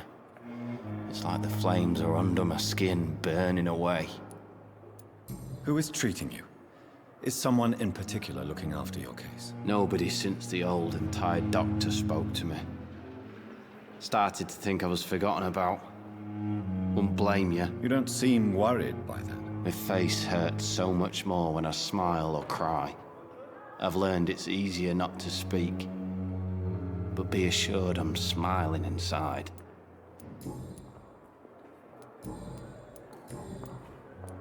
How close are you to Miss Hallcroft? Are you aware that she thinks she is a vampire? To wait for her next nibble is the best reason to stay here. Every time she approaches my bed, she treats me like something tasty. A normal person. Aren't you afraid? She may hurt you if the game goes too far. She's quite harmless, I can assure you. Her head's broken inside is all. While I'm busted on the outside. But she's still beautiful. Living proof that there's hope for me. So do you let her bite you? You know that's not sanitary. And why not? She's only supping a few drops of me blood. And the pain, it's real for once. She could decide to bite less willing patients. Then it's another good reason for me to stay here, Doctor. You do realize she's mentally disturbed. It's called the Cotard syndrome. She truly believes she's a vampire. In her madness, she never refers to my scars. And frankly, if I could, I'd join her world. It seems much more fun than the real one. Where were you stationed, sir? Did you serve for long? I really don't want to talk about all this shit. No offense. I was pushing too much. I served in France myself. I just wanted to know what happened to you. You were an officer, weren't you? Then I doubt we fought the same war, sir. No offense.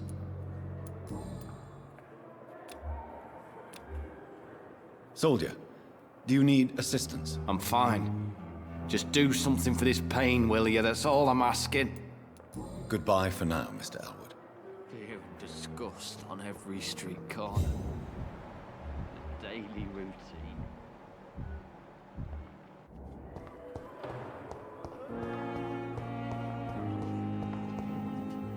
Good evening, Miss Howcroft. I need blood, Doctor. Warm. Tell me, Thelma, why do you feel so attached to Mr. Elwood? Why him? I'm not sure, Doctor. I think we have a bond of some sort. We've both suffered so much. He's the only mortal I find interesting.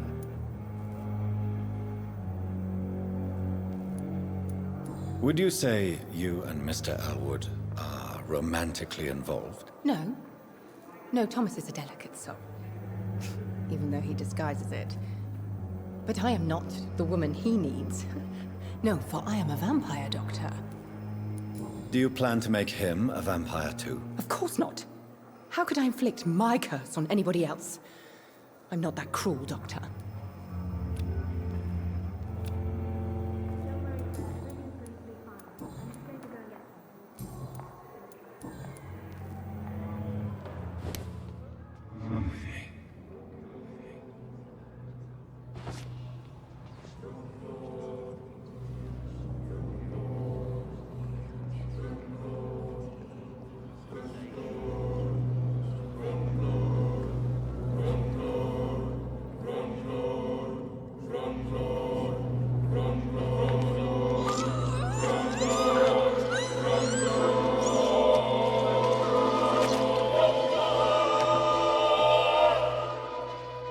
Why kill me, brother?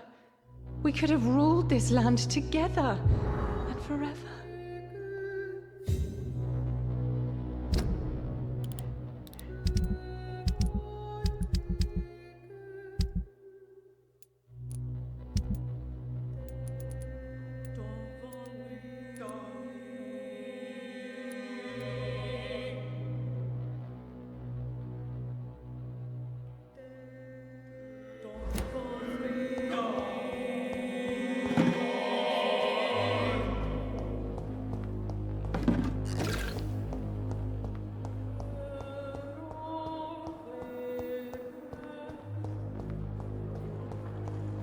I never thought I would have to attend my murdered sister's funeral. Mary, I can't forgive myself. I'll find the truth about what happened to us. I swear.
In this letter, Mortimer Goswick does nothing to hide his desire to die. I could give it to his mother, but doing so would betray his trust.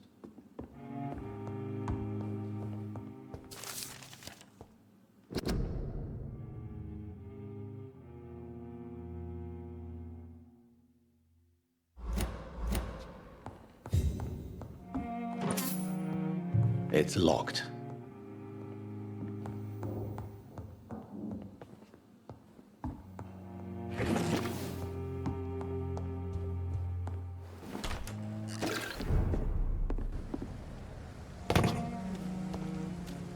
This is no place for you, sir.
Good evening, Dr. Tippett. Dr. Reed, any good news to share?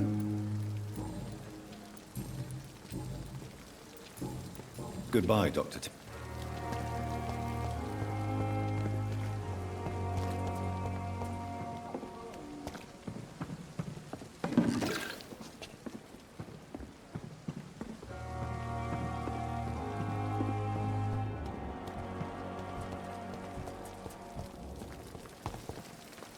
Good evening, Nurse Hawkins. Good evening, Dr. Reed.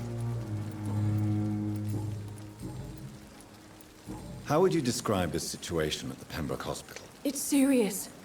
The flu is wreaking havoc amongst the staff and patients. We are running out of everything. You must get a hold of yourself, Nurse. Sorry, I'm exhausted. No one has any idea when this epidemic will be over. Do you need medical help yourself, Nurse? I'm fine, really. I just need to sleep. Goodbye, Nurse Hawkins.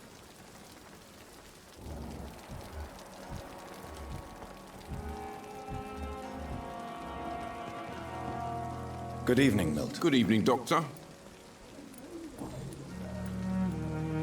So what do you do exactly in this hospital? I've been an ambulance driver.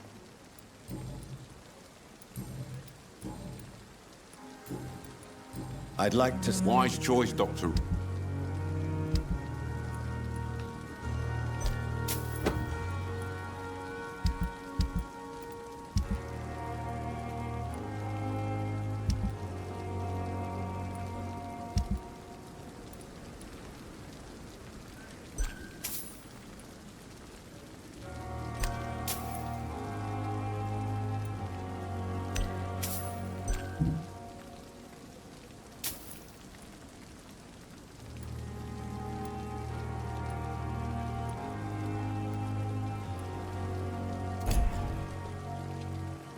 Good evening, Milton. Good evening. I'd like... Wise choice.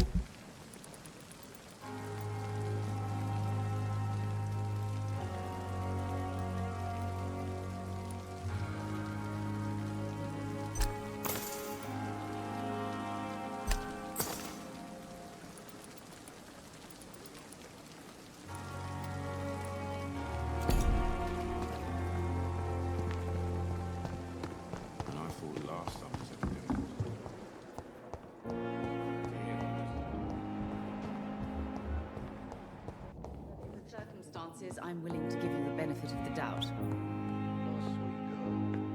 Good evening, Mr. Goswick. How are you? I'm okay. I've read your letter, Mortimer. You wrote about an unbearable feeling of despair, while the world crumbles around you. Tell me more about it. There's nothing more to say, really.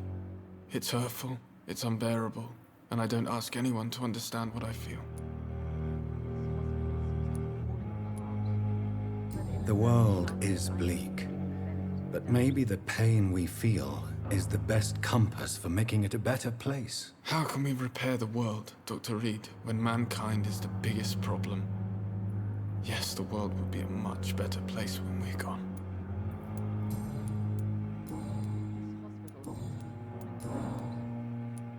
Why did your mother have you hospitalized here? She seems convinced this is a bad hospital. My mother just wants the best for me. She won't rest while I'm here.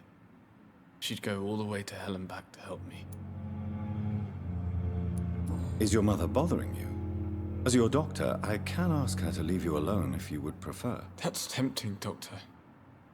But you have no idea what my mother is capable of.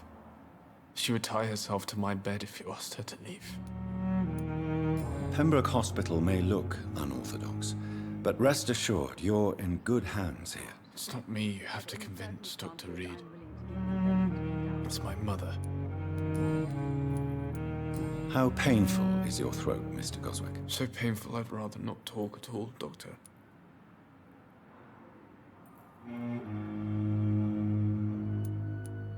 I'll let you get some rest, then. Good evening, sir.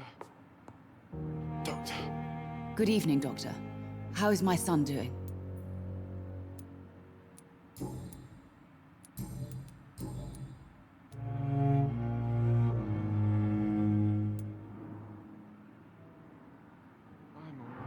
Mortimer is extremely vague as to his motivations for committing suicide.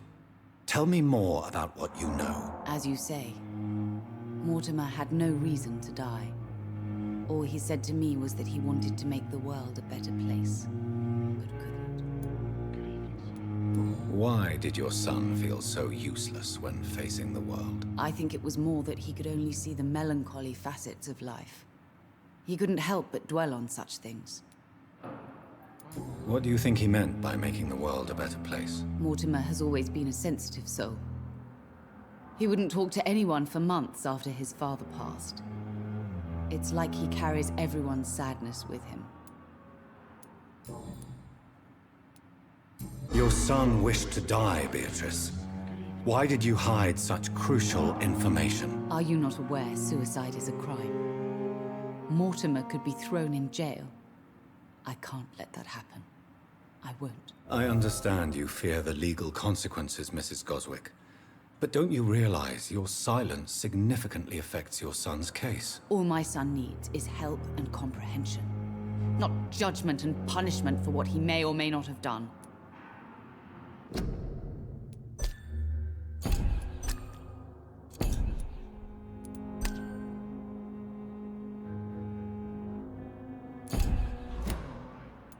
I have read your son's suicide note. It was not an impulsive gesture, nor was it his first attempt. He threatened to kill himself a few times before. But I never thought he would dare to punish me this much. Punish you? Why? I've known for a long time he was not happy with his life. But I always hoped he cared enough to avoid making me suffer like this. Do you realize your son could try to kill himself again? He might succeed next time. I think about it every minute. But I won't stop fighting for my son's future. That's how much I love him. You're right. Your son's death was not fatal. And unlike many on their own, he is lucky to have you by his side. I can't give up on him. I just can't. I have conceded many times in my life, but giving up on my son is something I am incapable of.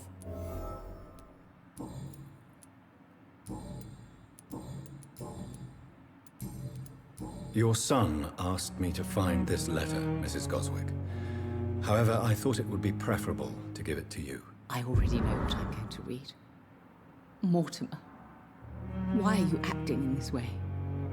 I have done everything I can to help you, but it's not enough. We will talk about this letter later. I understand that you need some privacy. Before you leave, Take this for your trouble. Thanks to you, my son still has a future. Perhaps.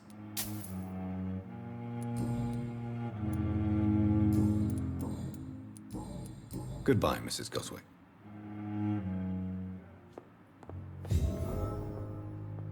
Good evening, Mr. Goswick. I'm okay. Your mother won't let you down, Mortimer. Don't you share her hope for a better future? No. I don't. Won't you even try? Do you want me to promise you I'll get better? Do you want me to tell her the same thing? I could, but it would not change anything.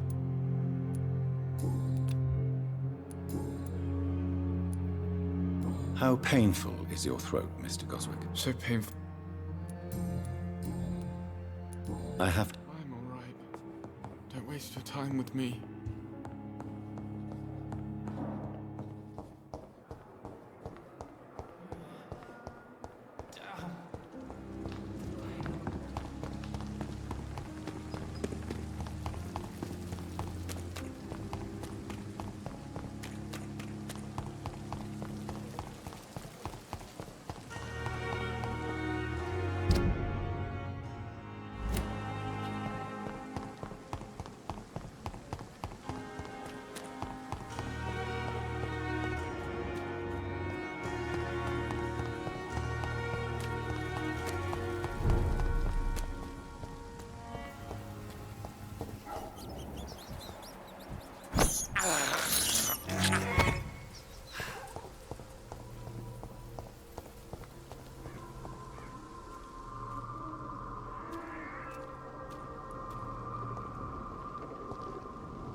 Let's pin it down! I hate leeches!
Dear sister, I don't know if I have the strength.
Are you all right, Miss Shun? My name is Xiao Shun.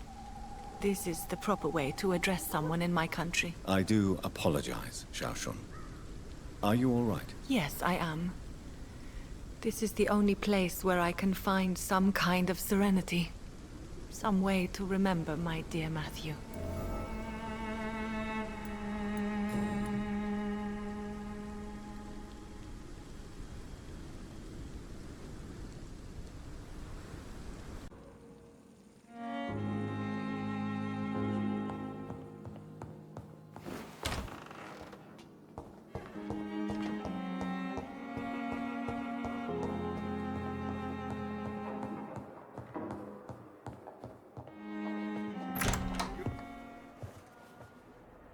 God protect us.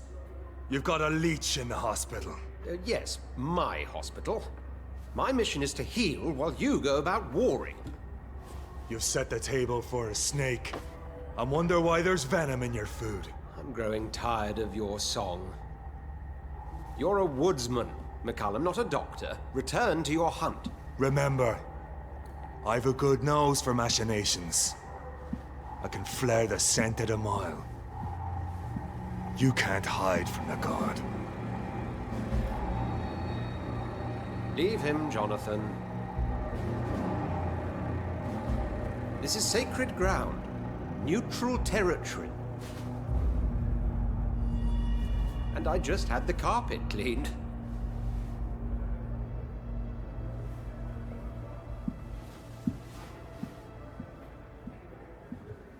By the sacred stole, this is very bad news. Bad news indeed. What happened? The hospital has been attacked. We have injured patients, at least one dead and several missing. This has spiraled out of control. Even the most infirm are asking to be allowed to return home. We cannot have the people lose faith in this institution. This hospital is their only hope. Of course, you're right. But we cannot afford a public scandal. It would ruin us. We must restore order, and quickly. You mentioned a dead patient. Who is he? She, Jonathan. She was Miss Harriet Jones. I found her room like a slaughterhouse. Blood everywhere. The duty nurse is taking care of the mess. Very well. I'll help you. Jonathan, please. I can't rely on anyone else. And this concerns you as it involves vampires. Someone has taken advantage of our more liberal tendencies here. In what way? Jonathan, I may turn my head when you or her ladyship indulge, but I will not allow this place to become a nest for street feeders. Please then, tell me. Sean Hampton, the man we thought we'd saved at the docks. It seems he was infected after all. So Hampton became more beast than man. Exactly. And now Guard of Prewen suspects the hospital of vampire activity. Do you realize what that could mean for us? Rest assured, I will protect you and your staff. McCullum is a fanatic. The Guard will stop at nothing. You don't know what they're capable of, Jonathan. Very well. Since I brought Mr. Hampton here, I will put an end to this.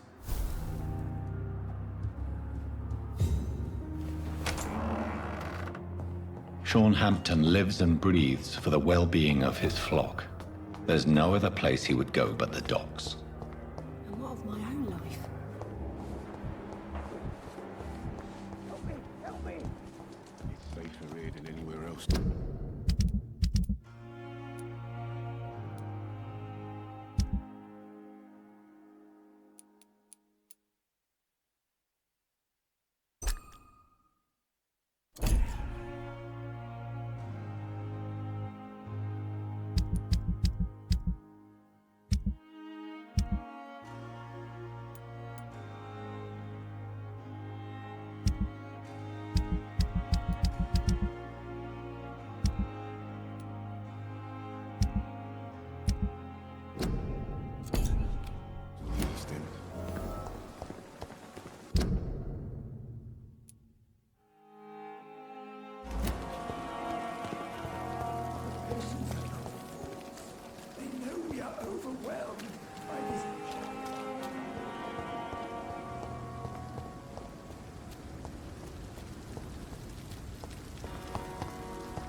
It seems the Prewen are redoubling their patrols in the district. I must be more careful. Please, sir, can't let you through.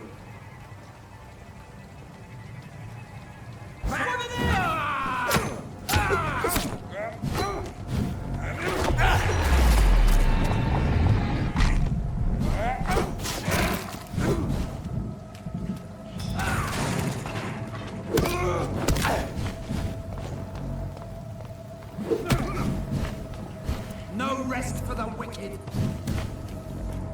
We have to stop him!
Bloody leech!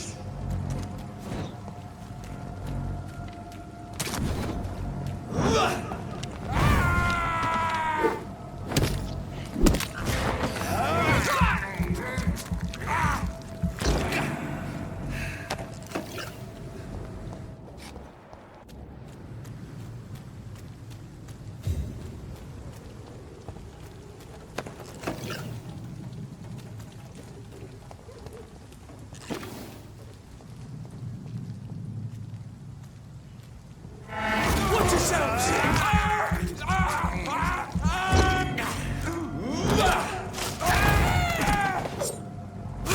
He's done for! That's got her!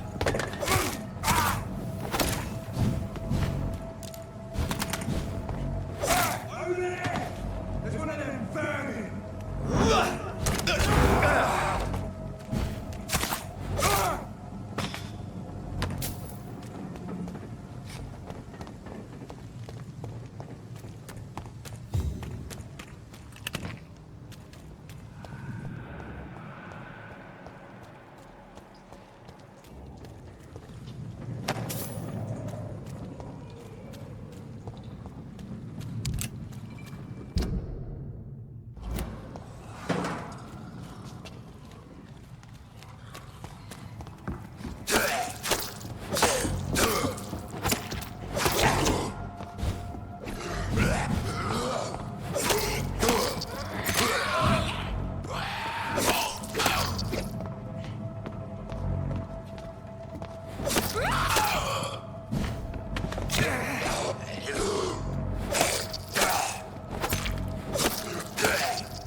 Come on, and I will show you how a wet boot does business.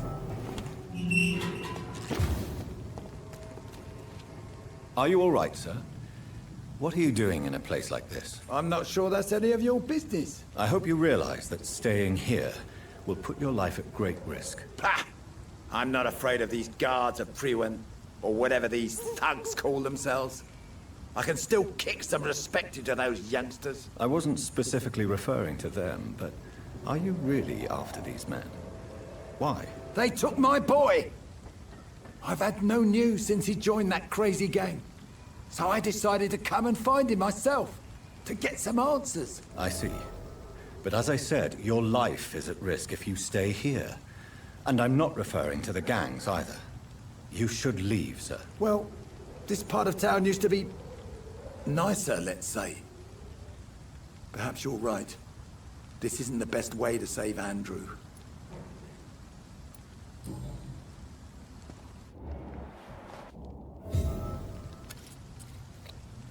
Are you sure you'll be able to... Young man, I am perfect.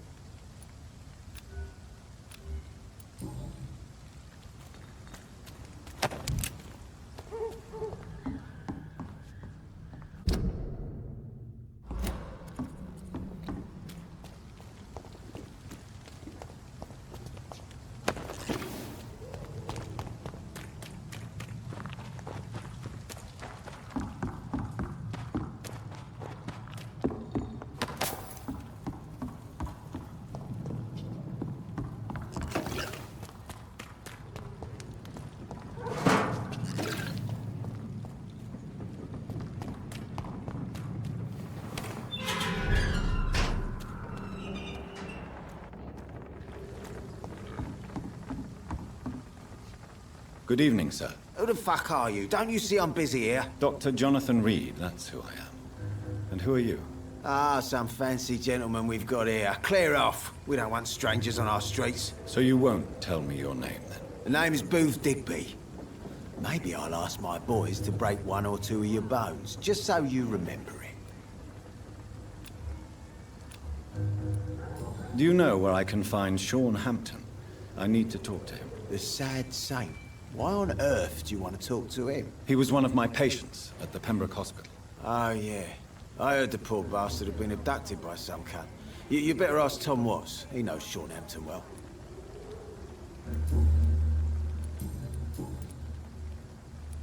Are you some kind of vigilante patrolling these streets at night? Something like that, but the police aren't in charge here. We are, see?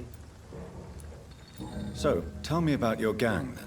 What? Have you got a death wish? You really want me to answer that? Well, yes. You seem so proud of your status. Why not tell me who you're working for? Oi! I'm the boss, all right? The Wet Boot Boys work for me. All of them. Situation round here is better than other districts because of us. Because of me. So you're a concerned criminal, is that it? Using funny jokes about me and my boys, are you? Fuck. You must have some balls. I saw many men like you during the war, Mr. Digby. Greedy little cockroaches who feed on despair. I could kill you for saying that. But, nah. You've been a soldier. I can respect that.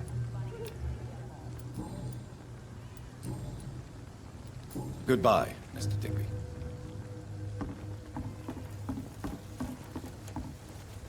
Good evening, miss. I am Dr. Reed. May I ask you a few questions? Who are you? What do you want? As I just told you, I'm a doctor. From the Pembroke Hospital, actually. The Pembroke Hospital, you say? I don't have any money for you leeches. I'm not here for charity, Miss... Miss Edwina Cox. So what do you want then? Fancy buying something from me, maybe?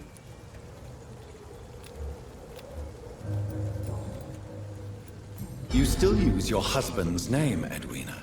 Why is that? Why shouldn't I? He may be a bloody bastard, but I'm still his wife, and his name means something round here. Are you aware of what happened to him? Yes. I'm sure he fought till the end and looked death in the eyes. The boys will mourn him. Except one of them, maybe. What can you tell me about your work? I'm a businesswoman. I buy and sell things, and I send my Wet Boot Boys after anyone who don't play nice with me. Gang member and shopkeeper.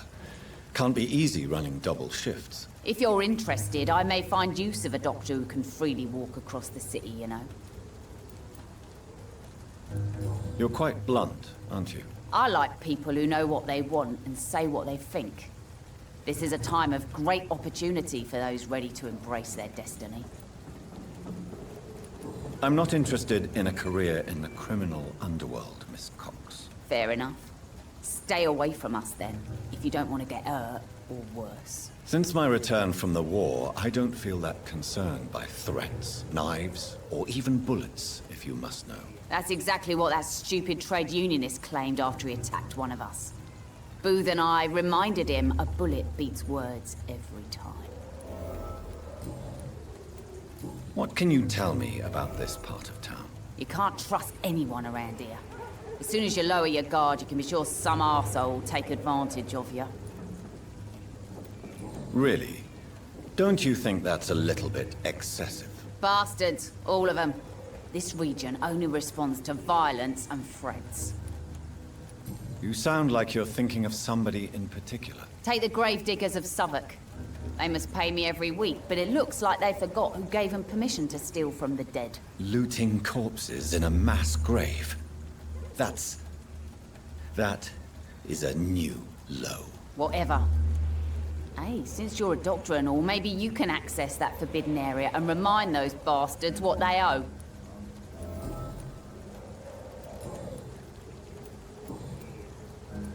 Tell me about the man you and Booth killed, Edwina. The bastard killed one of us and received retribution.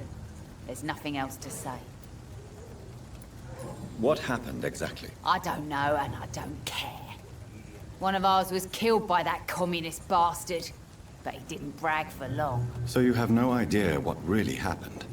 But you executed him anyway. No one messes with the wet boot boys, Doctor. This is our territory, and this is our law.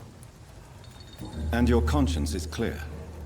You kill without hesitation. Violence is an efficient tool, Dr. Reed, when used properly. So you decide who lives and who dies, just like that. Yes, Doctor. Just like that. I'm not saying it's fair. I'm saying it's my way of dealing with troublemakers.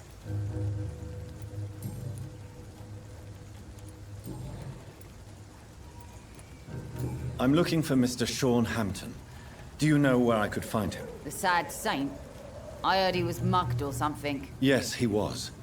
But he left hospital recently. You don't say. Well, I suppose it's good news for the homeless and the useless. Ask them, they must know something. Can I see what you have to sell? As long as you have money, I'll show you all I have.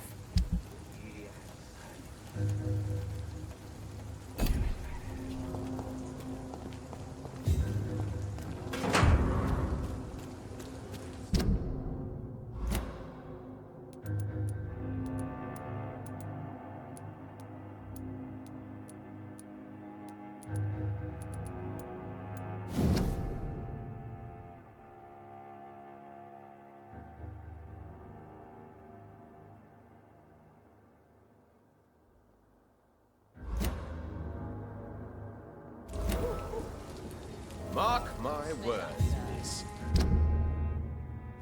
These murders Good are evening, the work sir. of... Whatever. Don't you recognize me? We met a few nights ago. Don't take it personally. I spent a lot of energy forgetting what I did the night before. Yes, you had definitely drunk too much then as well. I'm Dr. Jonathan Reed. I'm Dyson Delaney. I'll try to remember you. This time. Inebriation aside, do you need medical help? Yes. I feel sicker than usual these days. Take this, then. And perhaps you could try to slow down the alcohol intake, too. Hey, Doc, you don't really want me to stop the only remedy I can afford. I'm looking for Mr. Sean Hampton. Do you know where I could find him? I really don't know. I heard he'd been abducted. I don't know if he's back. Who could tell me then? About the sad saint. I'll try asking Tom what's about him. What do you do for a living, Mr. Delaney? I drink. I drink in the morning and at noon. I drink at night. And then I drink some more. Don't you work at all? I'd love to, but I don't have the time. Didn't I tell you? Drink in the morning and at noon. I drink at night. Why do you drink so much? Maybe it's because I prefer dying slowly. Death can be so abrupt. Personally, I like to see mine coming at my own pace. You sound very sad, sir. That's because I am Doc. Is there anything in particular that you like about this part of town? Except for the cheap drinks, I mean. How dare you say such a thing? I love this neighborhood. So friendly. So joyful.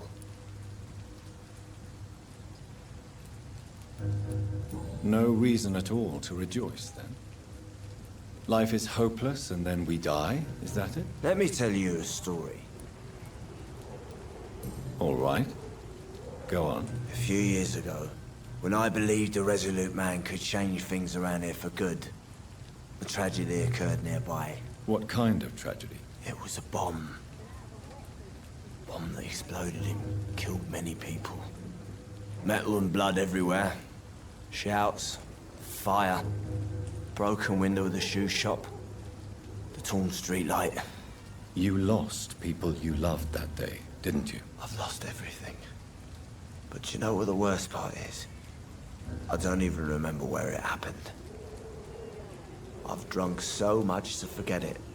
And now I can't remember where it was. I can't pay my homage to the dead. I'm sorry, Mr. Delaney. It's okay. If you ever find the place, just leave a flower for me there. Even if you tell me where it is, I'm not sure I'd memorize it. Is there anything in particular that you like about this part of town? Except for the cheap drinks, I mean. How dare you say such a thing? I love this neighborhood. So friendly. So joyful.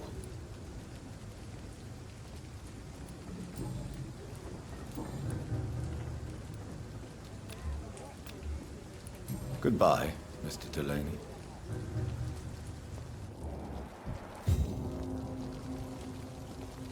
Not a drop of blood left in his body. This is the work of a vampire.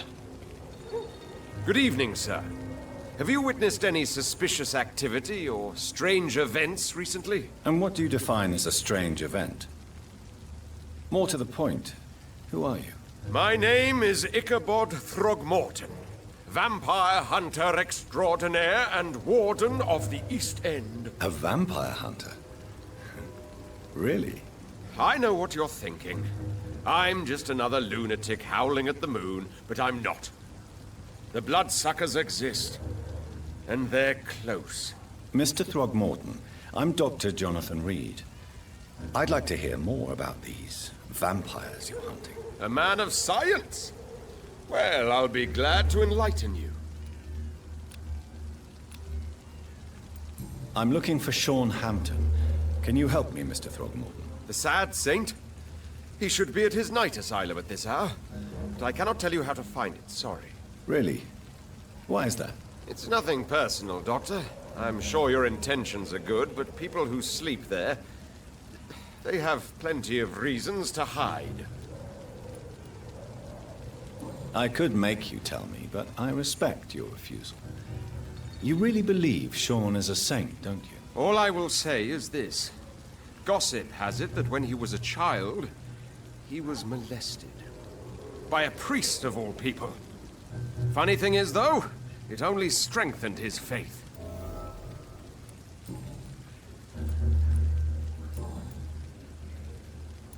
So, how exactly are you protecting these people?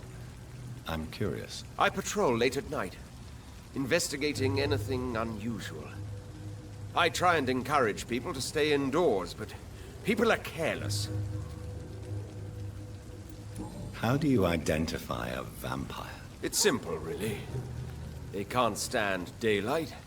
They're afraid of garlic and holy symbols. They also cannot enter a house without being invited. Have you ever killed one of these creatures? Yourself, I mean. Of course I have. What kind of question is that? It's a dirty business, believe me.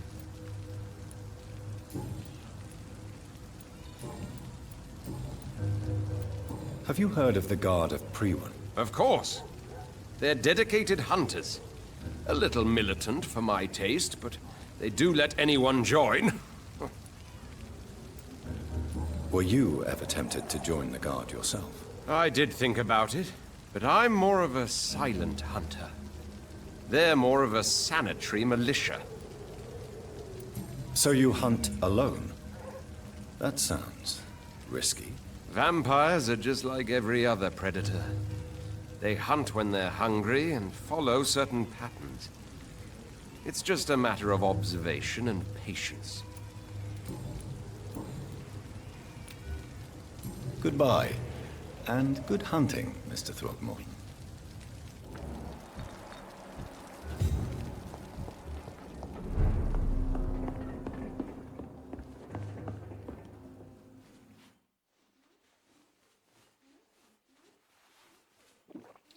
There's gotta be something can be done to get out of this bullshit mess. Poor Jack. He didn't deserve this. Good evening, Tom. Good evening, sir. How are you tonight? Back to the docks, are we? You remember me, then? Of course I do. You're that man who seemed so lost when he entered my bar a few nights ago. Thank you for your hospitality. I'm Jonathan Reed, by the way. I'm still Tom Watts. Welcome back, Doctor. Tom, I need to find Sean Hampton as quickly as possible. I've been told you could help me. I heard the sad saint was recovering at Pembroke Hospital. Did he leave or something? The important thing is I find him, quickly. Why not try his night asylum? He takes care of those who need a meal or a roof there. Where is it? It's in an old warehouse, northwest of here. Just follow the bank to the west and go north when you reach the end of the pier. Goodbye, Mr. Watts.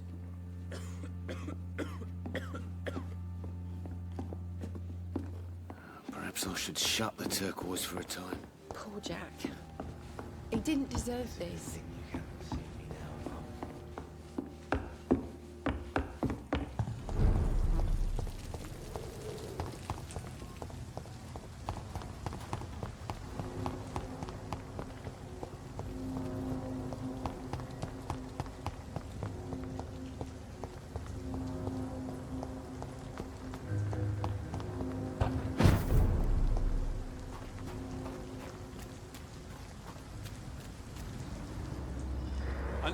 Seems like the guard of Prewen is on Sean Hampton's trail, too.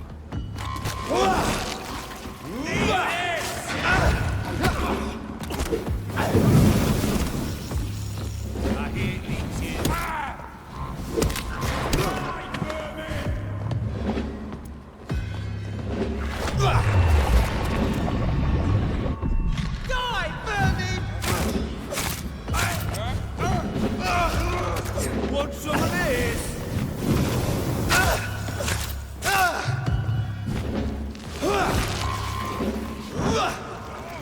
Crush the leech, boys!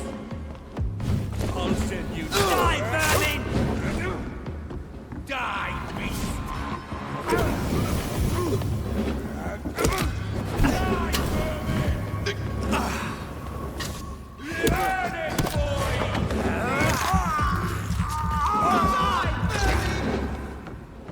Killing's all you deserve.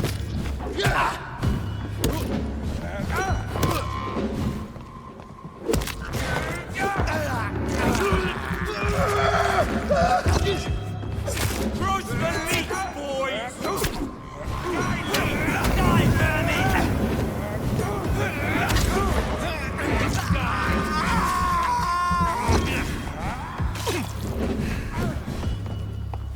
All of you.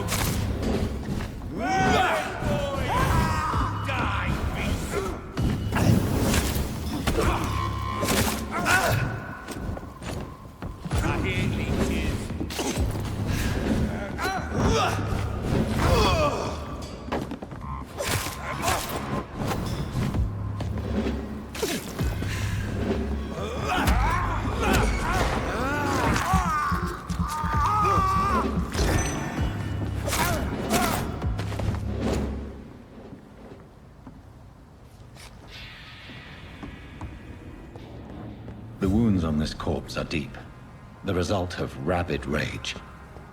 If this is Sean's doing, he's become a murderous beast.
Good evening, miss.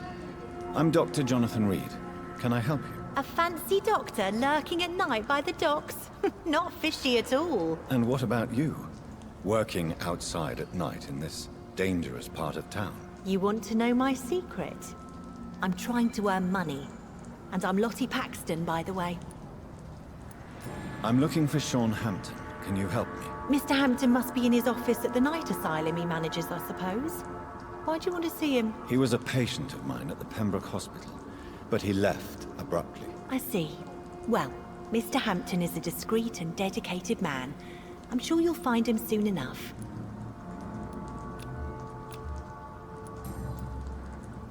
Is it not dangerous to work here at night? As long as I have good legs, I can run away from trouble. The sad saint now provides me and my sister a bed and a roof. I don't want to lose that. What can you tell me about the sad saint? It's just the nickname of Sean Hampton, the sad saint of the East End. He gave me shelter, and he's not always sad. What can you tell me about this place? How are things here? It may be okay for a strong girl like me, but a dandy doctor from the city like yourself, you better watch your back, Mr. Reed.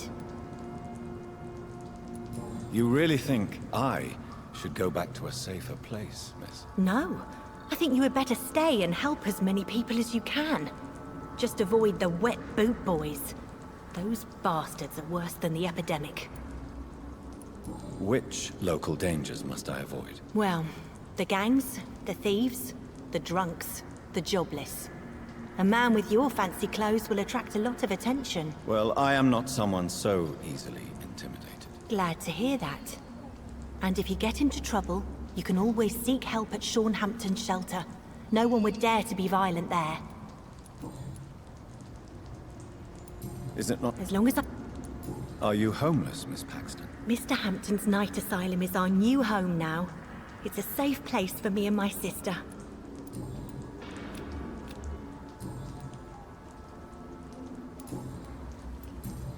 Goodbye, Miss Paxton. I know I promised you I'd make everything right, Mum.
Why the long face, Doctor? It looks like we both have changed a lot. I must confess, it saddens me, Sean. Put your faith in the Lord, Doctor. He has a plan for all of us. We may not always see it, but he does. Since you left Pembroke, the amount of blood that has been shed, it's hard to believe you, Sean. Ask what you will. As the Lord is my shepherd, I will not speak a lie to you. Aren't you afraid of what you've become? We are blessed, Doctor. Can't you see it? The Lord has made us able to walk amongst the plague and aid those that need it.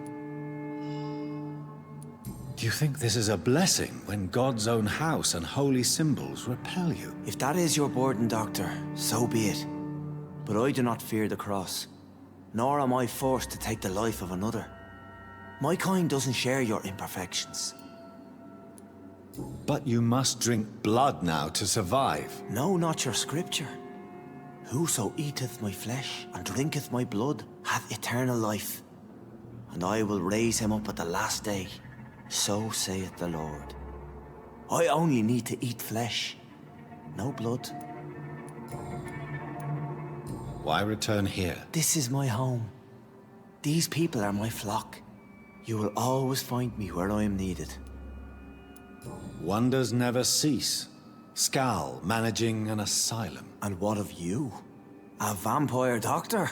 Meals laid out before you. Yet you restrain. And what about William Bishop?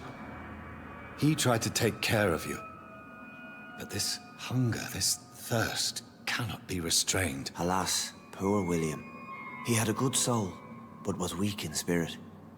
He could not shake the thirst for booze, never mind blood. But have faith. My will is far stronger than his. Why did you kill Miss Jones at the Pembroke Hospital? Killed old Harriet? You must be mad, Doctor. Why would I do such a thing?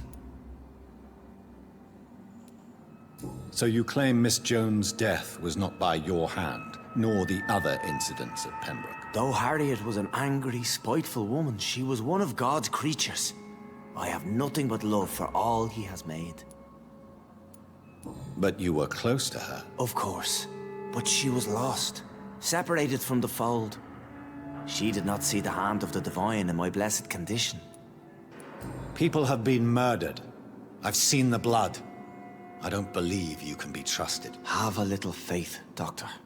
If you will follow, I will guide you to the light. How do you plan to do that? Take this key of the old sewers. The entrance is by the riverbank, south from here. There you'll find all the proof you need. Very well. You have definitely intrigued me. I hope you're right, Sean. I'll be here when you return. If you still think I'm a threat then, well, I'll surrender myself to your judgment.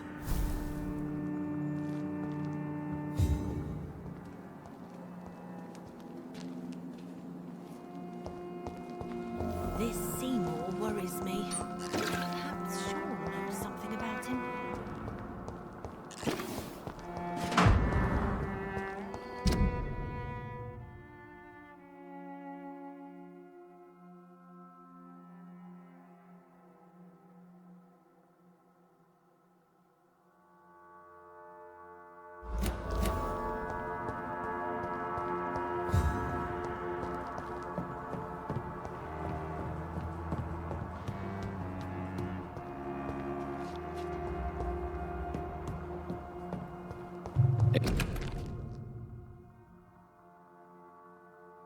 It's locked, all right.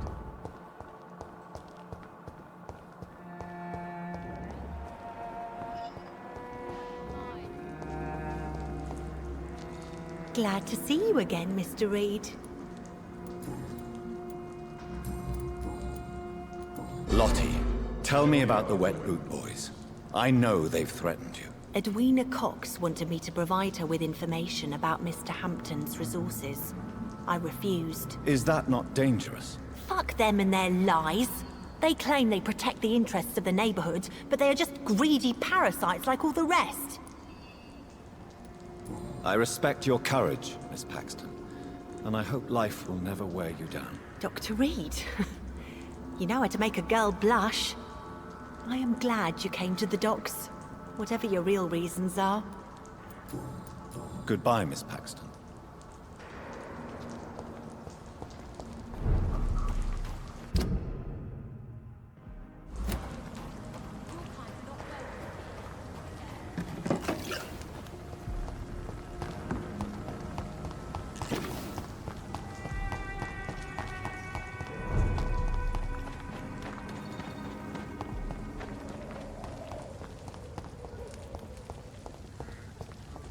Look at it!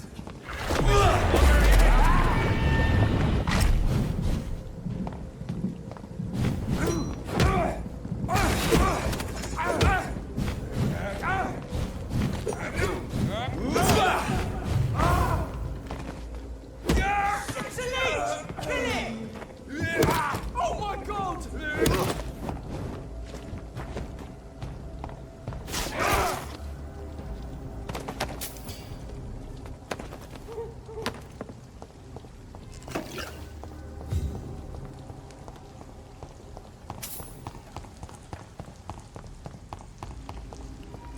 He's mine! I'll take it!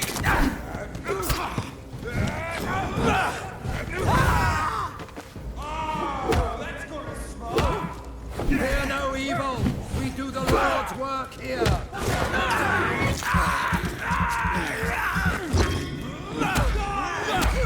The woman shall prevail!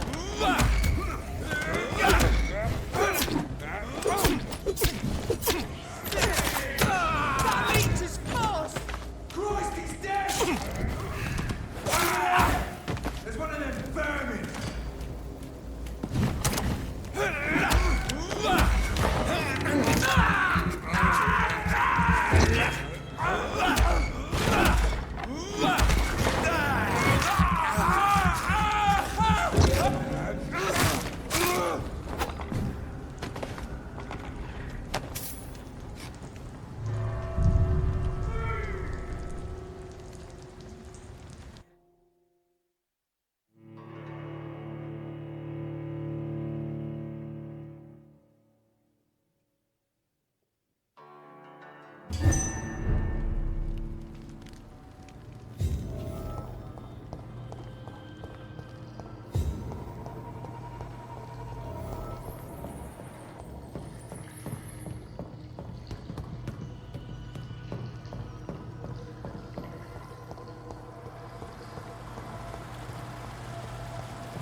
That doesn't work.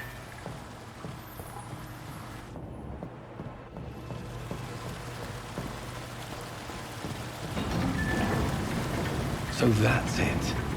These wheels control the water level.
These maggots have escaped the wrath of Ascalon for too long.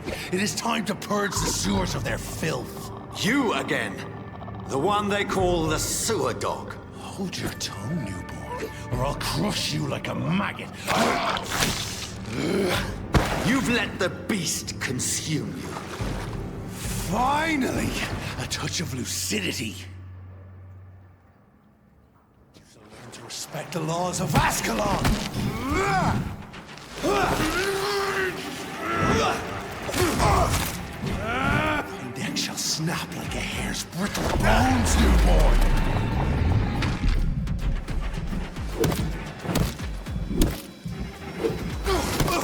Whence you vanished, I'll slaughter these skulls while singing your name!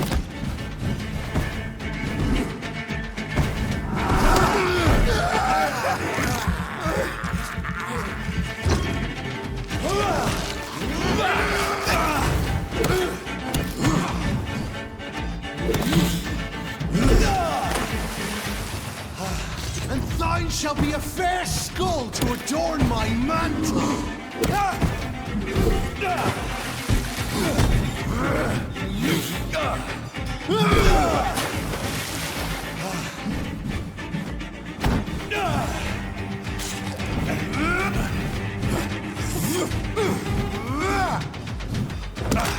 I shall tear thee apart and spill thy blood to the pit. Foolish Ekon!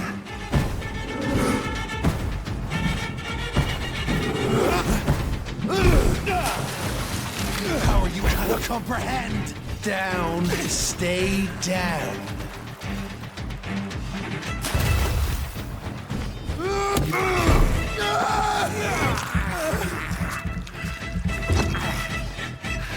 Slow as a snail!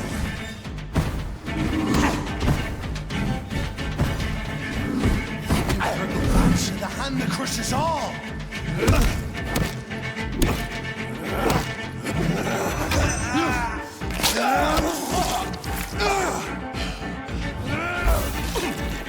Return to your apothecary and needles. I shall crush you.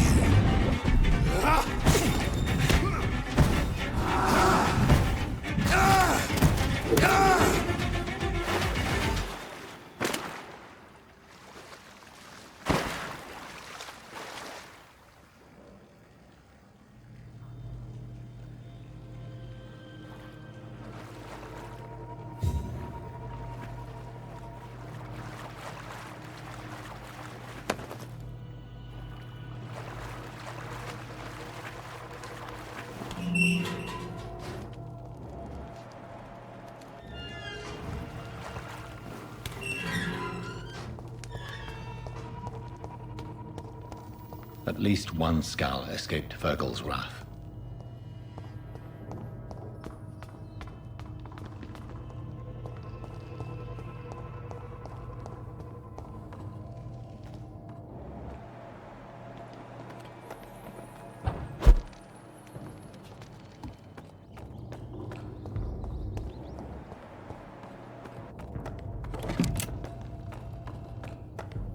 How could he have made it this far? There's blood everywhere.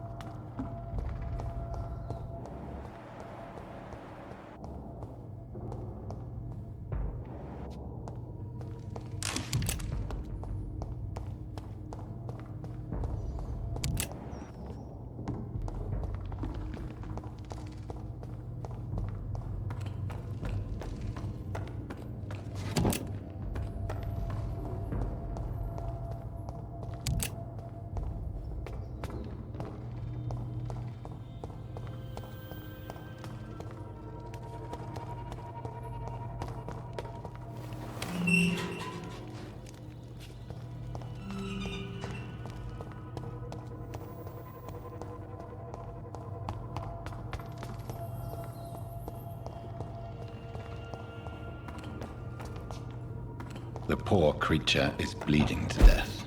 He cannot be far.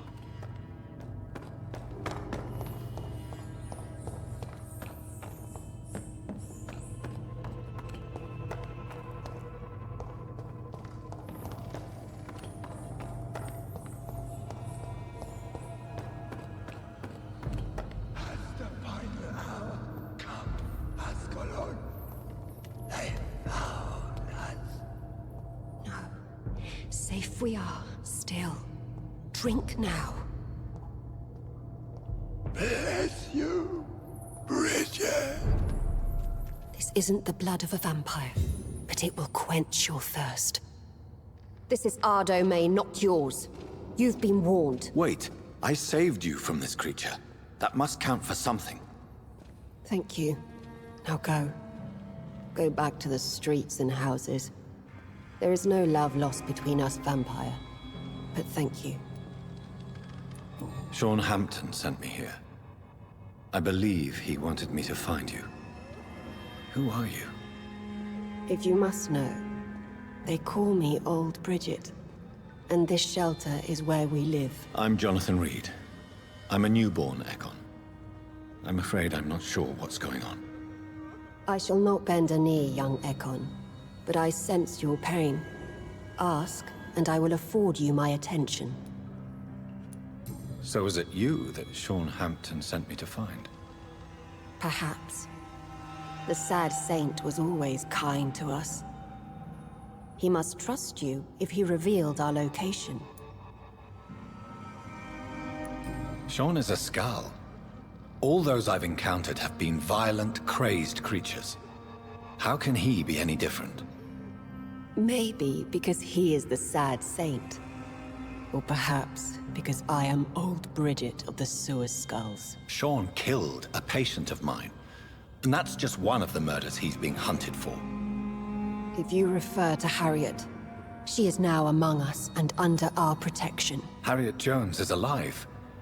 That's it. That's the proof Sean wanted me to find. I must talk to her. No. Harriet is not alive. But you can speak to her. I must warn you. She is fragile and may not receive you warmly. I don't understand. She is filled with bile and hate. Her mind is sharp as a tack, but her body is so weak. I've never seen its like before. She is resting in a room on the far right of this hideout. Thank you. I will bear that in mind.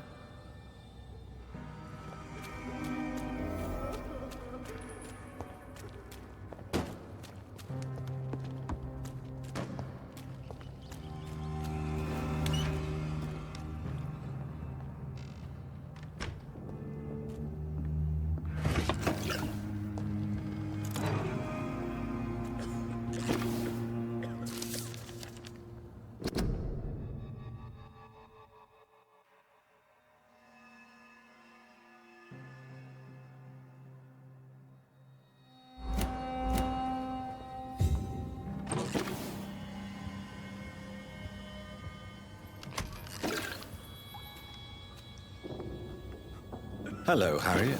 Do you recognize me? Yes, you were from the Pembroke Hospital. The young doctor. So full of secrets. I have so many questions I need to ask you, Harriet. If you would. I love questions. As for the answers, you may not like them. I have a question of the utmost importance to ask. Will you answer? Questions, questions, questions. The good doctor, always searching for answers. Do you remember what you did after leaving the hospital? Did you kill anyone? First, a question from me.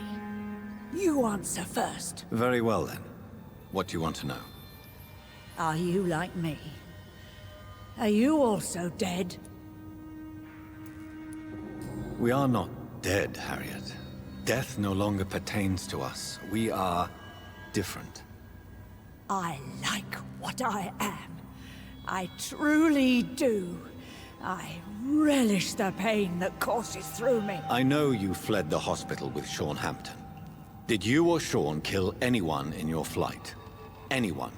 Try and remember. I will not lie. I wanted blood, and I wanted revenge, and Sean pulled me from it, brought me here instead. But the shadows heard my prayers. The shadows killed that bastard. Who was that man? The one murdered in the street? He used to be my landlord. I lived here for many years before falling ill. Oh, he was an awful man. Disgusting and cruel. So cruel. Shadows? Tell me what you saw. The shadows, they heard me and answered. Something in the deep darkness. Quick, deadly. It asked me if I wanted revenge. I answered, yes. And these shadows, this presence, do you still hear it? Was it a vampire? Did Sean see it? It spoke only to me, and now it is silent, but it is born of hatred. And it will kill again, and it hates you, Doctor. Oh, it hates you. What makes you say that? It whispered your name, Dr. Reed.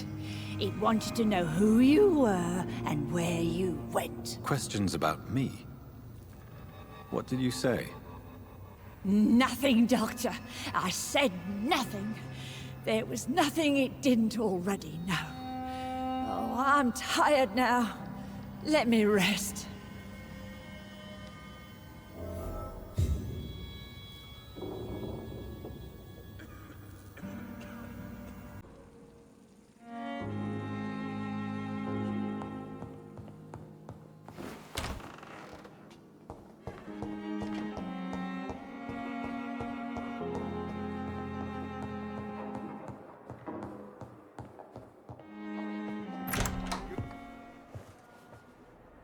God protect us.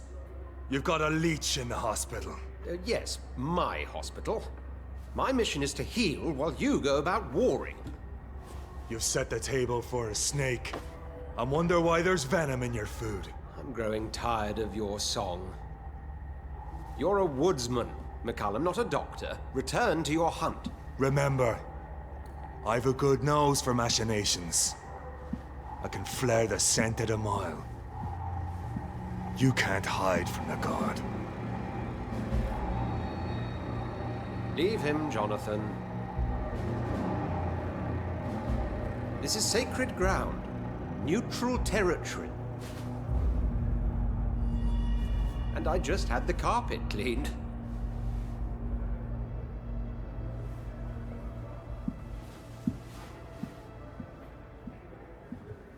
By the sacred stole, this is very bad news. Bad news indeed. What happened? The hospital has been attacked. We have injured patients, at least one dead and several missing. This has spiraled out of control. Even the most infirm are asking to be allowed to return home.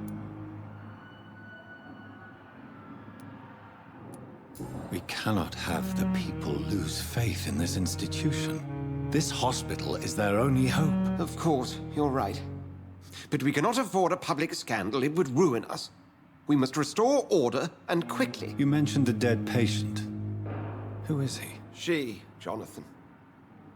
She was Miss Harriet Jones. I found her room like a slaughterhouse. Blood everywhere.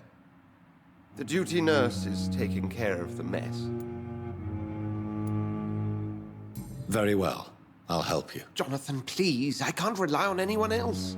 And this concerns you as it involves vampires. Someone has taken advantage of our more liberal tendencies here. In what way? Jonathan, I may turn my head when you or her ladyship indulge, but I will not allow this place to become a nest for street feeders. Please then, tell me. Sean Hampton, the man we thought we'd saved at the docks. It seems he was infected after all. So Hampton became more beast than man. Exactly. And now Guard of Prewen suspects the hospital of vampire activity. Do you realize what that could mean for us? Rest assured, I will protect you and your staff. McCallum is a fanatic. The Guard will stop at nothing. You don't know what they're capable of, Jonathan. Very well. Since I brought Mr. Hampton here, I will put an end to this.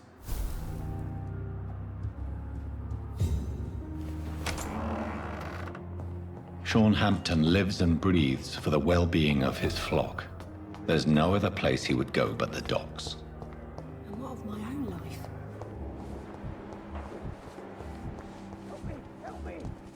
It's safer here than anywhere else.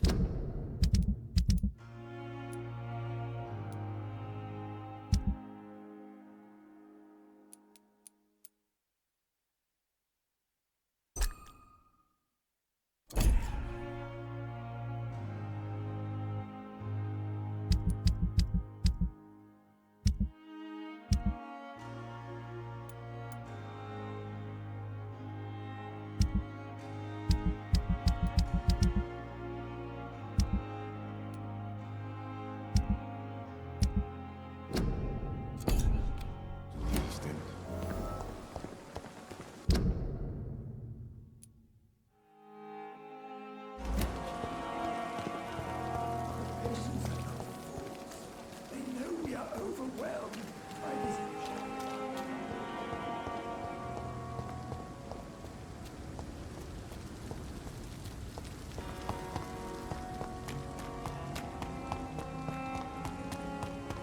It seems the Priwen are redoubling their patrols in the district. I must be more careful. Lisa, can't let you through.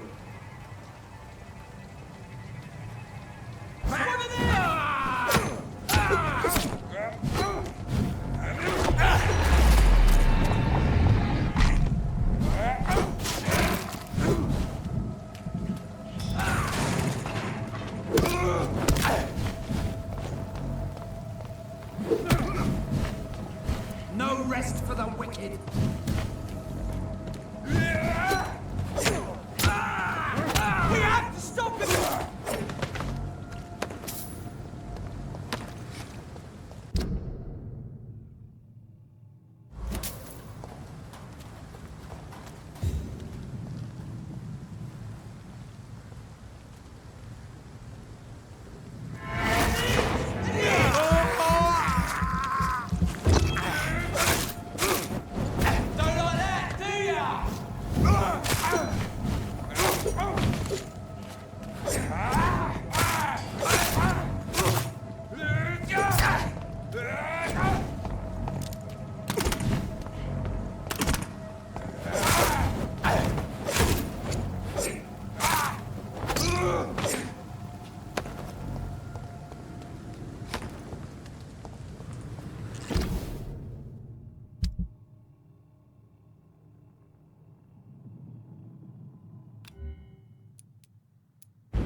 Fuck! He's dead!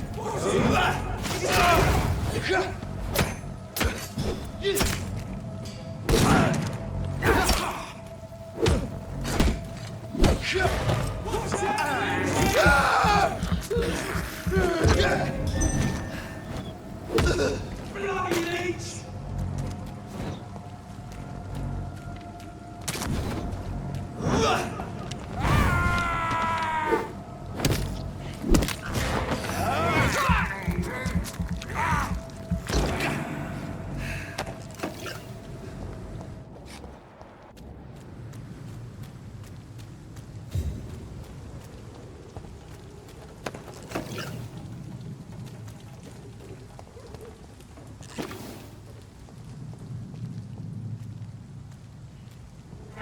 Watch yourselves!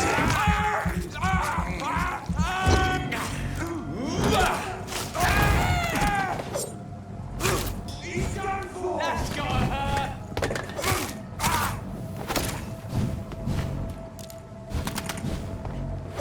Over there! There's one of them vermin!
Fuck out, you crazy bastard!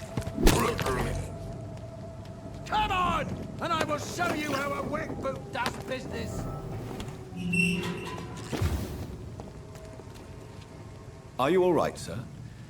What are you doing in a place like this? I'm not sure that's any of your business. I hope you realize that staying here will put your life at great risk. Pah! I'm not afraid of these guards of Priwen, or whatever these thugs call themselves. I can still kick some respect into those youngsters. I wasn't specifically referring to them, but are you really after these men? Why? They took my boy! I've had no news since he joined that crazy gang. So I decided to come and find him myself, to get some answers. I see.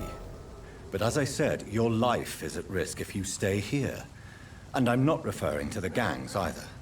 You should leave, sir. Well, this part of town used to be nicer, let's say. Perhaps you're right. This isn't the best way to save Andrew.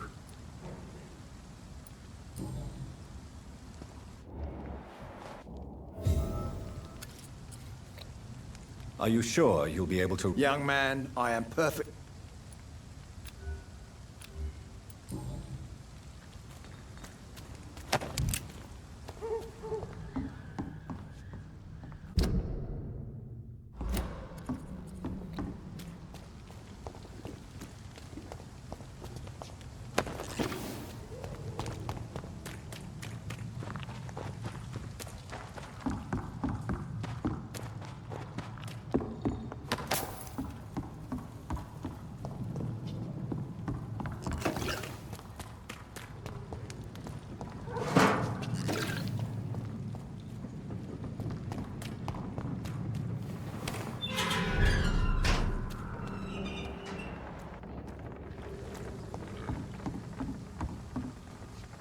Good evening, sir. Who the fuck are you? Don't you see I'm busy here? Dr. Jonathan Reed, that's who I am.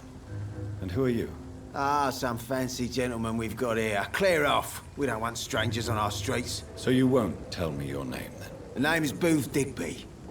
Maybe I'll ask my boys to break one or two of your bones, just so you remember it.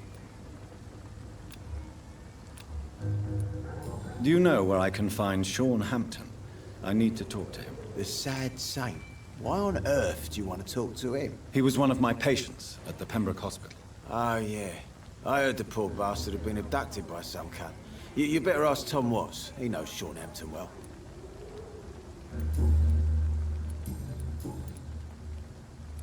Are you some kind of vigilante patrolling these streets at night? Something like that, but the police aren't in charge here. We are, see?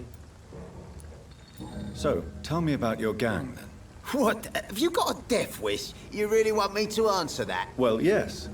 You seem so proud of your status. Why not tell me who you're working for? Oi! I'm the boss, all right? The Wet Boot Boys work for me. All of them. Situation round here is better than other districts because of us. Because of me. So you're a concerned criminal, is that it? Using funny jokes about me and my boys, are you? Fuck. You must have some balls. I saw many men like you during the war, Mr. Digby. Greedy little cockroaches who feed on despair. I could kill you for saying that. But, nah. You've been a soldier. I can respect that.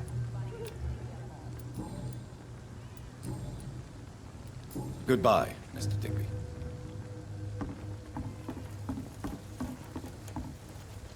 Good evening, miss. I am Dr. Reed. May I ask you a few questions? Who are you? What do you want? As I just told you, I'm a doctor. From the Pembroke Hospital, actually. The Pembroke Hospital, you say? I don't have any money for you leeches. I'm not here for charity, Miss... Miss Edwina Cox. So what do you want, then? Fancy buying something from me, maybe?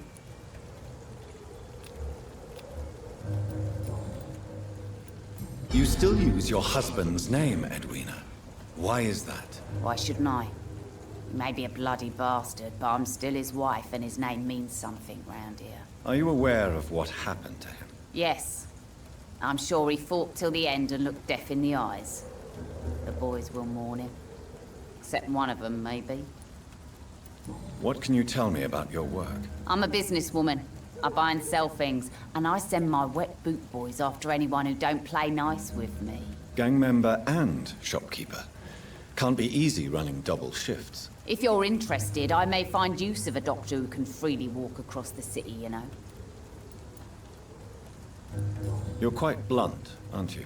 I like people who know what they want and say what they think. This is a time of great opportunity for those ready to embrace their destiny. I'm not interested in a career in the criminal underworld, Miss Cox. Fair enough. Stay away from us then, if you don't want to get hurt or worse. Since my return from the war, I don't feel that concerned by threats, knives, or even bullets, if you must know. That's exactly what that stupid trade unionist claimed after he attacked one of us. Booth and I reminded him a bullet beats words every time. What can you tell me about this part of town? You can't trust anyone around here. As soon as you lower your guard, you can be sure some arsehole will take advantage of you. Really? Don't you think that's a little bit excessive? Bastards, all of them. This region only responds to violence and threats. You sound like you're thinking of somebody in particular. Take the gravediggers of Southwark. They must pay me every week, but it looks like they forgot who gave them permission to steal from the dead. Looting corpses in a mass grave. That is a new low. Whatever. Hey, since you're a doctor and all, maybe you can access that forbidden area and remind those bastards what they owe.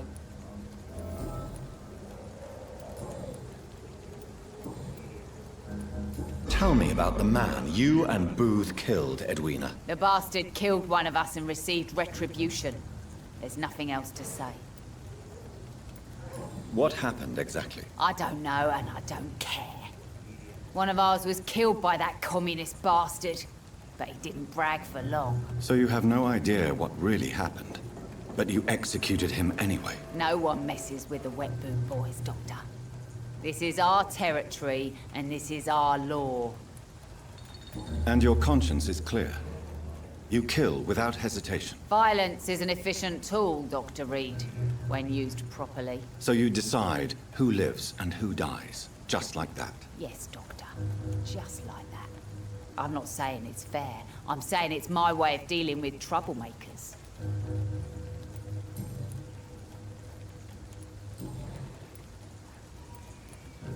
I'm looking for Mr. Sean Hampton. Do you know where I could find him? The sad saint? I heard he was mugged or something. Yes, he was. But he left hospital recently. You don't say. Well, I suppose it's good news for the homeless and the useless.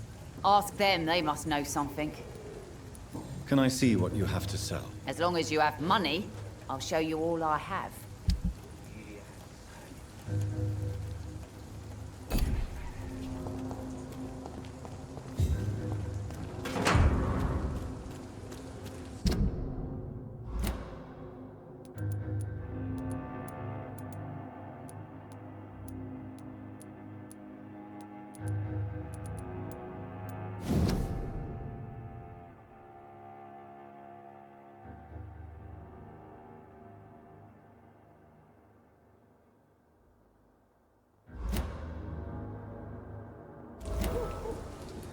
Mark my words, miss. These murders Good are evening, the work sir. of... Whatever. Don't you recognize me? We met a few nights ago. Don't take it personally. I spent a lot of energy forgetting what I did the night before. Yes, you had definitely drunk too much then as well. I'm Dr. Jonathan Reed. I'm Dyson Delaney. I'll try to remember you. This time. Inebriation aside, do you need medical help? Yes. I feel sicker than usual these days. Take this, then. And perhaps you could try to slow down the alcohol intake, too. Hey, Doc, you don't really want me to stop the only remedy I can afford. I'm looking for Mr. Sean Hampton. Do you know where I could find him? I really don't know. I heard he'd been abducted. I don't know if he's back. Who could tell me then? About the sad saint. I'll try asking Tom what's about him. What do you do for a living, Mr. Delaney? I drink. I drink in the morning and at noon. I drink at night. and then I drink some more. Don't you work at all? I'd love to, but I don't have the time. Didn't I tell you? Drink in the morning and at noon, I'll drink at night. Why do you drink so much? Maybe it's because I prefer dying slowly. Death can be so abrupt. Personally, I like to see mine coming at my own pace. You sound very sad, sir. That's because I am Doc. Is there anything in particular that you like about this part of town? Except for the cheap drinks, I mean. How dare you say such a thing? I love this neighborhood. So friendly, so joyful.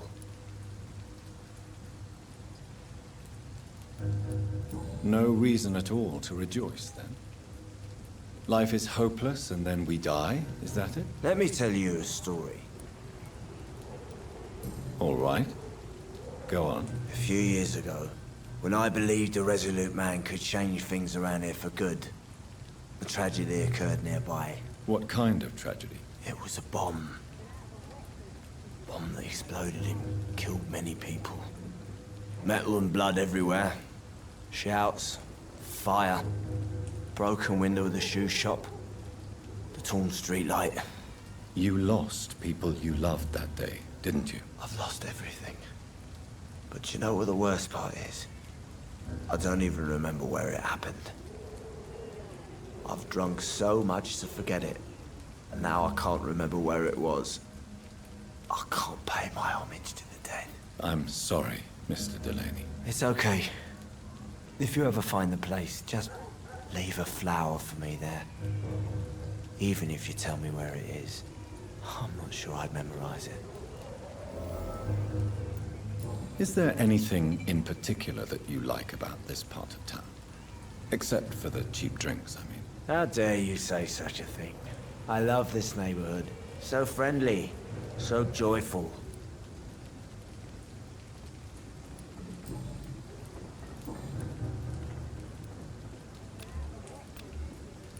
Goodbye, Mr. Delaney.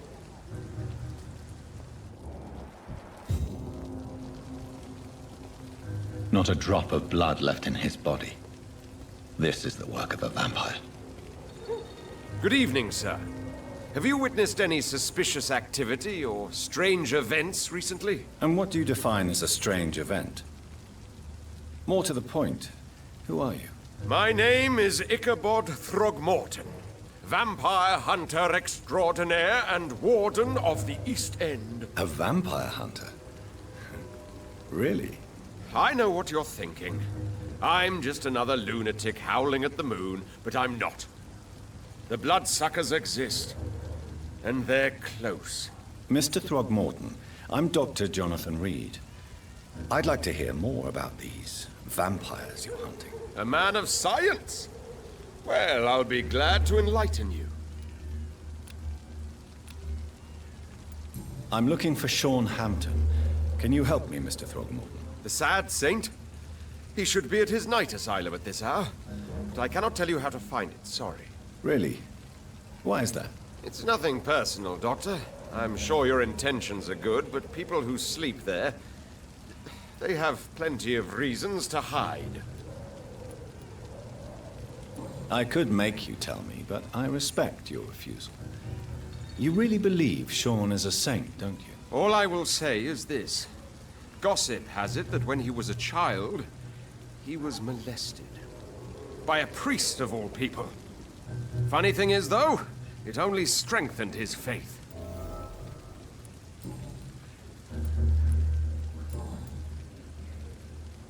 So, how exactly are you protecting these people? I'm curious. I patrol late at night, investigating anything unusual. I try and encourage people to stay indoors, but people are careless. How do you identify a vampire? It's simple, really. They can't stand daylight. They're afraid of garlic and holy symbols. They also cannot enter a house without being invited. Have you ever killed one of these creatures? Yourself, I mean. Of course I have. What kind of question is that? It's a dirty business, believe me.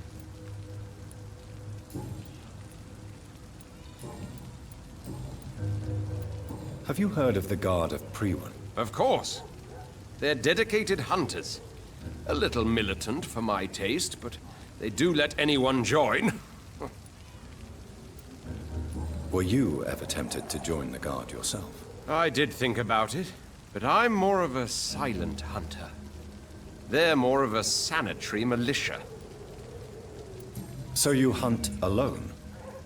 That sounds risky. Vampires are just like every other predator. They hunt when they're hungry and follow certain patterns. It's just a matter of observation and patience. Goodbye, and good hunting, Mr. Throckmorton.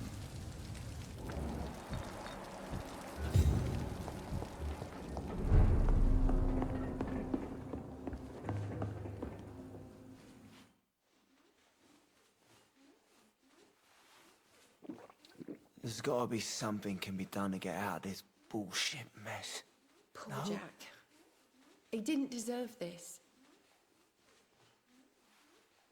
Good evening, Tom. Good evening, sir. How are you tonight? Back to the docks, are we? You remember me, then? Of course I do. You're that man who seemed so lost when he entered my bar a few nights ago. Thank you for your hospitality. I'm Jonathan Reed, by the way. I'm still Tom Watts. Welcome back, Doctor. Tom, I need to find Sean Hampton as quickly as possible.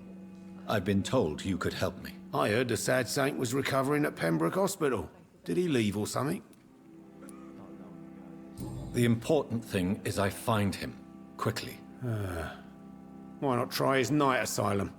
He takes care of those who need a meal or a roof there. Where is it? It's in an old warehouse, northwest of here. Just follow the bank to the west and go north when you reach the end of the pier. Goodbye, Mr. Watts.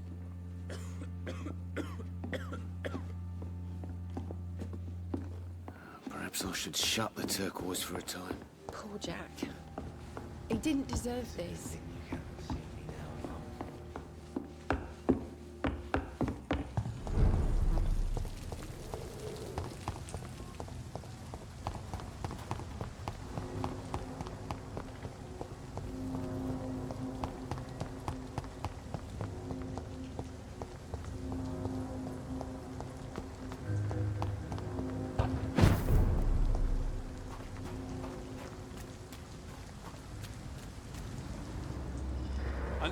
Seems like the Guard of Priwen is on Sean Hampton's trail, too.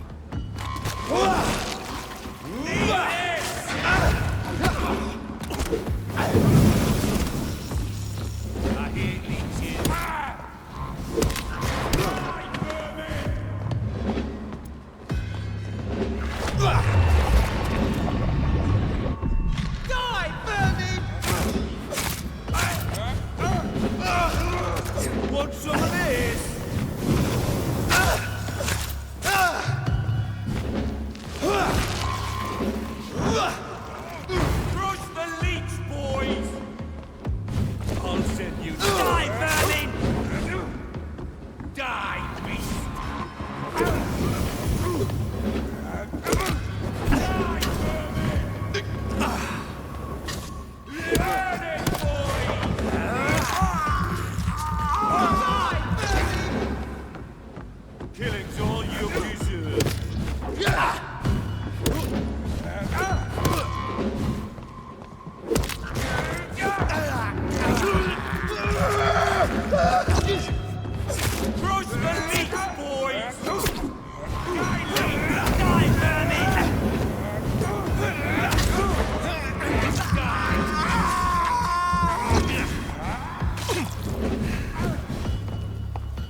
wounds on this corpse are deep. The result of rabid rage. If this is Sean's doing, he's become a murderous beast.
Over there! There's one of them!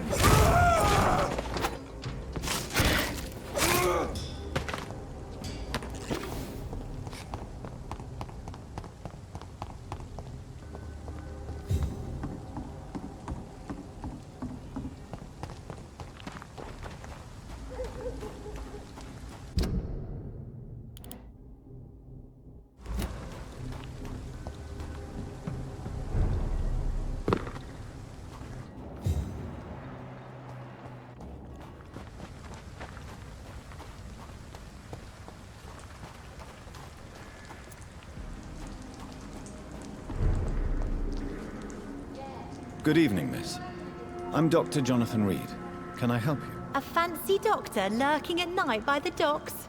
Not fishy at all. And what about you? Working outside at night in this dangerous part of town? You want to know my secret? I'm trying to earn money. And I'm Lottie Paxton, by the way.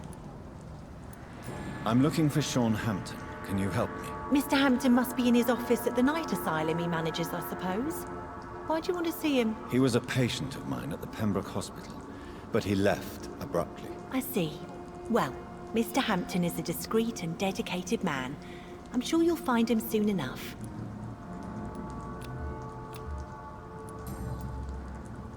Is it not dangerous to work here at night? As long as I have good legs, I can run away from trouble. The sad saint now provides me and my sister a bed and a roof. I don't want to lose that. What can you tell me about the Sad Saint? It's just the nickname of Sean Hampton, the sad saint of the East End. He gave me shelter, and he's not always sad. What can you tell me about this place? How are things here? It may be okay for a strong girl like me, but a dandy doctor from the city like yourself, you better watch your back, Mr. Reed. You really think I should go back to a safer place, miss? No. I think you had better stay and help as many people as you can. Just avoid the wet boot boys. Those bastards are worse than the epidemic. Which local dangers must I avoid? Well, the gangs, the thieves, the drunks, the jobless. A man with your fancy clothes will attract a lot of attention. Well, I am not someone so easily intimidated. Glad to hear that. And if you get into trouble, you can always seek help at Sean Hampton's shelter. No one would dare to be violent there. Is it not? As long as I...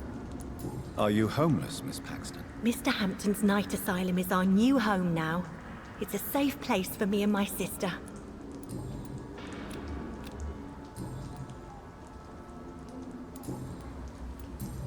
Goodbye, Miss Paxton. I know I promised you I'd make everything right, Mum.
Why the long face, Doctor?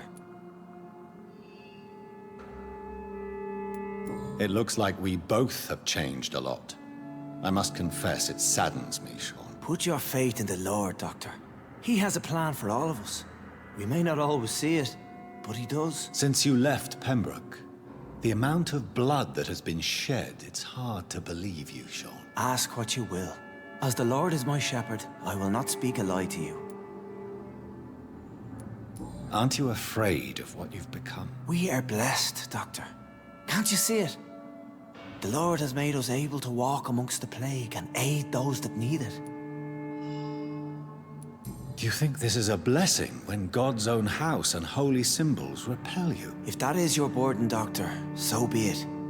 But I do not fear the cross, nor am I forced to take the life of another. My kind doesn't share your imperfections. But you must drink blood now to survive. No, not your scripture. Whoso eateth my flesh and drinketh my blood hath eternal life, and I will raise him up at the last day. So saith the Lord. I only need to eat flesh, no blood. Why return here? This is my home. These people are my flock. You will always find me where I am needed. Wonders never cease. Scal managing an asylum. And what of you? A vampire doctor? Meals laid out before you. Yet you restrain. And what about William Bishop? He tried to take care of you. But this hunger, this thirst, cannot be restrained. Alas, poor William. He had a good soul, but was weak in spirit. He could not shake the thirst for booze, never mind blood. But have faith.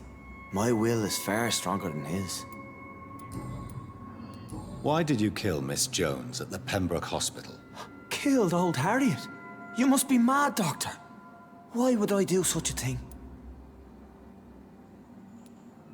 So you claim Miss Jones' death was not by your hand, nor the other incidents at Pembroke? Though Harriet was an angry, spiteful woman, she was one of God's creatures. I have nothing but love for all he has made. But you were close to her. Of course. But she was lost, separated from the fold. She did not see the hand of the divine in my blessed condition. People have been murdered. I've seen the blood. I don't believe you can be trusted. Have a little faith, Doctor. If you will follow, I will guide you to the light. How do you plan to do that? Take this key of the old sewers. The entrance is by the riverbank, south from here. There you'll find all the proof you need. Very well. You have definitely intrigued me. I hope you're right, Sean. I'll be here when you return. If you still think I'm a threat then, well, I'll surrender myself to your judgment.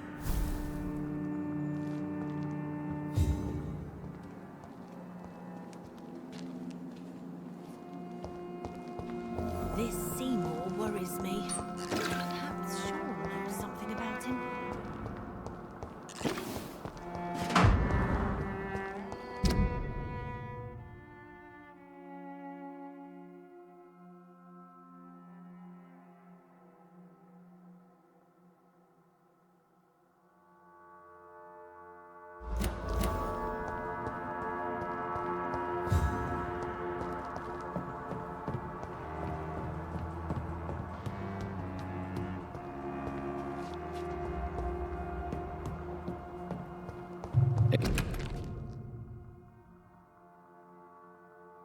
It's locked, all right.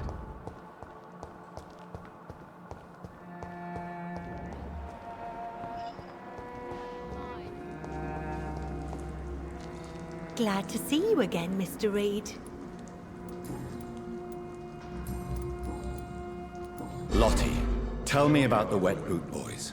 I know they've threatened you. Edwina Cox wanted me to provide her with information about Mr. Hampton's resources. I refused. Is that not dangerous? Fuck them and their lies. They claim they protect the interests of the neighborhood, but they are just greedy parasites like all the rest. I respect your courage, Miss Paxton, and I hope life will never wear you down. Dr. Reed, you know how to make a girl blush. I am glad you came to the docks, whatever your real reasons are. Goodbye, Miss Paxton.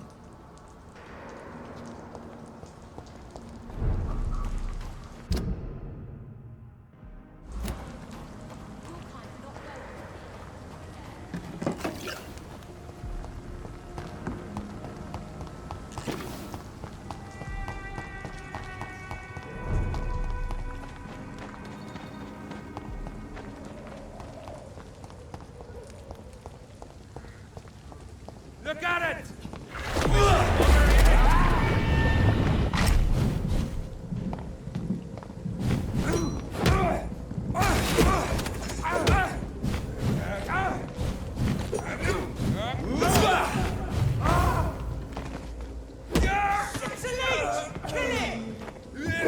Oh my God!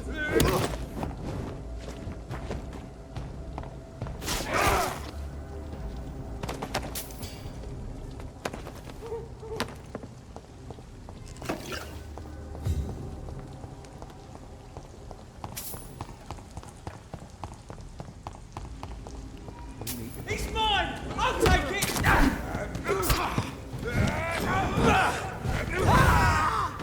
Oh, that's gonna smart! Fear no evil. We do the Lord's work here.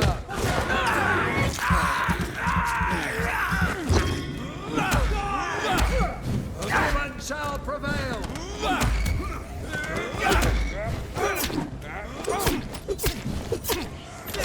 That leech is fast!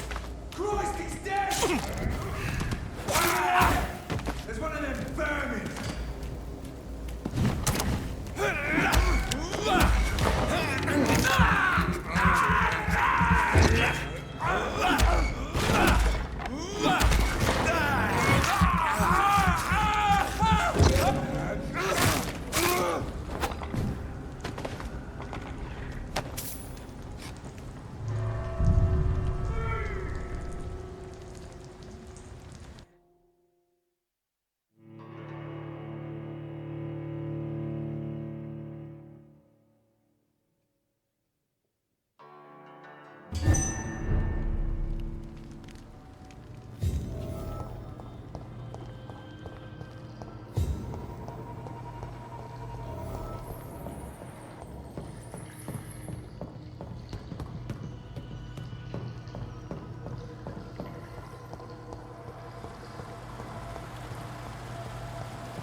That doesn't work.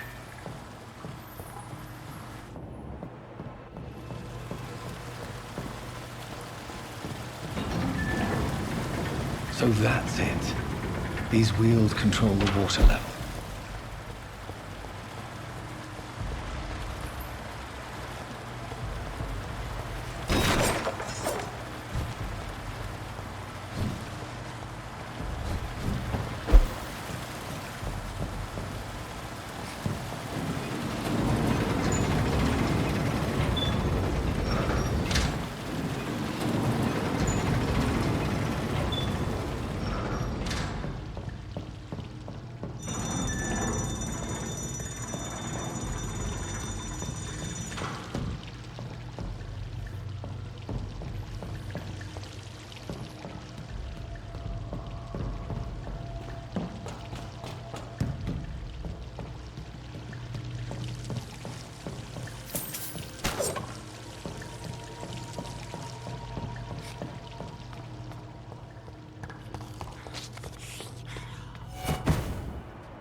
These maggots have escaped the wrath of Ascalon for too long.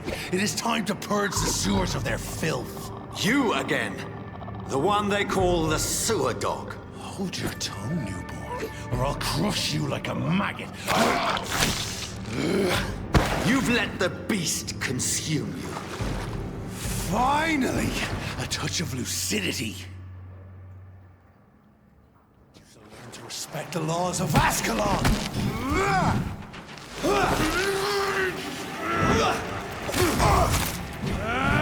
neck shall snap like a hare's brittle bones, newborn!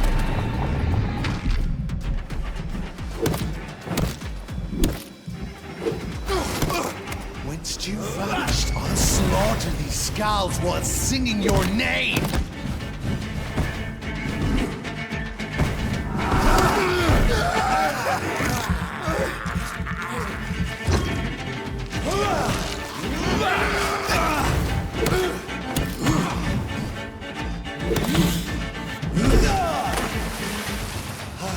And thine shall be a fair skull to adorn my mantle!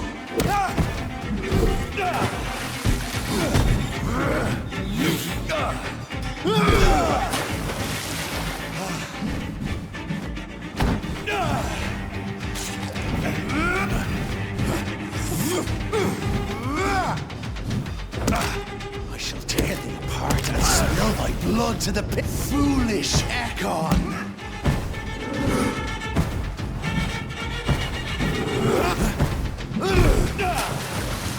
How are you cannot comprehend? Down, stay down.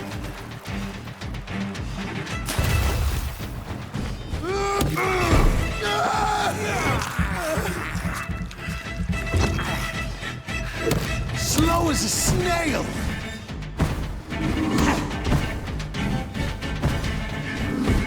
Advantage to the hand that crushes all!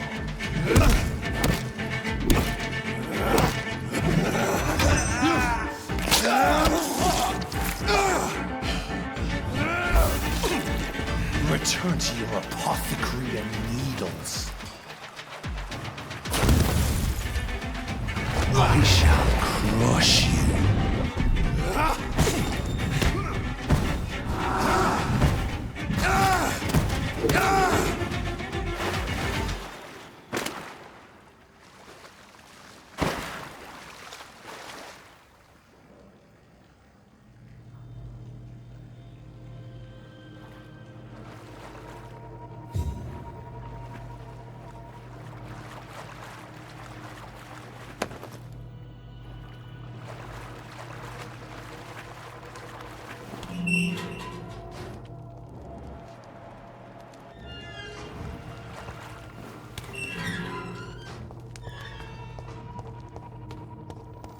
At least one Skal escaped Fergal's wrath.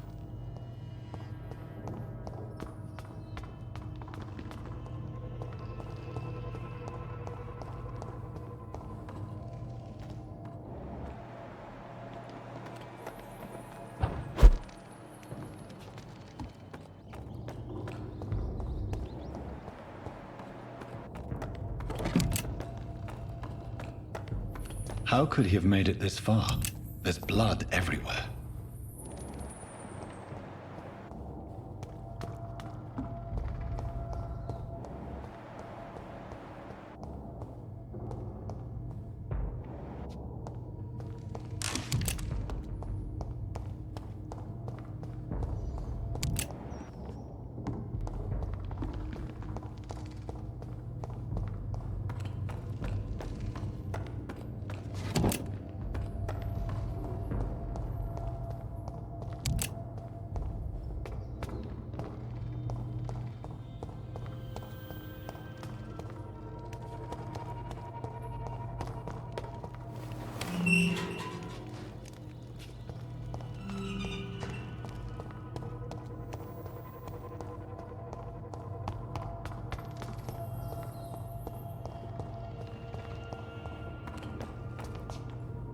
The poor creature is bleeding to death. He cannot be far.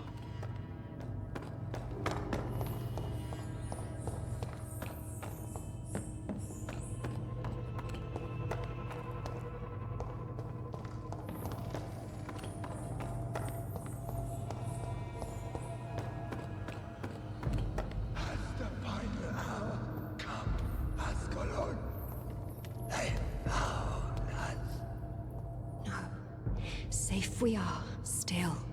Drink now.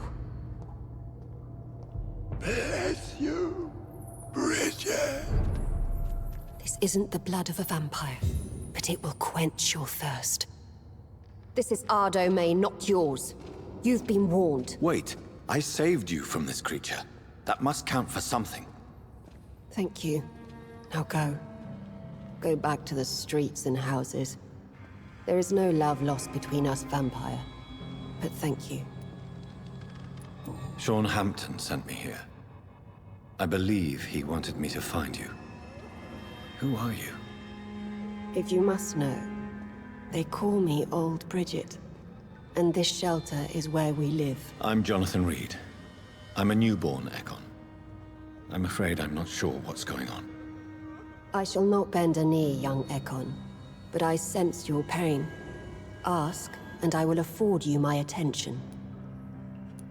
So is it you that Sean Hampton sent me to find? Perhaps. The sad saint was always kind to us. He must trust you if he revealed our location.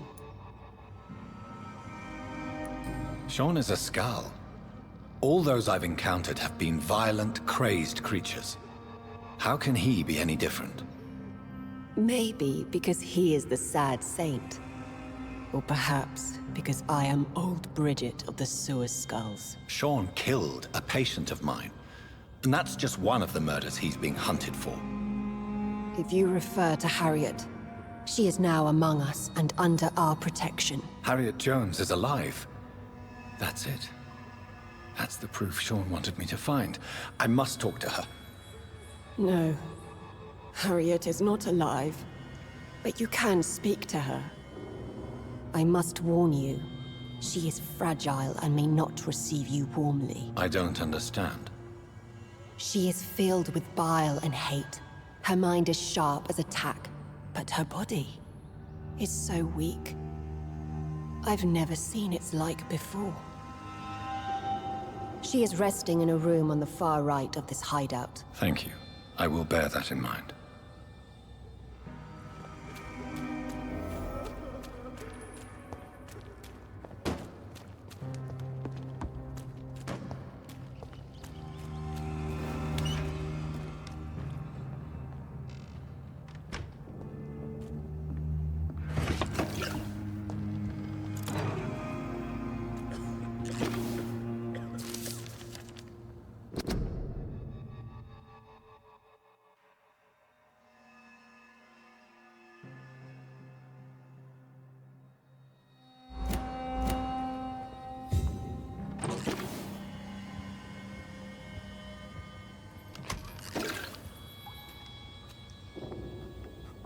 Hello, Harriet. Do you recognize me? Yes, you were from the Pembroke Hospital. The young doctor. So full of secrets. I have so many questions I need to ask you, Harriet. If you would. I love questions. As for the answers, you may not like them. I have a question of the utmost importance to ask. Will you answer? Questions, questions, questions. The good doctor, always searching for answers. Do you remember what you did after leaving the hospital? Did you kill anyone? First, a question from me. You answer first. Very well then. What do you want to know? Are you like me? Are you also dead? We are not dead, Harriet. Death no longer pertains to us. We are different. I like what I am. I truly do. I relish the pain that courses through me. I know you fled the hospital with Sean Hampton. Did you or Sean kill anyone in your flight? Anyone? Try and remember. I will not lie. I wanted blood, and I wanted revenge, and Sean pulled me from it, brought me here instead. But the shadows heard my prayers. The shadows killed that bastard. Who was that man? The one murdered in the street? He used to be my landlord. I lived here for many years before falling ill. Oh, he was an awful man. Disgusting and cruel. So cruel. Shadows? Tell me what you saw. The shadows, they heard me and answered. Something in the deep darkness. Quick, deadly. It asked me if I wanted revenge. I answered, yes. And these shadows, this presence, do you still hear it? Was it a vampire? Did Sean see it? It spoke only to me, and now it is silent, but it is born of hatred. And it will kill again. And it hates you, Doctor. Oh, it hates you. What makes you say that? It whispered your name, Dr. Reed. It wanted to know who you were and where you went. Questions about me? What did you say? Nothing, Doctor. I said nothing. There was nothing it didn't already know. Oh, I'm tired now. Let me rest.